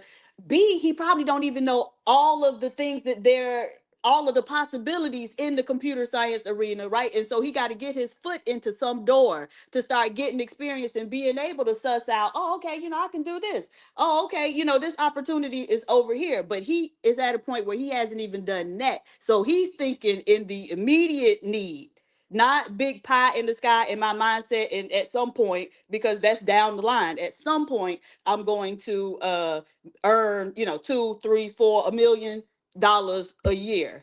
The Okay. beautiful Fair. thing though, Javier, is that the major that you chose and the education and training you've received have given you a skill set that is very transferable. And so what do I mean by that?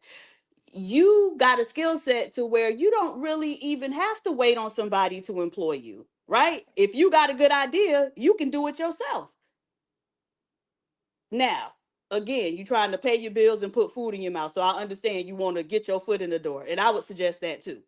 But what the point I'm making is when it comes to, the future plans and, that trajectory and where you want to end up, you in a good position because at some point you'll be able to strike out on your own and do your own thing.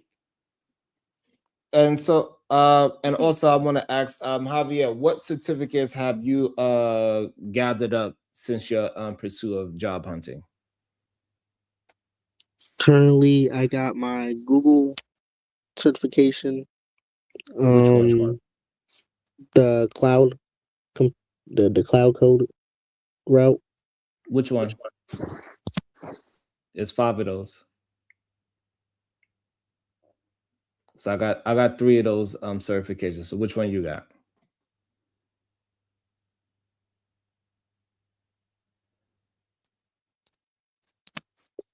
The data analytics. Okay, that's a good one. Data. Okay, so you got data analytics. That's a really good certification. That's the Google one. Good. Yes, you got sir. that. What else? I'm working on my computer science degree for VSU. Right, that's a degree. But what certifications? Because you say you want to get in the job market now. Yes, sir. So the degree is not going to help you get in the job market today. Those certifications are going to help you get in the job market today. Yes, sir. Okay, so you got the data. What else? That's the only one I have currently. I'm still working on. Are you chasing any other certifications that you know that's going to be comparable to your data analytics? Well, right now I'm working on coding projects. So I want to do video games. So I made 2 video games right now. One's a cross side scroller platformer, and then there's another one is a text-based RPG. I ain't gonna lie. How's data analytics going to help you design video games? Well, it wasn't the only thing I was gonna be working. I was also looking to cloud and AI certifications, but No, but it's you said just you the want to make cost of video these games. I want certifications. to That's know, another thing. how is data analytics going to help you build video games? It was a free course. I just took it because it was something to add to my portfolio. Okay, so it's not going to help you with building video games. No, sir. Okay, that was the answer I was looking for. And that's fine, because you're also looking for a place you're trying to get $1 to. So it's okay to understand where you at with that as well, right? So it's nothing, is no real wrong answer. Have you ever heard of a PMP? No, sir. You should probably highly looking at it. Data analytics with a PMP will move you very far in this job market of at least getting interviewed. You have to learn how to ace interviews, but after you fail a couple, you'll probably start to understand how to move in interviews and how to take over interview. You'll seem like somebody that will be able to learn that pretty quick. You gotta learn how to take over interviews. Do you understand what I mean by take over interview? Wait a second. Somewhat. No, sir. But so what I'm saying is that, so after you go look up a PMP, you need to go and grab one of those with your data analytics that would give you a great foot in the door. So taking over the interview. So when you start in the interview, you should be the one that is communicating with you should try to turn it into where you are interviewing the actual company instead of them just interviewing you. Yeah, man. Hey, can I say something real quick? And you need to learn how to. I make games and stuff too, bro. I gotta. And so, I don't know what the hell. I don't know. So you understand what I mean by take over an interview, and you could turn it into they are interviewing you, and what y'all could do for each other to make you an appropriate person to be in the culture of the place that you are looking into. So you need to do research on them and make them want to hire you and show them that you will fit in the culture and other place you're trying to get involved in. As I'm trying to give you basic information because you doing things as so you could get money now, but also you had a different passion as a video games. I also think you need to start looking in certification that's going to be in building video games, so you can work on the thing that you are actually passionate about. Giving a lot of information. That was a lot, right? I'm trying to slow it down a little bit. No, that wasn't a lot at all. Actually, it was very. It's okay. Very straightforward. No, I'm being so genuine right now. Thank you for the PMP information. Like genuinely, thank you. What you said makes sense. Very much so. Javier, What's I'm gonna put my email address in the back chat. Alrighty. So you can reach out to me because actually one of the many things I do is this type of thing, helping people navigate towards the appropriate career or the career that they want and that type of thing. So and that's a big resource that do not fumble that resource. Email her right away. Be on her ass. Well, let me not say that word because I gotta be careful on the internet. Just be on her. She got your back. Don't be afraid.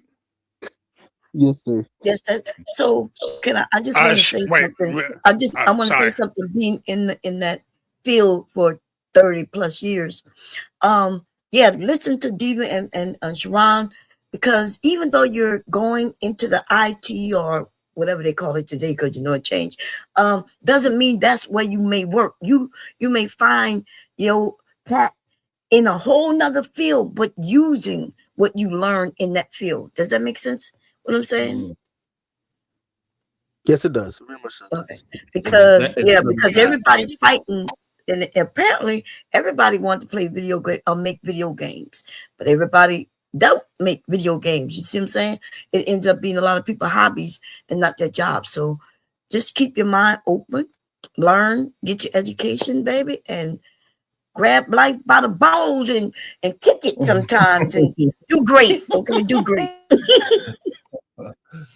And it's a lot of like with the data, you just got to get your foot in the door. With the IT thing, anything could work.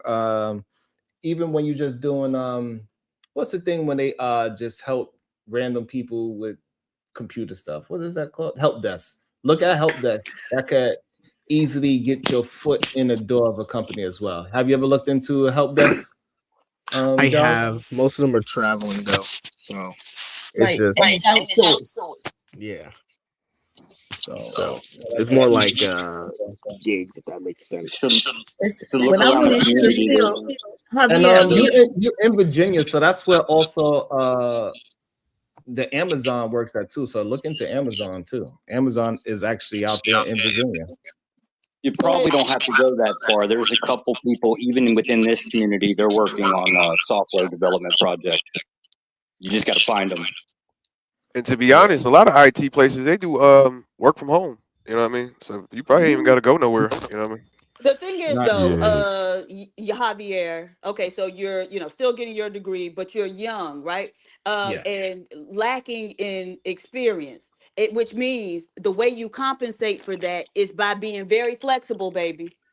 And so you're gonna have to go get them jobs. It may not be right Yeah. where you at, but you may have to uproot and, like Sharon said, Travel. move and go, or take that traveling job for a year or two till you have enough experience under your belt to be able to go and get a job where you can just sit where you at and make your money. So when you have a little bit of experience, you got to counterbalance that with a lot of flexibility. Yeah, that's a great experience is Yeah, king. I would like to. I'm gonna put my email in the back chat for you. Also, I because just I know want KT to. have an Why issue with you just jumping in. So now this is your I'm opportunity to trying to find. give. I'm trying to help the brother get like a real. Like y'all. I get it. We all. Never mind. I'm gonna put my email in the back chat. Like it's not going to be a paid job, but you can get some remote work as like a Ubisoft intern. Basically, they'll still qualify you as a dev, just like you said, just to have the work experience. I know how it goes with game development. You don't need any certification a lot of times if you have a lot of, like how you said you got games that you've made and stuff, like examples. They'll take a lot of that and just say, okay, we'll put you on some junior dev team.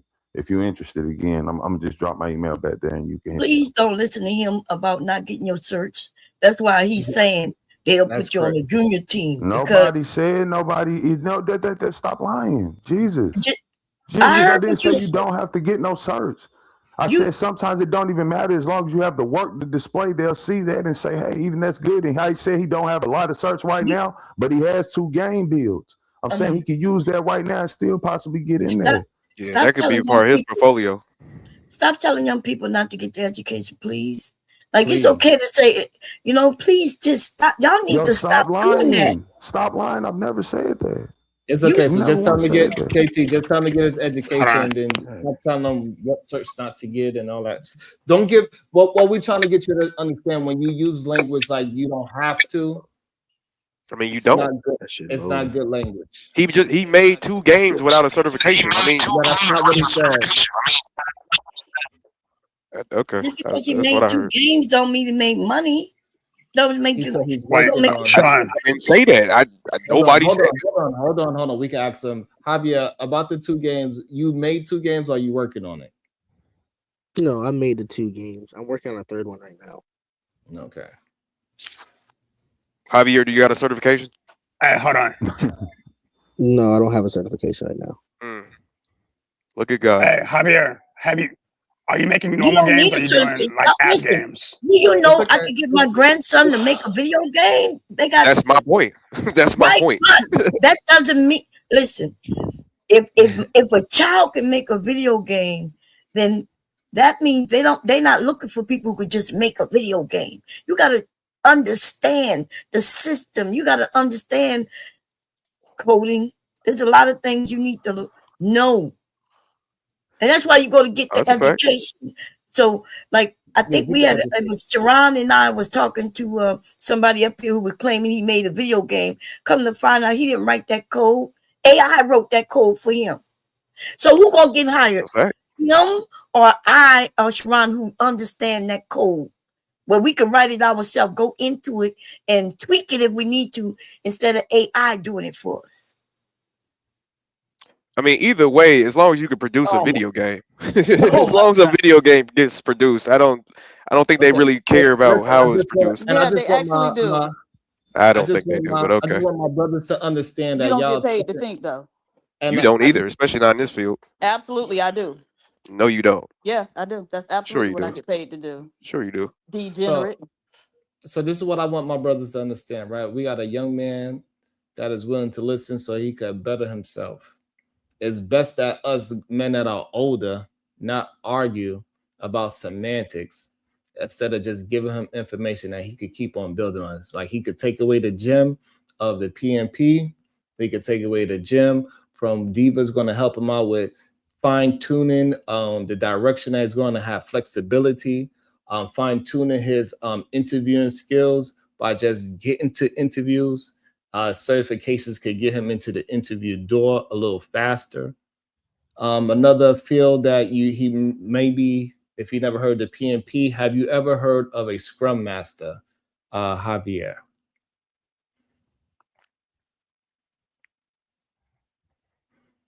You're on mute, by the way, Javier. Maybe he's not. Oh, my bad. Have you heard of a Scrum Master? No, I have not. But hold, I looked it up as soon as you said it. But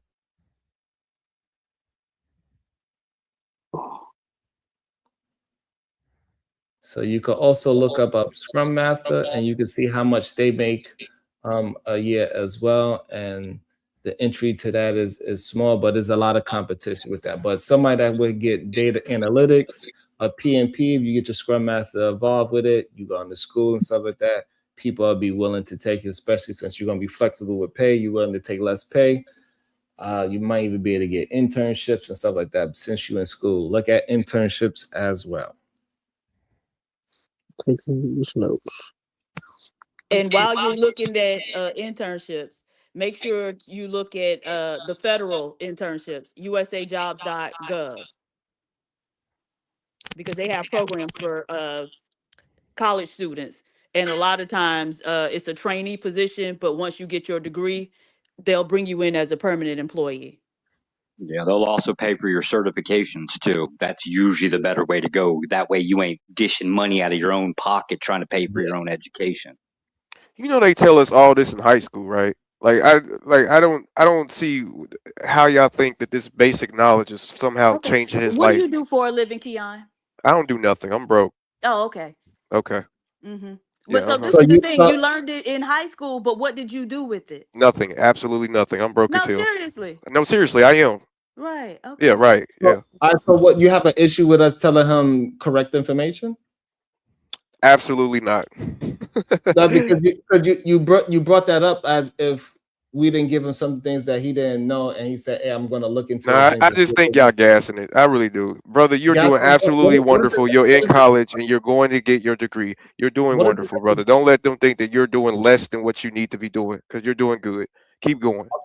Okay. Shadow, what Keon just said, you think that we are telling him that he's doing less than? No, I think y'all are just trying to give him additional resources. I'm trying to help At him least find that's a what I'm job. hearing. Right.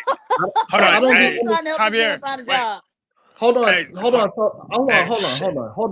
What I want to say is this. Y'all was quick to jump down my throat for giving him information. And then Keon is here saying things that we are not saying.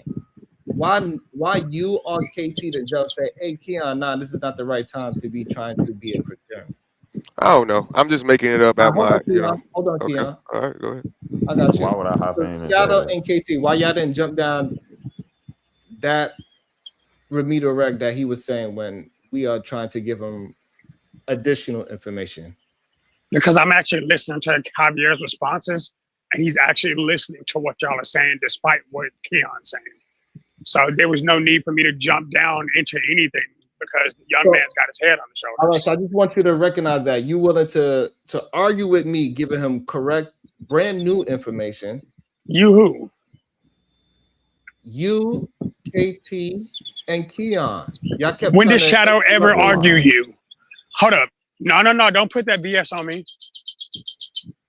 I've actually supported everything you've been saying to this dude. Why would you even throw me in that mix, Sean? Because you was one of the until I got deeper into it, then you was like, all right, you left it alone. But you was one of the first one to jump out when I said no, you need to go after 150, 200,000. You was one of the first people to jump down my neck. I did not jump down your neck at all. What are you talking about? Okay. All right. I Look, got it wrong. in fact, I got I it was wrong. just I gonna got it add wrong. what y'all We were can saying. leave it there. We can leave it there. I got it wrong then. Fine. Hold up, Sean. So I want to ask him because I know the area he's in now. Hey, if you want to look for a paid internship, PAX Prime is coming up. There's a lot of companies out there that would work with your video game building that will pay you to work from home. So that's a resource that you can go look into. I know PAX Prime and PAX East are both going to be in that area, so it's something for you to look into. They're always looking to hire new people. Be careful with those companies. Know your rights. You might build a video game, and they may own it. You know what I mean? So just know what you're doing. But people are giving you good information up here. I just want to use an example. Because the money thing, I'm going back to the money conversation way in the beginning of this conversation. Like when I decided my career, I did exactly what Sharon said, right? I was already loving computers, understood them ever since I was really young when they first came out. So I decided I wanted to be a computer engineer, right? That was my path. And so I started to work down that path. The thing about computers, though, it changes so often that even if I told you what my degree is and my search, you won't even recognize them at this point, right? MCSD, highest cert that there was in this country. Right when I got that, though, right, where they were starting you out at $70K a year, and I'm talking about 30 years ago, $70K a year was a lot, right? And then they started outsourcing those jobs. So they then offered me $30,000 for something that used to be $70,000 for. So what I'm saying, be what these two have told you, PhD and Sharon, be very flexible with your education. You understand? So you getting technology is a great arena to be in. Yeah. Just be flexible where it takes you. Video games may not be where you end up at. Is essentially what I'm saying. I hope that makes sense. I think at this point, Bomb, I think it's like over 100 different certifications you could go through now. So it's so much out there where you could land in this cyber world now. It's vast, especially with AI now. They having AI certifications now too. So. Well, at least from the current conversation, right? My understanding was that all I heard was that $70,000 is not enough. You should aim for the sky, and go get that $150,000 that I guess you could just press a button and get. It's not enough. In 12 years, $150,000 is going to be poverty. To me, that just sounds very ungrounded. I know a lot of people in this world, $100,000 would probably change their lives, not only their lives, their family lives. So it's about where you start off at. Everybody don't start off with a 2-parent household who encourages them to go get $150,000 job. It's a lot of people that starts off in poverty. So if they're making $70,000 from that poverty level, then I'm pretty sure they'll be happy with that. Rather, if they go further than that, I mean, hey, that's up to them. But to sit up here and try to diminish any types of levels of 5 figures and up, it's just, to me, kind of ungrounded. Y'all sound very ungrounded. You hurt his feelings, Sharon, because Oh, you were now my talking to feelings is him. hurt. Oh my You God, now my talking to feelings him. is hurt. But the This woman interesting is so thing is childish. I've seen several men in the chat saying, "Oh, well, he already noticed. This is Cause information he you get do. in." Y'all been sitting up here saying Okay, basic but why information for the can't last 10 minutes. why can't Go you get let an other people? internship. Holy shit. That's so smart. Thank you. That's so revolutionary. Go get an internship. Yeah, I'm pretty sure this 23-year-old college kid doesn't know that for sure. So the thing is, right? And so apparently all of the high schools are handing out this information. And so all of the high school students know it, right? But we still see that it's black men who end up at the bottom rungs of fucking society. So if they teaching it to you stupid motherfuckers, apparently you ain't learning the lesson. Shit, You and okay? We got guests, JB. I You shouldn't say, be acting and like that. you sound mad, and welcome. Shit. Right. And Maybe I so don't care about apparently that, you don't know. They teaching it, but you niggas ain't learning or I just wasn't paying attention. because you all don't. Please, if y'all was learning it in high school, then I would expect you to be earning a lot more money. Hey, that's your expectations. Nobody pay you Right. to have Oh, okay. Y'all expectations. just can't. Nobody pays you to have Y'all can't do it. expectations. I know. Y'all can't do nothing but be on the bottom. Yeah, Apparently, for the sure. You're a men have no prime expectation. example. All right, Right. They don't. They don't have any so expectations for themselves, which is why they be let on the me bottom rungs. This young understand this. man is different. So Keon, what advice that you want to give to me since we giving I bad have advice? no advice for him. Keep going in your career, brother. Keep going in your college career, and I hope that you finally get your So why you certificates and giving? get your So why you degree, saying? so that So you can get you a good job. if that's the case, why are you pushing back towards what we saying? Because it all started from $70,000 isn't enough. That's where it It's all not. started from. You It's say not. it's not. No, it's not. $70,000 starting off in your career is not enough at the age of 24, 25 years old once you Not for the graduate from college. lifestyle that No, hold on. No, hold on. You added stuff to it. That's If his life. That's what he's talking about. Hold on, please. If he starts off with 70, that's fine. That's what baseline means, Sharon. What are we talking about? When he says my baseline is 70,000, that means when I get out of college, this is what I'm going. Oh my God. Y'all be giving me headaches when y'all don't know how to even form an argument.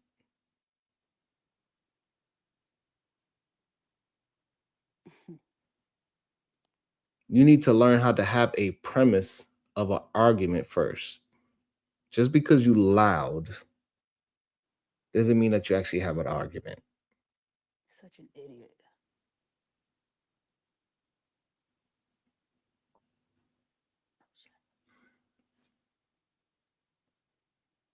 It's crazy.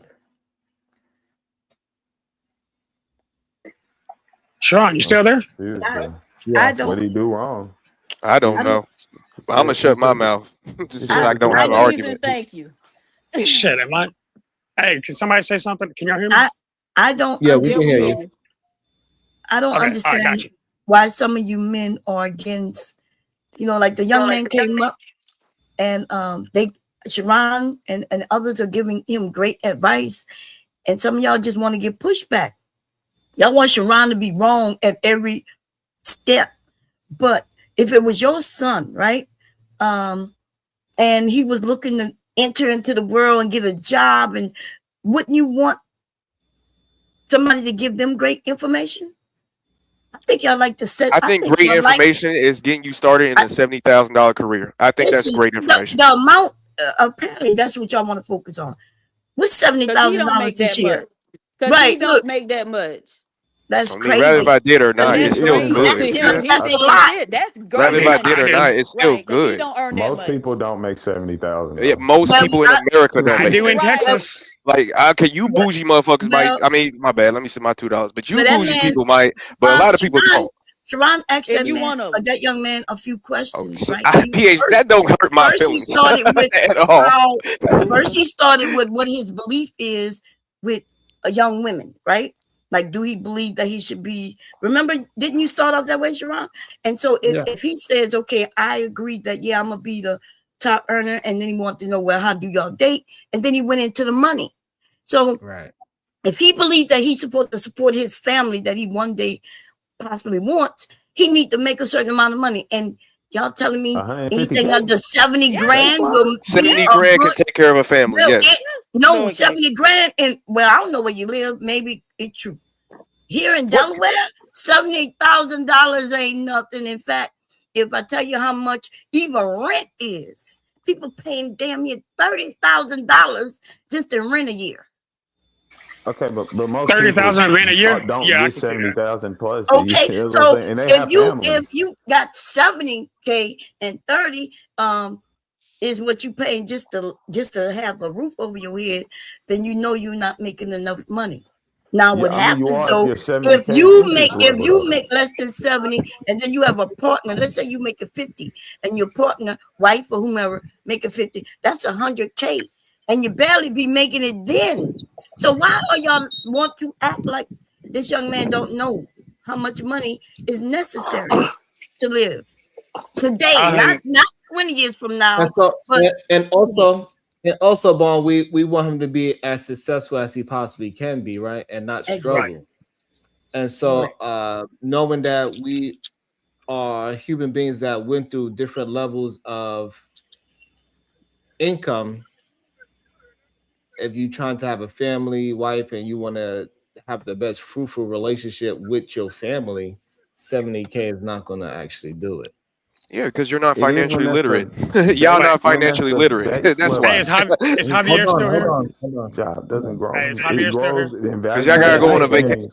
Y'all gotta go on a vacation every 2 months and go pop your booty every weekend. Hold on. We don't need talking points. We're having a conversation with a real young man. So please stop with the talking points for no reason, please.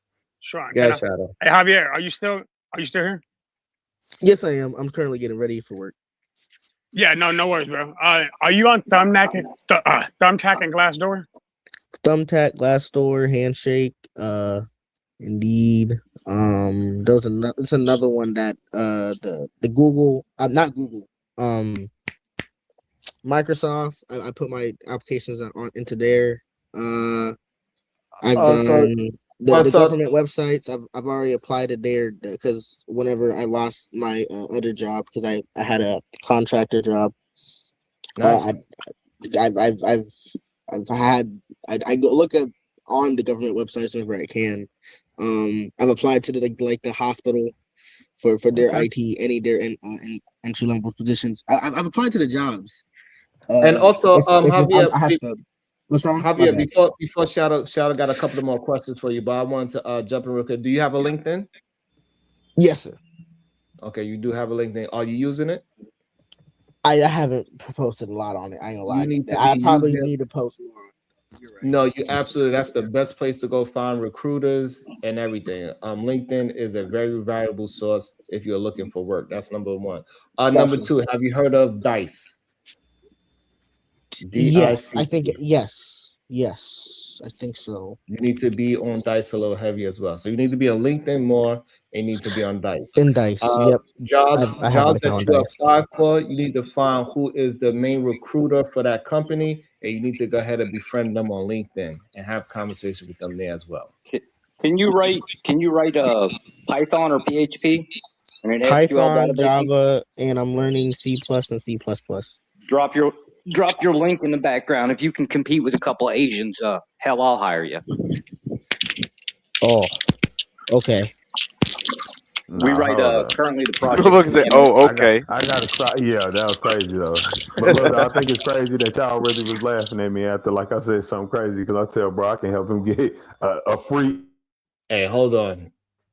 Make sure you drop your information in the back with his name is Josh.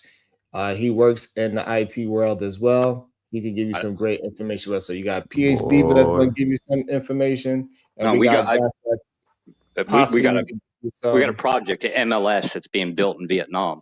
If you can write those 3 languages and you can compete with a couple fucking idiot Vietnamese, I'll hire you. What language? Because I don't like dealing with them. What language, Josh? Python, PHP, and the databasing system is SQL. It's all big data. He's got a data analyst. He can do it. I know all those languages, baby. Yes, SQL, Python, and PHP. Yes. How much y'all paying? Don't know yet. 70,000. Depends on what you can do and how fast. No, sorry, I don't like to hire older people. Hold on, hold on, y'all. Hold on. Javier, so it is on your phone. You probably on your phone. So you can look and you can see where it says private chat. Private chat. Just drop your LinkedIn. I don't need anything else. Your LinkedIn will work for me. I hit you up through there. Gotcha. Hit You that, see it? and then it'll open. Yeah, tap private chat. You'll see people put their emails in there for you. I'm in the chat. I see the emails. No, not chat, but private chat. Yeah, he said you see the emails. So that's where you put it. If you see 2 emails, then put your email back there too. All right. Yeah. Yeah. Well, he said he don't like to hire older people, so my foundation comes from C I'm plus trying to get my plus LinkedIn. Give me a plus, moment. right? So I know code like the back of my hand. It wouldn't be normally. It wouldn't be a problem if you like if we were constructing something that kind of was already been formed. Yes, the MLS is older than dirt, right? But you know how technology rolls, right? You want new concepts, right? So you kind of like the younger guys only because they generally bring a little something, I don't know, new with pizzazz. Oh, so It ain't really. It has less to you're do with not the looking coding for language. someone. I thought you said you were looking for somebody who know code. I didn't know you looking for people to. So you don't know what you're looking to build. Yep. Or Yeah, you it's looking for the people to come up it's with an the MLS ideas that you system. build. Yeah, Can it's you an tell me MLS system, the just three like you go to languages a that you local need? real estate company and they're looking Hold for on, like a house, right? he's asking you a question, Josh. Go What ahead. were what were the three languages you needed specifically looking for? Python, PHP, and anything that can deal with SQL. Which is databasing, by the way. Somebody said I'm confused. I can assure you I'm not confused Alrighty, about I got. anything. Okay, when it comes to technology. Okay. But Let me read a so couple of these. Oh, if you're looking for somebody to put together something, but he said he want the young people so they can do what again? Bring new ideas. Bring new ideas. Okay. Shiesty. About to be a situation.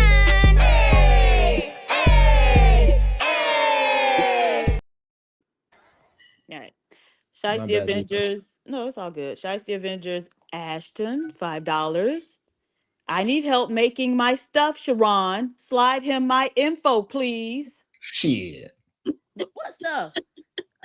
Elite Belzo, $110 for the show. Thank you, ma'am.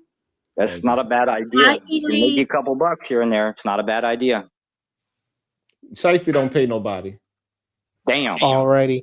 I do have to get ready for work though. So I appreciate all this information. I wrote everything down. I've emailed King, I've emailed Diva. Definitely gonna look into the PAX Prime and PAX East info. Thank y'all all for this. Y'all have no idea how blessed I feel right now. Genuinely speaking. I know touch the about stars, little bro. internships and such, but there was definitely a lot of information that I didn't have before that is definitely gonna help me. No doubt. So I really do appreciate y'all. Really You got it. Y'all have a great one, and You God too. bless everything. You too. Nice meeting you. Good day, Javier. Oh, he nicer than me.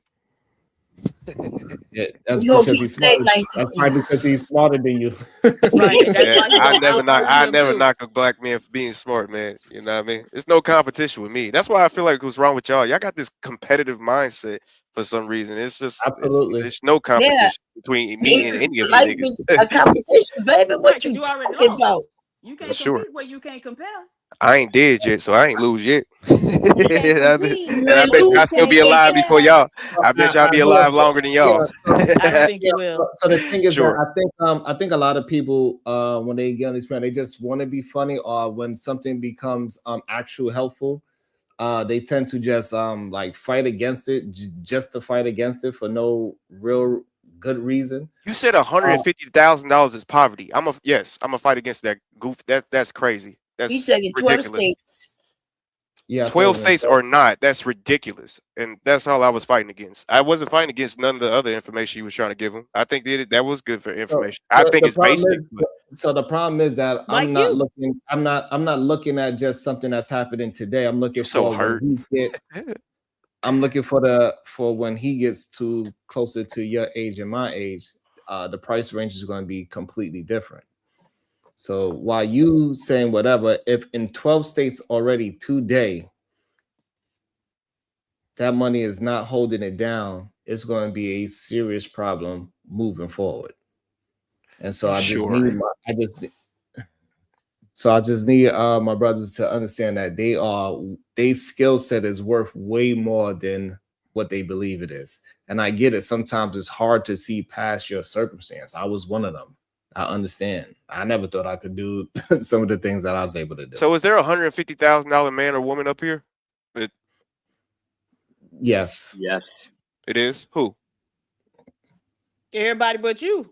It's clearly. So everybody but me? Everybody has $150,000 a year? Just so you're aware, most people that own a home are worth over $150,000. Or worth? I said you make it a year. I'm talking about income. I'm not talking about your worth. Now your income comes in a different format. It depends, right? Is anybody $150,000 a year person making $150,000 right now? If you own a mom and pop store and you're So just PhD, but selling you are? Coca-Cola. Yes. So is it hard for you to live right now? I'm in a very low cost area. Huh. Sure. Okay. All right. And I'm jealous as hell. Upstate New York, horrible place to live. There is no such thing as low cost in my area. It doesn't exist. Might as well be California. Although California's worse. got some liars. Okay, I've said it. Shout out to I've y'all. already said it once before. I don't Look up make no Kentucky, New money, York. Keon. I'm broke, and I don't make no money. I am too, but clearly there's $150,000 people up here. So you know, But my husband, on the other hand, and you know, that's another story. Why people think I think that it's a scale to concept, earn right? Everybody that lives in you got to rural. be working 24 hours a day. That's not the case. There are a lot of I never careers said that you that. can. I'm not talking about you, baby. There are a lot of careers you can get where you work minimal and still clear more than 150 a year. Like you just got to choose the right job. Hey Diva, hey, what I learned is that the more, well, at least in the fields that the less you work, the more money you make. That's what I learned. Like this idea that you could out physically work somebody and money, that's not necessary to like. If your job is giving out the overtime, cool. If you got a field that is like that, like you know, like you're a garbage man, you could outwork everybody and make 150, right? In New York City, for sure. Garbage man making 150 easy. Correction officers in New York and upstate New York as well, they make 150 easy. Yeah, after they worked there for 20 years. Yeah, I bet they do. 200,000 to 300,000 don't mean you got to work 24/7 either. Come on, y'all. You just got to pick the right career. That's why it's very important. Reach out to me. I'll help you do it. And so 4 feet. I don't know. That's a good one though. For real. Josh, wait a minute. Somebody reminded me that since you are discriminating against me for ageism, that I'm going to sue you. So what's your address so I can Yeah, my company's name is K-Tech. File a complaint, right? Go for it. The disconnect, it really is the whole cost of living that I think the disconnect, right? We think that the vast majority of the United States is like rural America. Well, it would if you're just going to live there and do nothing, right? Generally, job industries are in weird places, right? And they're always, you know where they're at because their cost of living goes ape shit crazy. You look at upstate New York, your starting average home is $500,000. That's $1 million for a freaking home. You go to California, I think their smallest home that was listed on the MLS was like something like $650,000, and it looked like a box. It literally looked like a box with 4 windows. That's what they're trying to explain to you is whatever you think you're going to make today ain't going to be good enough tomorrow by any means necessary. And you're still you trying to spend get that same $650 in Texas, you're going to get a very nice house. So again, as KT said, it could just be a where you're living area, but you can make the same money and live much better. What are you talking about, like Dallas or Houston or outside? This man said I make $180,000 and I'm barely making it. Brother, you need to make some life changes then. If you're making $180,000 that means you're and you're financially barely making unstable. you're financially illiterate. That's People that's paying the problem. $3,000 in rent It in don't New depend York. on where you at. You can live in the freaking middle of Alaska, nigga. With 150,000, you can make it comfortable for yourself. This is ridiculous, bro. But that's the point. Where are you going to be in Alaska, It living off doesn't 100? What are you matter. going to be doing there? It No, it doesn't does matter, matter. You're bro. going to live and work in the same place, or are you going to like basically travel 5 other states just for work? Yeah, y'all just admitting in real time in 4K that y'all financially illiterate, and y'all just can't stop buying wherever the hell y'all buying to the point where you're broke at the end of making $180,000. That's just absolutely insane. There's no way you should be broke or living off your means with $180,000 a year. Well, I know people with $30,000 a year who still are able to save money regardless of the case. Rather, they're living in the middle of Indianapolis or living in LA, California, Beverly Hills. Like that's just Wait, insane. Keon, you're in Texas, though, You ain't right? gonna be in Beverly Hills with 30K, but okay. They're living off Keon, a you're in credit Texas, card. Are you right? They're living off surprised? a Nah, I but, live in the Midwest. I'm in Indiana. Oh, okay. No. Oh, okay. never- That's Nobody want to be in Indianapolis is a terrible Oh, now we about to make jokes about how I live in the Midwest. Just childish, bro. Y'all no. so We just predictable. saying that the Y'all so cost is predictable and cheaper. childish. Nobody. Oh, well, Go ahead, I was wrong when I said nobody. PhD, we're gonna eat your ass up for living in Indiana. Oh, we know. Yeah. But we were just saying that you live in a lower cost, I used to live in California too, so I mean, Okay, San so you Diego. know how it's expensive. I think know that- both. How much for a efficiency in New York, Sharon? A month. Yeah, New York is ridiculous. A studio is probably like 2,500. Right. God damn. That joint gonna be You're 400 joking. square feet. There's a video of an older woman living in a efficiency, or that's what you call it, right? And she had rats coming from under her. What you call them?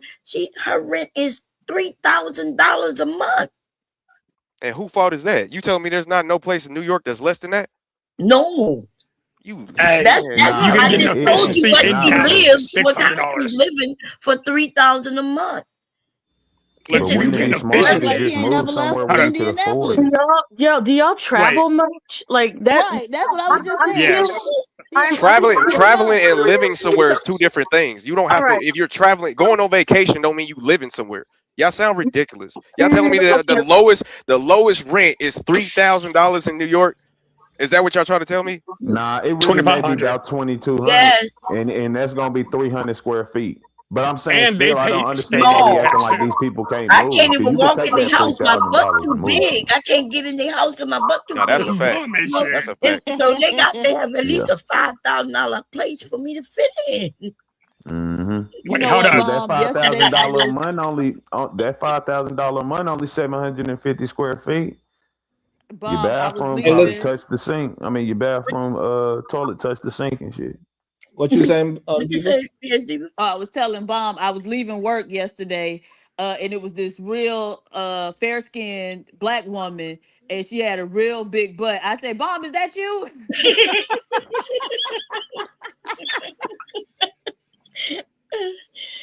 Oh man, some of these men. Sharon, you can get a studio apartment and Go sorry, ahead, Bob. I say No, you go can ahead, get a Bob. studio apartment in Dallas for $650, and we don't pay Really? state income tax here. Yeah. Yeah, Oh, but y'all, sales tax and whatnot be high. Higher than a Our month. sales tax is still 8.25 or Yeah, that's kind of 8.27. high. That's Is it? in Florida, baby. Yes, Yeah, it's high. yes. Yeah, And for y'all sure. property taxes are through the damn roof. Yeah, our property taxes are dumb. Right. But still, Like though, they're why trying. are But we look, acting like when you're people not can't paying move to state places income to make tax, better decisions with the money they make? I think that state income tax actually a changed. lot of those places where you make the better decision, they don't got the money. Yeah, that's what true. That's where we're at here, right? So when you talk about like your career and the cost of living, they kind of go hand in hand, and you don't get much of a choice between. You're going to live wherever. Well, I mean, if you're going to base it off of a career, that's where you're going to live, wherever the hell that career tells you to live. No, Like that's if Sharon you're talked not about, really. like the corrections officer. If you think you're going to live wherever the hell that one prison is, no, they'll transfer your ass, and you're going to go, or you ain't going to have a job. Right. Okay, you talking So about that's prison how stuff, that's maybe how like our jails, though, economy. right? how our economy got destroyed here in Delaware. New Yorkers, right, where they started moving here in Delaware, and they still work in New York. They work in New York, and not only that, even in DC, motherfuckers work in DC but live here because they can get a cheaper home, even though it's expensive here in Delaware. It's the lowest in the tri-state. It's lower than Philadelphia, which is Pennsylvania, New Jersey, and it's lower than even Baltimore, which is Maryland. I don't know if y'all lower than Pennsylvania. Yes, Pittsburgh, Pennsylvania you is can high get as a hell. 2-bedroom for $650. You can get a 2-bedroom in Pittsburgh, Pennsylvania right now. Pittsburgh is not in my tri-state area. Philly is not. Hold on. First of all, Pittsburgh is not a cheap area. That's that's weird. Yes, it is. No, it's not. Yes, I mean, we comparing it to the major cities. You can get a 2-bedroom in Pittsburgh. I'm not talking about messed up for nothing for $650 a month. Hold on, because y'all just throwing out numbers. All right, so now when you say it's $650, where's this place at? Is it a place where you can raise children? Yes, Pittsburgh don't got no hoods like that. Lion say it do if you know Pittsburgh like that. It's one area that's the hood like that, and the rest of Pittsburgh is pretty much kind of like it ain't Pittsburgh weird. It's like small Atlanta. You know what I'm saying? What? Online. What part of Pittsburgh? Bro. A lot of gay stuff, huh? No, I'm talking about in terms of like how most people identify Atlanta as a big area. If you actually know Atlanta, you know like the actual Atlanta area, not that big.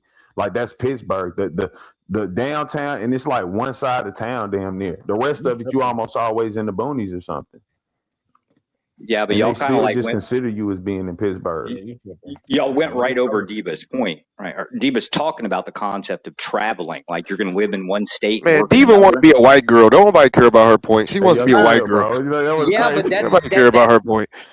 What she's talking about is probably the majority of, well, at least anybody that resides in the Northeast. You're going to be driving. White man does agree with her. Yeah, I bet. I'm looking in Pittsburgh.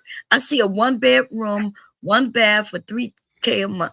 I see a 1-bedroom, 1.5 bath for $2,300 a month. I'm trying to find this 600. Let me see if I can even find anything. Well, because I know I looked to buy some houses in Pittsburgh at one point, but it says the medium rent is $1,500 in Pittsburgh. So I don't know what you're talking about. I don't know where he found this. If it's $650, bro, I hate to do this to you. You know I don't really do this like that. Please tell these people you can find. Now, tell me if I'm right or wrong. How much would a 2-bedroom be in the Pittsburgh right now? Just say it real quick. I just told you. You pick one like the house. Remember when we was looking up the houses and shit? How much was them houses we was looking? House around $700-800. Okay, can you not find a 1 or even 2-bedroom? Some of them joints we seeing wasn't they $650, and we not talking about bad neighborhoods. You live there, right? So you know apartments. Yeah, you can definitely get you a 1-bedroom or maybe a 2-bedroom apartment. One for sure for like between $600 and $700. All right, my bad. I'm gonna call you right back though. Yeah, I don't see it at all. All right, so this is my brother who lives there literally. I'm looking on the website. I can't find. See, and that's y'all problems. Y'all think y'all can look on websites instead of actually living there. We were both. I was about to move there with him. y'all can say whatever y'all want. I'm talking. I just brought up a person who lives there. Okay, right. If you say so.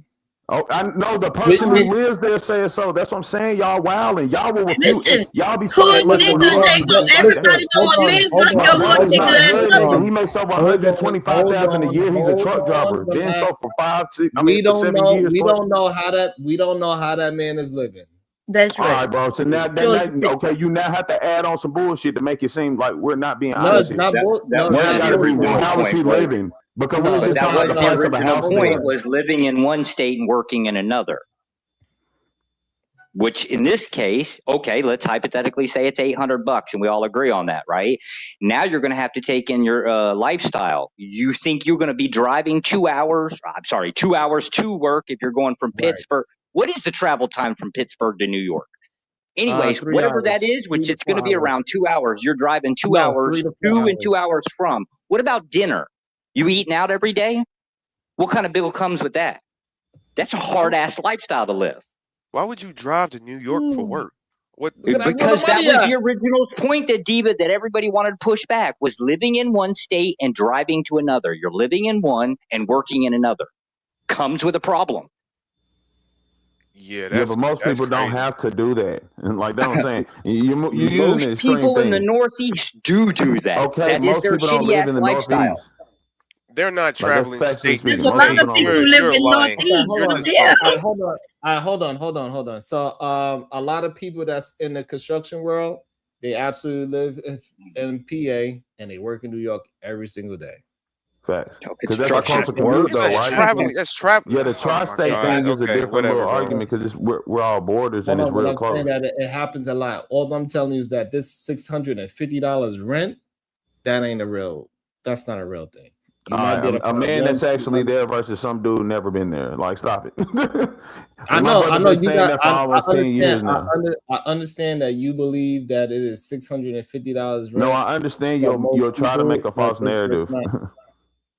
I'm not. How am I making a false narrative? You called up one Because person. did we not just talk to a literal So, all right, resident so of Pittsburgh? go ahead and pull it up. Go ahead and Living pull it up. currently Where in is the that? city Where of is it? Pittsburgh. Show us where it's He at. lives in Show one us of where these. it's at. He lives in a Show us apartment. where it's I'm not at. gonna sit there and say Show us where it's at, so we can look at it ourselves. Show it. Did I lead my brother in any way and say, tell me Show $650? Show it. Okay. Then I fine. just asked the man, hey, how much is a one bedroom to two bedroom home?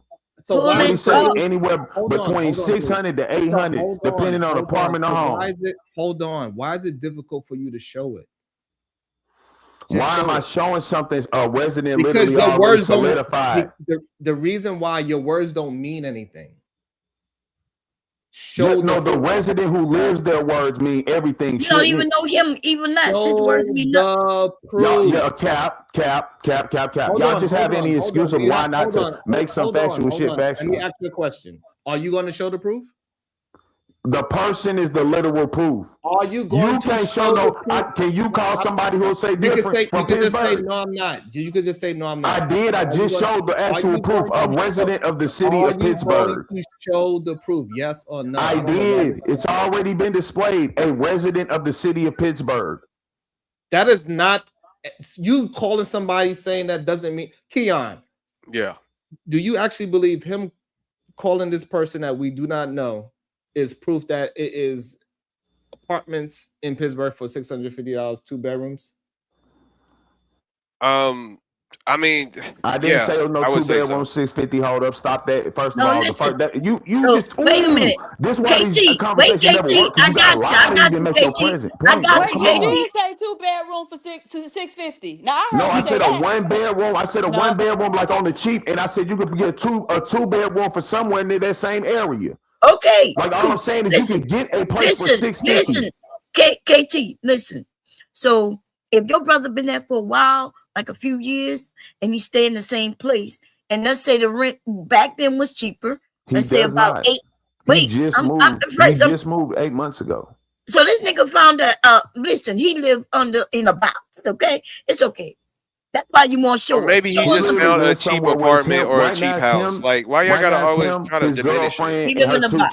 Because we got He live with him, his girlfriend, and 2 kids. Y'all He's so not living in a bougie, box. bro. Like, I can't. Hold on. This is the problem that we have. People could say anything. And then when we ask for proof, they don't have any. Yeah, just like $150,000 is poverty. Yeah, people be saying anything around this. I did not. Okay, so I'll pull it up. I found that as well then, because y'all act like y'all dumb as hell. Don't worry, while y'all were talking, I went ahead and pulled it up. So there are, in fact, 9 apartment complexes with apartments for around $600. I created a back chat just now. I felt like this was derailing everything, so there you go.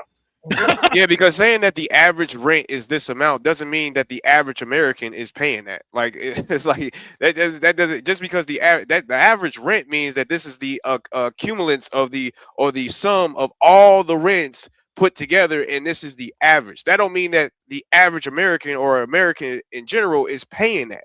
So I don't. So what does this is average ridiculous. mean in that context? I don't know. Look it up. The hell? Stop asking me goofy ass questions. Stop asking me goofy ass questions. Hold on, please. So it says this total monthly price $600 a month, 12-month lease. It is a 600 square foot apartment. Yes. Nigga, and boy, in New York, they'll be charging somebody $4,000 a month. That is prompt. Don't act like now it's a box. That it is a box, and even in New Especially York. in the No, area y'all are staying that's a in, studio bro. Stop apartment, this. right? Like, Wait, yeah, that's like a studio. Yeah, I thought that would be considered an efficiency, which is I thought what we were talking about. No. No, that's said not it's what a he was doing. bedroom. And that is why I brought this up, because again, I'm saying you can move to places where there are better costing things. Like if you want to sit there and stay there and have to pay that cost to be there, that's you. So Keon, so hold on, y'all. Hold on. So Keon, you see why we need the facts? Now it went from you could go ahead and move somewhere and have a family to now it's a 600 square foot apartment. I can't even That's fit a in big, that house. that's a big This is what you're making it out to be. And that's Well, why we were violent because before. We are now because if you make me live with a bunch of kids in a nagging woman not in no that small studio. space, I'm not no definitely studio. we're murdering not talking somebody. about nobody living in no studio though. My brother paid about $750 a month for his, and he got a 2-bedroom. Listen, I'm just Well, he pulling. got like I'm just it's pulling like a up. I'm just 3-bedroom hold on, technically, hold on. but you I'm know, pulling up what 2-bedroom. Shadow. All I'm doing is pulling up what Shadow put, brother. All right. No, he just pulled up proof of what I was saying he put further. It apartment exists. for That's all I've been saying. So it's not like you making the argument about averages. I just said you can go to places where. Oh my God! You just talk the talk. What I'm saying is that. What I'm saying is that. Can we just restate the argument? What Diva was talking about was if you're going to make that 150K, right? You're going to be living in one place. Let's just say it's New York City in this case. It's going to be wherever that job is. Yes, you can move to another area and try to live there at a lower cost rent, right? It can be done. That is what the tri-state does. That's what most people do in the Northeast, right? But you're going to have to also accept additional costs. Now you need a car. Now you need maintenance on that freaking car. Oh, and you thought you were going to be home to eat every night, not driving 2 hours to and from work. Now you're going to have to pay a food cost. Oh, I'm sorry, restaurant cost, right? Because we ain't talking about buying Hamburger Helper and throwing another plate on the dinner table. So wait a minute, Josh. Do you think $75,000 for a home is a pretty good base of where $75,000 where? Shit, in New York? In most places in America. If you would not interrupt, I was just about to tell you that in New York, 75,000. If you would calm down, Josh. Okay, $75,000 in New York. Do you say that that's a base of where like a good, I guess, good standing person? That's how much they will pay a year for their rent. No, you're not going to find $75,000 property almost anywhere in the entire state of New York. I didn't say that it costs oh my God, Josh, listen. I'm saying that you're paying your monthly mortgage or rent, and it equals to $75,000 a year. I'm not saying the house costs $75,000. Oh, okay. Keon, reform that. So Because your rent or mortgage should be 1/3 of the cost of whatever you make. Whatever. Look, Josh, Black Josh. I'm trying to look. Just follow me. So if $75,000 is what a baseline for a good home would be, is what you're paying a year, and you making $150,000, you have another $75,000 to play with, and you're telling me that's not enough? No. No. You'd lose that 75,000, or that you'd lose the other half. You would have just just on not. heating. If you didn't stop me, you would have actually realized I was actually arguing against that point. The reason why your housing is supposed to be 1/3 of your total income, because the other 1/3 will go towards bills, and the other 1/3 can go towards savings or etc. So yes, if it's $75,000 a year, you probably would have to make closer to $200,000 a year to support that mortgage or whatever that apartment costs. Yes. All I'm saying is, okay, Black Josh, can you live off of $75,000 a year? Bro, I live in Texas. Of course I can. That's really my only point. I mean, to me, it don't really matter. In Delaware, $75,000 got you getting food stamps. And okay, what the hell is you talking about? Who is moving to Delaware, Bob? They got a shitload of people who already live in Delaware. You acting like it's just me. Man, that's like me saying West Virginia. How y'all be bringing up I'm West Virginia? Don't nobody want to be in Delaware. Delaware's bigger than where you live. No, they're not. They're cousins. I think in Texas, if you make more than $35,000, you don't even qualify for food stamps. No, that's a fact. It's definitely based off of your income. I think here in Indiana, the minimum is like 22,000, I think, or something like that, somewhere around there. But You anyway, think they got to be by property level to get? We're not minimum you maximum. could always find a little hole in the wall house, with mold and stuff that you don't know, and pay about less than $1,000 here in Delaware, and they shoot outside and shit like that. Cool. Nah, But we shooting outside. those of us who with family, we wouldn't even consider those places. In fact, I can understand that too, though. before I That moved may to be a Wilmington, problem, right? certain parts of Wilmington, I'll live in a box. I'll go, I'll go live in the woods close to where I live in a box before I go live in Wilmington, the city of Wilmington. But wouldn't it be smarter for us So sometimes to let's say see. maybe Let's see. like we Lion can? Ash Yeah. Sharon got some stats. So let's see. Lion Ash Sharon. Okay, let's see. Lion Ash Sharon. I love the show. So let's see, because I just pulled it up, so this way I didn't get a chance to read it. So this could prove me right or wrong. Either way, we just going by it. Says based on 2025 data, similar it's not enough to be considered fully middle class in many high cost states. All right, California, median household income and extreme housing costs. San Francisco, median home 1.2 M, pushing the middle class thresholds well above 150. New York City, of course, top 15 highest city. 150 is only enough for a lower middle class. You hear that? Lower. Ain't no such thing. But to be fair, you also picked the two highest places in okay, Texas, high cost metros like San Antonio, Austin, and Houston has elevated thresholds. Some areas require 150 to be middle class. Okay, Florida, 150 may be borderline. Washington, Arizona, Virginia of all places. Yo, this joint line. Yeah, Virginia's crazy. Virginia is crazy. I would never thought. Bro, that's wild. Alexandria, Virginia. That's it. Oh, to be fair, Arlington, Virginia. This is exactly why I'm trying to get out of Virginia. Virginia is extremely expensive to be living in. I'm actually saving altogether. I didn't even know. I never would have thought that. Sharon, I'd like to also bring up a point. Hold on, y'all jump out that body because y'all just want to talk about the cheapest places in those states. That's not where the bulk of people live. No, most of those states. Y'all saw Delaware up there, huh? Shit. Yeah, I don't think y'all really be y'all just talking to talk again. You're not even again. I be trying to tell you, you're not arguing with me. You arguing with stats. So look up the stat. How many? And say, oh my God, I know they lying because I'm in whatever. So look up the stat of how many people is actually making $150,000 in those states. Why don't you look that stat up? That's for what reason? What's that? That's because if there's over 60% of people that's in California that don't make 100, I would say it's even 70% of people that don't make $150,000. Where are they living? Are they on the streets? Are they homeless? Yeah, a lot of them are. No, that means they are below middle class. But are they homeless? A lot of them are. In California, they have a big issue with professionals, nurses and such, being homeless and actually living out of their cars in parking lots. So much so that there are churches that open up their parking lots at night so people can come park and sleep and live there. And that's most of them that's making less than 150,000. And it's 2 or 3 people in a home for the ones who not in the parking lots. There's a lifestyle difference, right? It's multiple people living in a home. So now it's not you, it's about the group. Right. And so this idea that most of the people are living in these rural areas in America is just ridiculous.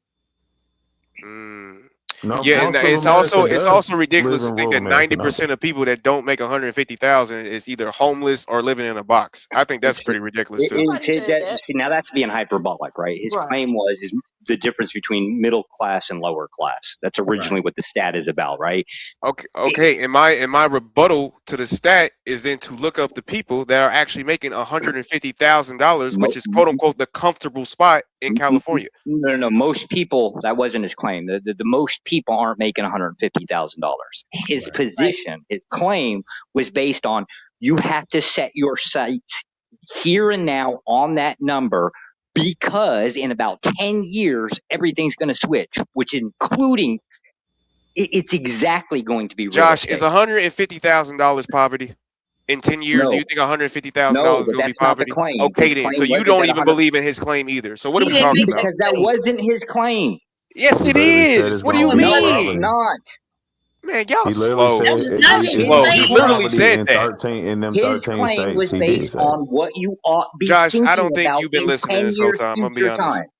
No, I that don't was think you've what been he was listening. talking about was future tense. What you do now is going to affect you in 10 years. And So in in 10 10 He years, years, said okay, it's so gonna be Josh, in poverty. 10 years, is $150,000 going to be poverty line? yes, in the United States, yes, it's Yo, this not man's on poverty drugs. line. Y'all It's say going to be anything, bro. Y'all just say the anything. Josh, I was it's trying to let going you Most to of be make the those that. line states, from it's 13 lower states, class to Josh. middle class. Y'all It's gotta let 13 people states finish their only, thought. Josh, Just where that because even you Boys out wanna the possible. mud. do, hold on, y'all. Hold on. Jesus. Let the man finish his statement so y'all could address it back properly. Lord, have mercy. Let him Y'all finish be saying y'all stupid be stuff, doing y'all man. best to prove Diva right. God It's funny damn. how you always want to do all that when people disagree with you. But when people agree with you, you let them keep going. But go ahead, Josh. Go ahead, White Josh. His claim Hey, was I'm really getting tired of you simple. being discriminated against me, bro. Me If and you you're finna going to fight. consider if you're going to consider the concept of lower class to be poverty, then the answer is yes, because that's what that statistic is about. It's effectively, if you're making a line between lower class and middle class, that $150,000 is the frickin' line. That's only in 13 states, though, right? No, that's 23 Yes, nigga. Okay, states. Well, It was but yo, 13 Josh, white states man, wait, yes, it 3 is. That's years Josh. ago. literally only in 13 states, Josh. You're really ignorant. That's why this don't make sense. Most of the country never. 23 No, states. 150 bands in most states in America still today, and going to be in 10 years, you're going to be in the wealthy side Where with hey, $150,000 a KT year. to go. Where do You're majority of stupid. people You're live? stupid if you were Where making do it in the 13 hold states. on. It's actually outdated. That's Yes. 13 states was from 3 years ago. It is now 23 states. And also, where do majority of people live? Where does You need to 23 get in the state live? Well, I'm at list at. Where's 23 state list at? Because he just showed one that had 13.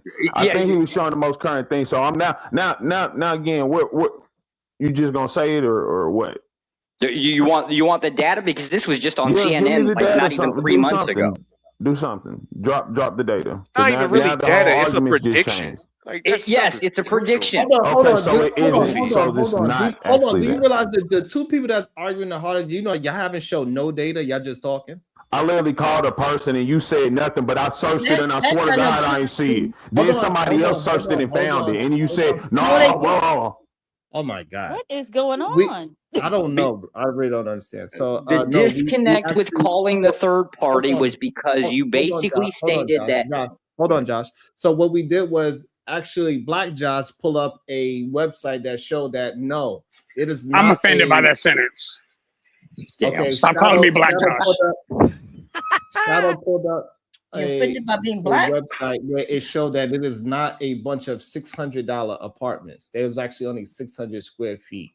You cannot raise no family in a 600 square foot, $600 a month Pittsburgh apartment. Like, let's be honest. Come on, man. See, I don't want no family. Yeah, nobody sat there and did. That's why you always add a bunch of stuff that don't make sense to the part, and then act like somebody saying something crazy. Oh my God, Shadow. Shadow, you there? Okay. When we was having the conversation, $600. Didn't he say he was thinking about moving him and his family down there? I'm gonna be honest, I don't remember that part, but I know we were talking about that $600 apartment. I don't remember the context. Sorry. I just don't remember the context. I heard him say that. He mentioned that his brother lived down there with his family, and he mentioned that he would literally go down there. So you just gonna leave your family and go down there, KT? So where y'all make this up though? Where I say me and my family moving in a $650 apartment. I said my brother staying in a $700 and something house. I mean 2-bedroom, right? And that's why I said we just looking it up. So I'm talking about I know what the rate. Okay, perfect. So 700, 2-bedroom. So we went up $100. So that's where he caught us at.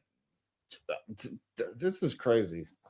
It's not. That's why you keep trying to put me off the show. Like you'll allow anyone up here to talk crazy stuff. You kid me because I actually be making valid points. You just want nobody to be able to talk while you're talking, so you like catch it, which I is have a stupid. question. And I want, to go around the panel and answer. Starting with either yes or no, and then if you need to provide context or elaborate, then do that. Do you believe that we are in a race-based competition for resources? Oh, I'll go first. Yes. And I don't need to elaborate. I would say no. I'm not in competition with no white man. Okay. Yes. Okay. Sure, why not? Not I can sure see why that. not. I'm sure why not. You're more in a classist competition than you are in a racist competition. Like if anything, you're because the people that you're next to, if we're going, I hate the word competition, but anyway, we're just going to go with that idea. Your neighbor is more your competitor, which is probably either black or white or the same color as you, than another person of the opposite race, and that's just it is what it is. You would say that because you would prefer to fight with the black neighbors. I don't prefer to fight with nobody. I don't want to fight with anybody. The word is I compete. believe that competition is ridiculous, and I don't think that is natural at all. I think that's something that you learn. Competition is what? What did he I think just it's say? something that you learn Hold over time. on. Who just said that? Who just said that? They gotta go. Hey, look, I've been with you the whole day. You lost me. Hey, y'all gotta calm down with just interrupting, please. Yeah, but all I was saying was competition is BS. That's something that you learn over time. One man at the beginning of time said that instead of me actually trying to figure out a way to talk to my brother and trying to make it seem like what it makes sense, I'm just gonna take it.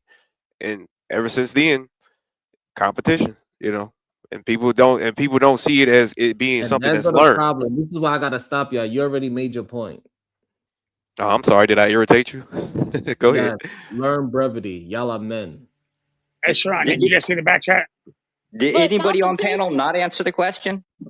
No, I think everybody answered, but isn't like competition or a competitive nature, isn't that one of the characteristics or traits associated with masculinity?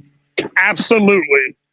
Yes. I mean, sure. I mean, if that's what you do, but what I'm saying is that's wrong. Period. Because again, competition is not something that's natural, in my opinion. It's inherent in all living organisms. Yeah, no. Why? Why? Because if even in a primitive form, we're going to because follow of the power necessity. hierarchy. We're going to Because follow of the necessity? power hierarchy. Yes, because of actual necessity. You So you're actually saying have there's to too compete less for living. resources for us to be able to give it out. We have to fight over it. Is what you're telling me? From the micro to the macro, absolutely. Yeah. Every So single it's not just organism on because we this had planet. this tribalism. It's not because we had this tribalistic idea in which this is mine and this is my land, so nobody's going to take it away. Wait, do trees? We're Wait, naturally do trees tribalistic. have? That's what you're Y'all leaving out. are y'all. Wait. It cannot be. It cannot be that everybody's on that big of a lag that y'all have to talk over each other. It's not possible. One at a time. Sharon, I think man, Josh you set is the talking. order. With Josh. See, Black this is Josh. the problem. You want us to say Black Josh? Okay, go ahead. Okay, So do you all think? Oh, okay, go ahead. I'm sorry. Go ahead. No, so if you think, Keon, here's why I don't agree with you. Because even trees in nature will compete for the same resources in the same soil. It's just natural, bro. I see where you're coming from, but everything in nature competes. Like, I'm not sure where you're getting that from. Compete So if how? y'all believe that we are in a race-based competition for resources, then why were y'all pushing back on when we were trying to tell the young man to try to go out and make as much money as he can make? Because it shouldn't be your I'm motivation. not Shouldn't be talking because to the white you man. because you I don't don't care if you're believe talking to that. me. The motivation shouldn't be because the Sharon, go white ahead and man drop him. I'll makes send you you feel 20 bucks. bad. Hold on, but Okay, Keon, no. you Just go said ahead and no. drop So him. it's I'll no send you you. 20 bucks. Oh, now you got to drop me. I'll send you Yeah, another go 20. ahead. Don't drop me, Sharon. Don't drop me. Okay, I'll well, send I'll you send another you 20. 100. I'll And send I'll you send you 100. another 100, Sharon. Don't drop me. Okay, well then I send you 5. And I'll send you 6. Don't drop me. Okay, we finna see, bitch. We about to see for sure. Good Lord. Yes, because she make over 150K, and we about to okay. So the question still remains. So KT, so why was you against me telling the young man to go ahead and get the biggest pie, get the biggest shovel? If you agree I that wasn't is mad a at that at all. It'd be a false framing to say that. I was mad because you were saying your baseline is 70,000, which most people in America still currently do not make. I'm saying like that's a baseline that's above already people. If you and we're talking about computer science, you got much room to grow, make way above 250K. It just takes time and positioning. You know what I'm saying? But again, he has a great baseline.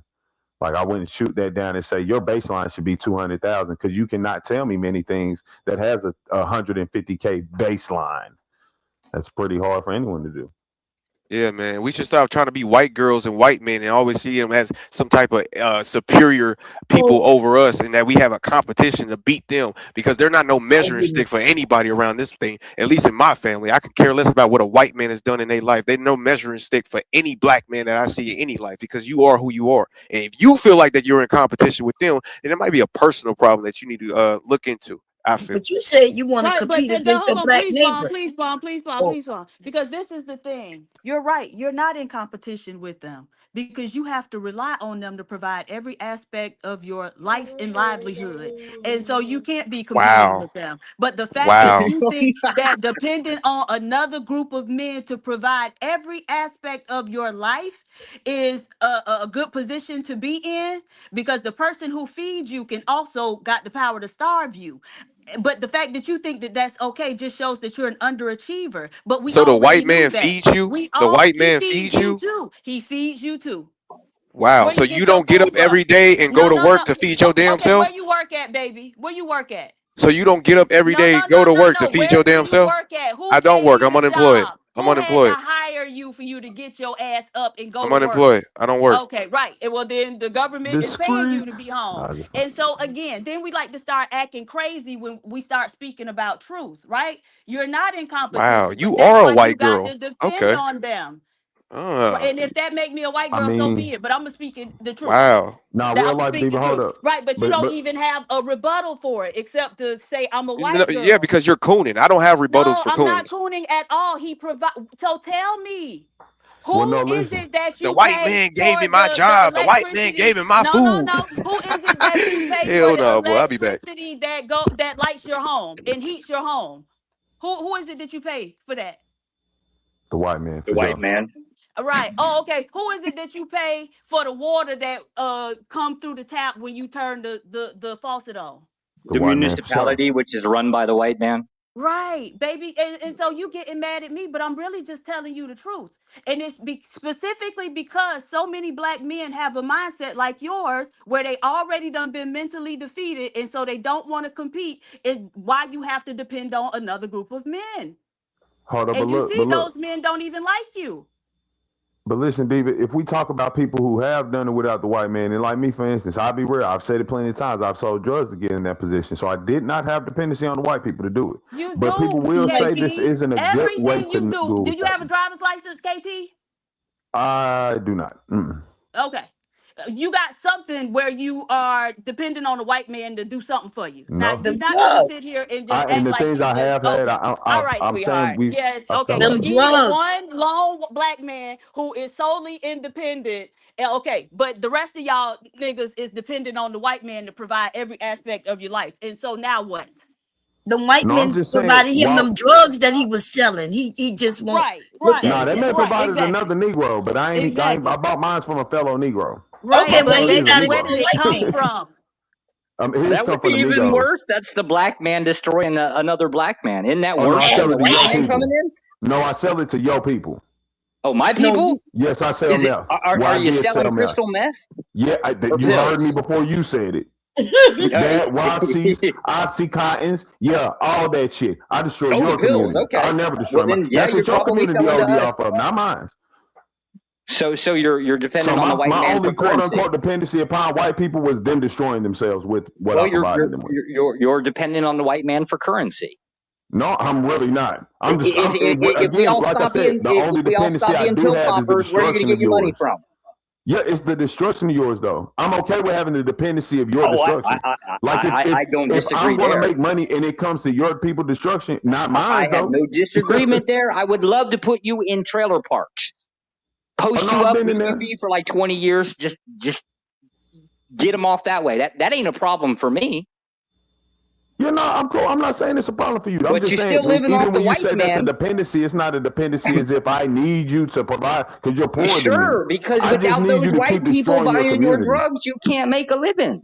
But you see how ridiculous this is? Because KT, unless you spend 24 hours a day, 7 days a week on your land, you still relying on that white man. Because the roads that you travel on, right? The Yeah, light not for that sure. you stop at.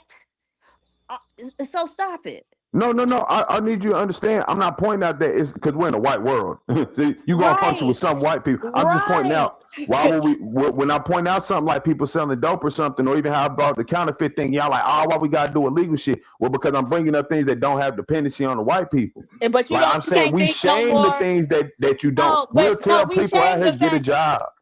No, we My shame bad. the fact that you don't have more creativity and knowledge to be able to come up with ideas that don't involve that type of thing, right?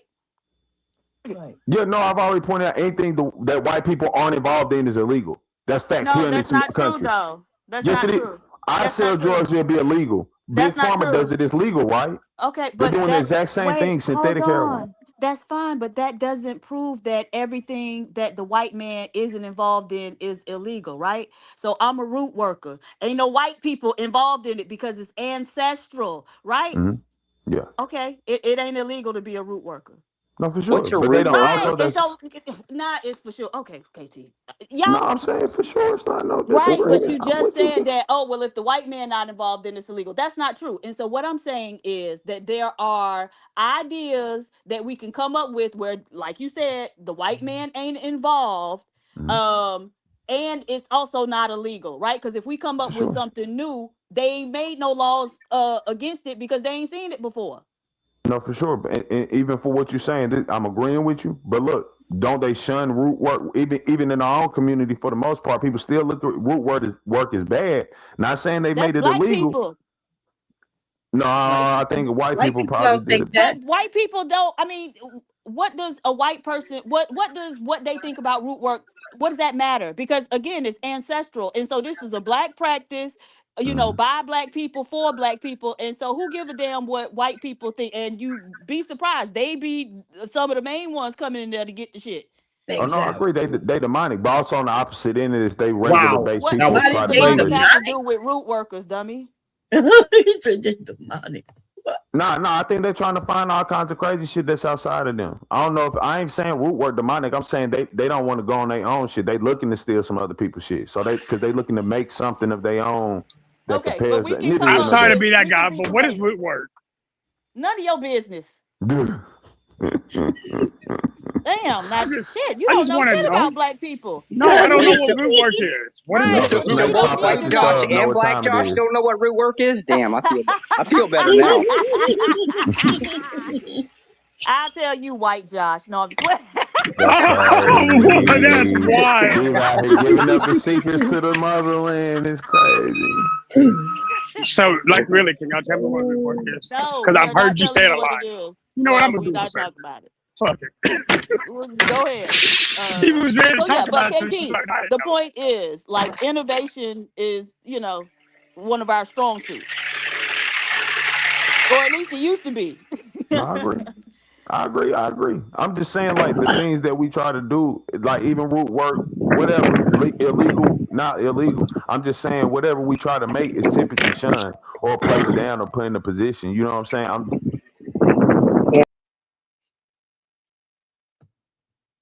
That might be that hard.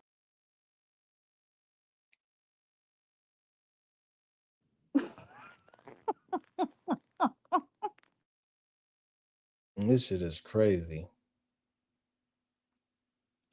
Even when I'm given good information, they try to find a way to argue it.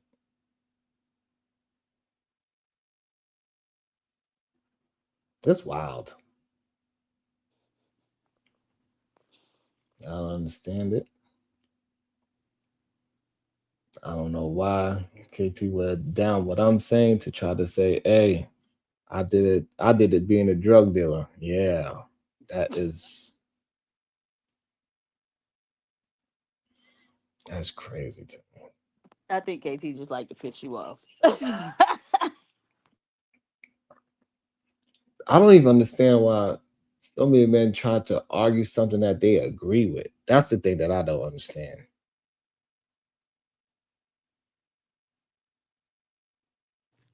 Like, why wouldn't you want that young man to be the best version of himself and to think bigger?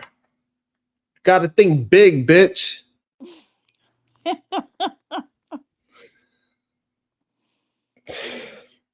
Why do you think they don't love themselves enough to think bigger? Whew. I don't know. I mean, I don't know. I really don't know.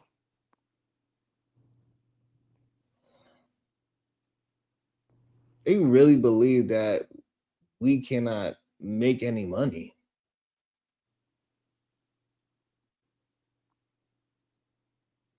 Hey, listen. I went to go just travel and I wound up finding a job by accident. Did you start yet? Yeah, I did. How was it? For me, it's really not that difficult. I'm doing an age group that is very easy. They're around like 7, 8 years old. Mm-hmm. So they kind of have a decent amount of English, but I could, I could teach. That's easy. Okay.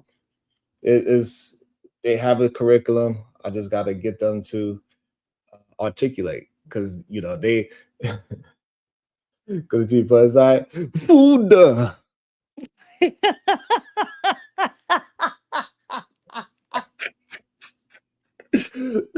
Oh, that's an elefante. What the fuck is going? Yeah. They speak Spanish. You know what I'm saying? So they really they don't even give it. They just really care that you can speak with a American dialect is more what they looking for than anything. Okay. So you can teach them like conversational English, how people actually speak English. Right. That's what they looking for because they got the vocabulary down pat, but they don't know what the hell they saying. Okay. And so they test me out with the youngest, so then they they gonna move me up as they see fit. You know what I mean? It's interesting. It could be. It's interesting. This place is very interesting. There's a lot of opportunities for people that don't have a teacher's degree. You don't even need a teacher's degree. People ran up on my wife asking her can she teach them English because they just assumed that she was a teacher. Okay. Straight up because she was white. White lady, English teacher. And that could already be like a hustle right there. Mm-hmm. If that's something that, you know what I'm saying? So it is a lot of opportunities abroad where, for example, if you get with certain schools will pay for your apartment and give you a salary that's more than what the local person makes, and all you have to pay for is food. So you could even get jobs like that. I'm not at that position yet because I'm just getting your feet I wasn't even planning on. Yeah, I wasn't even planning on this at all. Right. It just happened to fall at my feet. And I'm just like, God, I'm willing to try. I'm not afraid of no work. So just you having the English language in certain countries, you could be living off the land, and all you gotta do is pay for your food. These are some things that I think we need to learn as a people. That your skill set is much higher than you ever really can imagine. And I'm talking about like some places like the cost of living here is already cheap. So luxury style is kind of closer to what KT was showing, that little rat room that he was showing in Pittsburgh. Over here, that's a little bit closer to luxury for that same price. Okay. You know what I'm saying? Yep. It's you still in poverty with 600, but you closer to luxury than what it is to that one is. Mm-hmm. You know what I mean? Luxury starts around like probably like 1,000, I would say. Okay. Depends how many rooms you want. Over here, they still got 4-bedroom apartments, which is kind of crazy to me. I thought that was awesome. Do they have a lot of houses, or do most people live like in apartment style? Where I'm at, I'm my bougie ass. I'm in a area where it's city. It's very city. Okay. So I didn't get to the suburban part yet. Got it. I guess I should say. You know what I'm saying? I didn't Mhm. go to. I'm in the downtown part. Okay. I didn't really explore the. I'm like almost at the suburban part. Okay. But yeah, just you knowing the English language. This is not being a teacher, no degree, no nothing. You could go somewhere especially if you're a single person, you're young and single, you could go to another country, teach English, and they are paid for your whole crib. And the only thing Vietnam is another one of those spots. Vietnam is, and plus, even if Vietnam is a very cheap place to live, and most of the places come fully furnished. I So all just you saw gotta do. today. Oh, go ahead. Hmm? I was saying, I just saw today a post where a black guy who living in, a guy who living in Vietnam, was saying he got a 5-bedroom, 6-bathroom luxury apartment for like $960. Right. That makes sense in Vietnam. I'd be Airbnb in that hole. I have a bread and breakfast. Y'all come on. Hey, there's so many more opportunities that we think. And then if you want to go into, I forgot. When I come back, I'll tell you the name of the test that you got to take, so you can start if you're abroad, you could go for like real universities and stuff. It's just a little test you could take to say that you're an English speaker, native speaker. It's crazy. You don't need no damn degree. Like, man, I'm gonna, we got to stop with the mindset that we can't do better, that we can't do things. I think the main thing though, Diva, people got to get out the idea of vacationing and understand that you can actually travel through the world, especially with an American passport. You can go a lot of places. Like you could go in China without getting no visa. You can stay for 10 days. Okay. But you could. So if you want to go to China and you just want to check it out, you could go with your American passport, but you can't just stay. So you gotta say, "Hey, I'm going to China, so I could go to Vietnam." Okay. So it got to be like your middle country. So you can say, "Hey, I'm going here so I could get to there," and you can spend up to 10 days in China, and you can figure out by those 10 days, you can figure out how to stay longer. So you don't even need a visa, technically, if you just want to come and just check some stuff out.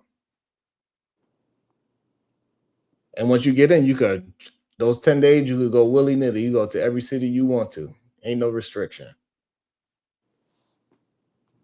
But you better get up out of here in them 10 days, though.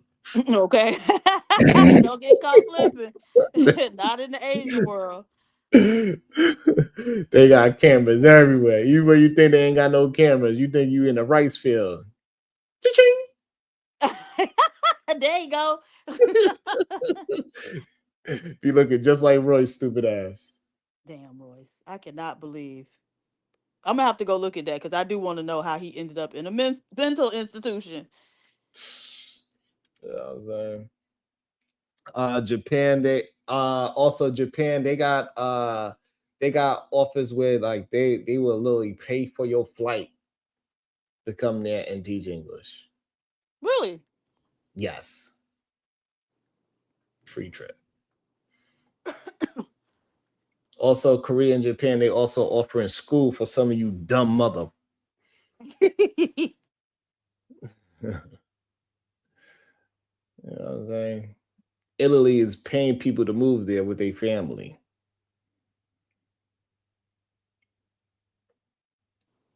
Yeah. But shout out to all my black brothers and sisters out there that think I'm always saying something negative about them, which is kind of crazy to me. But yeah, that's what I'm gonna do, Anthony. I'm checking out. I gotta go to a couple of other cities because it's so big. So each city got its own thing. So I gotta really map that out. So all right. Yeah. Take us in there. I need you to get you some them glasses with what is it? The meta glasses. We want to see the room behind the room. Yeah. Goddamn, KT gonna get me on the flight. We want to see it all. You got any final words, Diva? Bye, y'all. Have a great weekend. Hey, Diva, I got a question.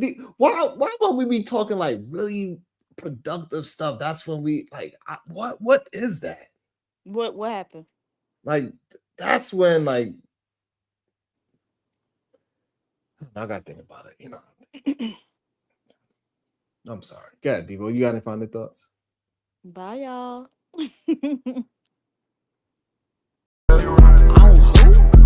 Not around with me. Hype me up. Let me.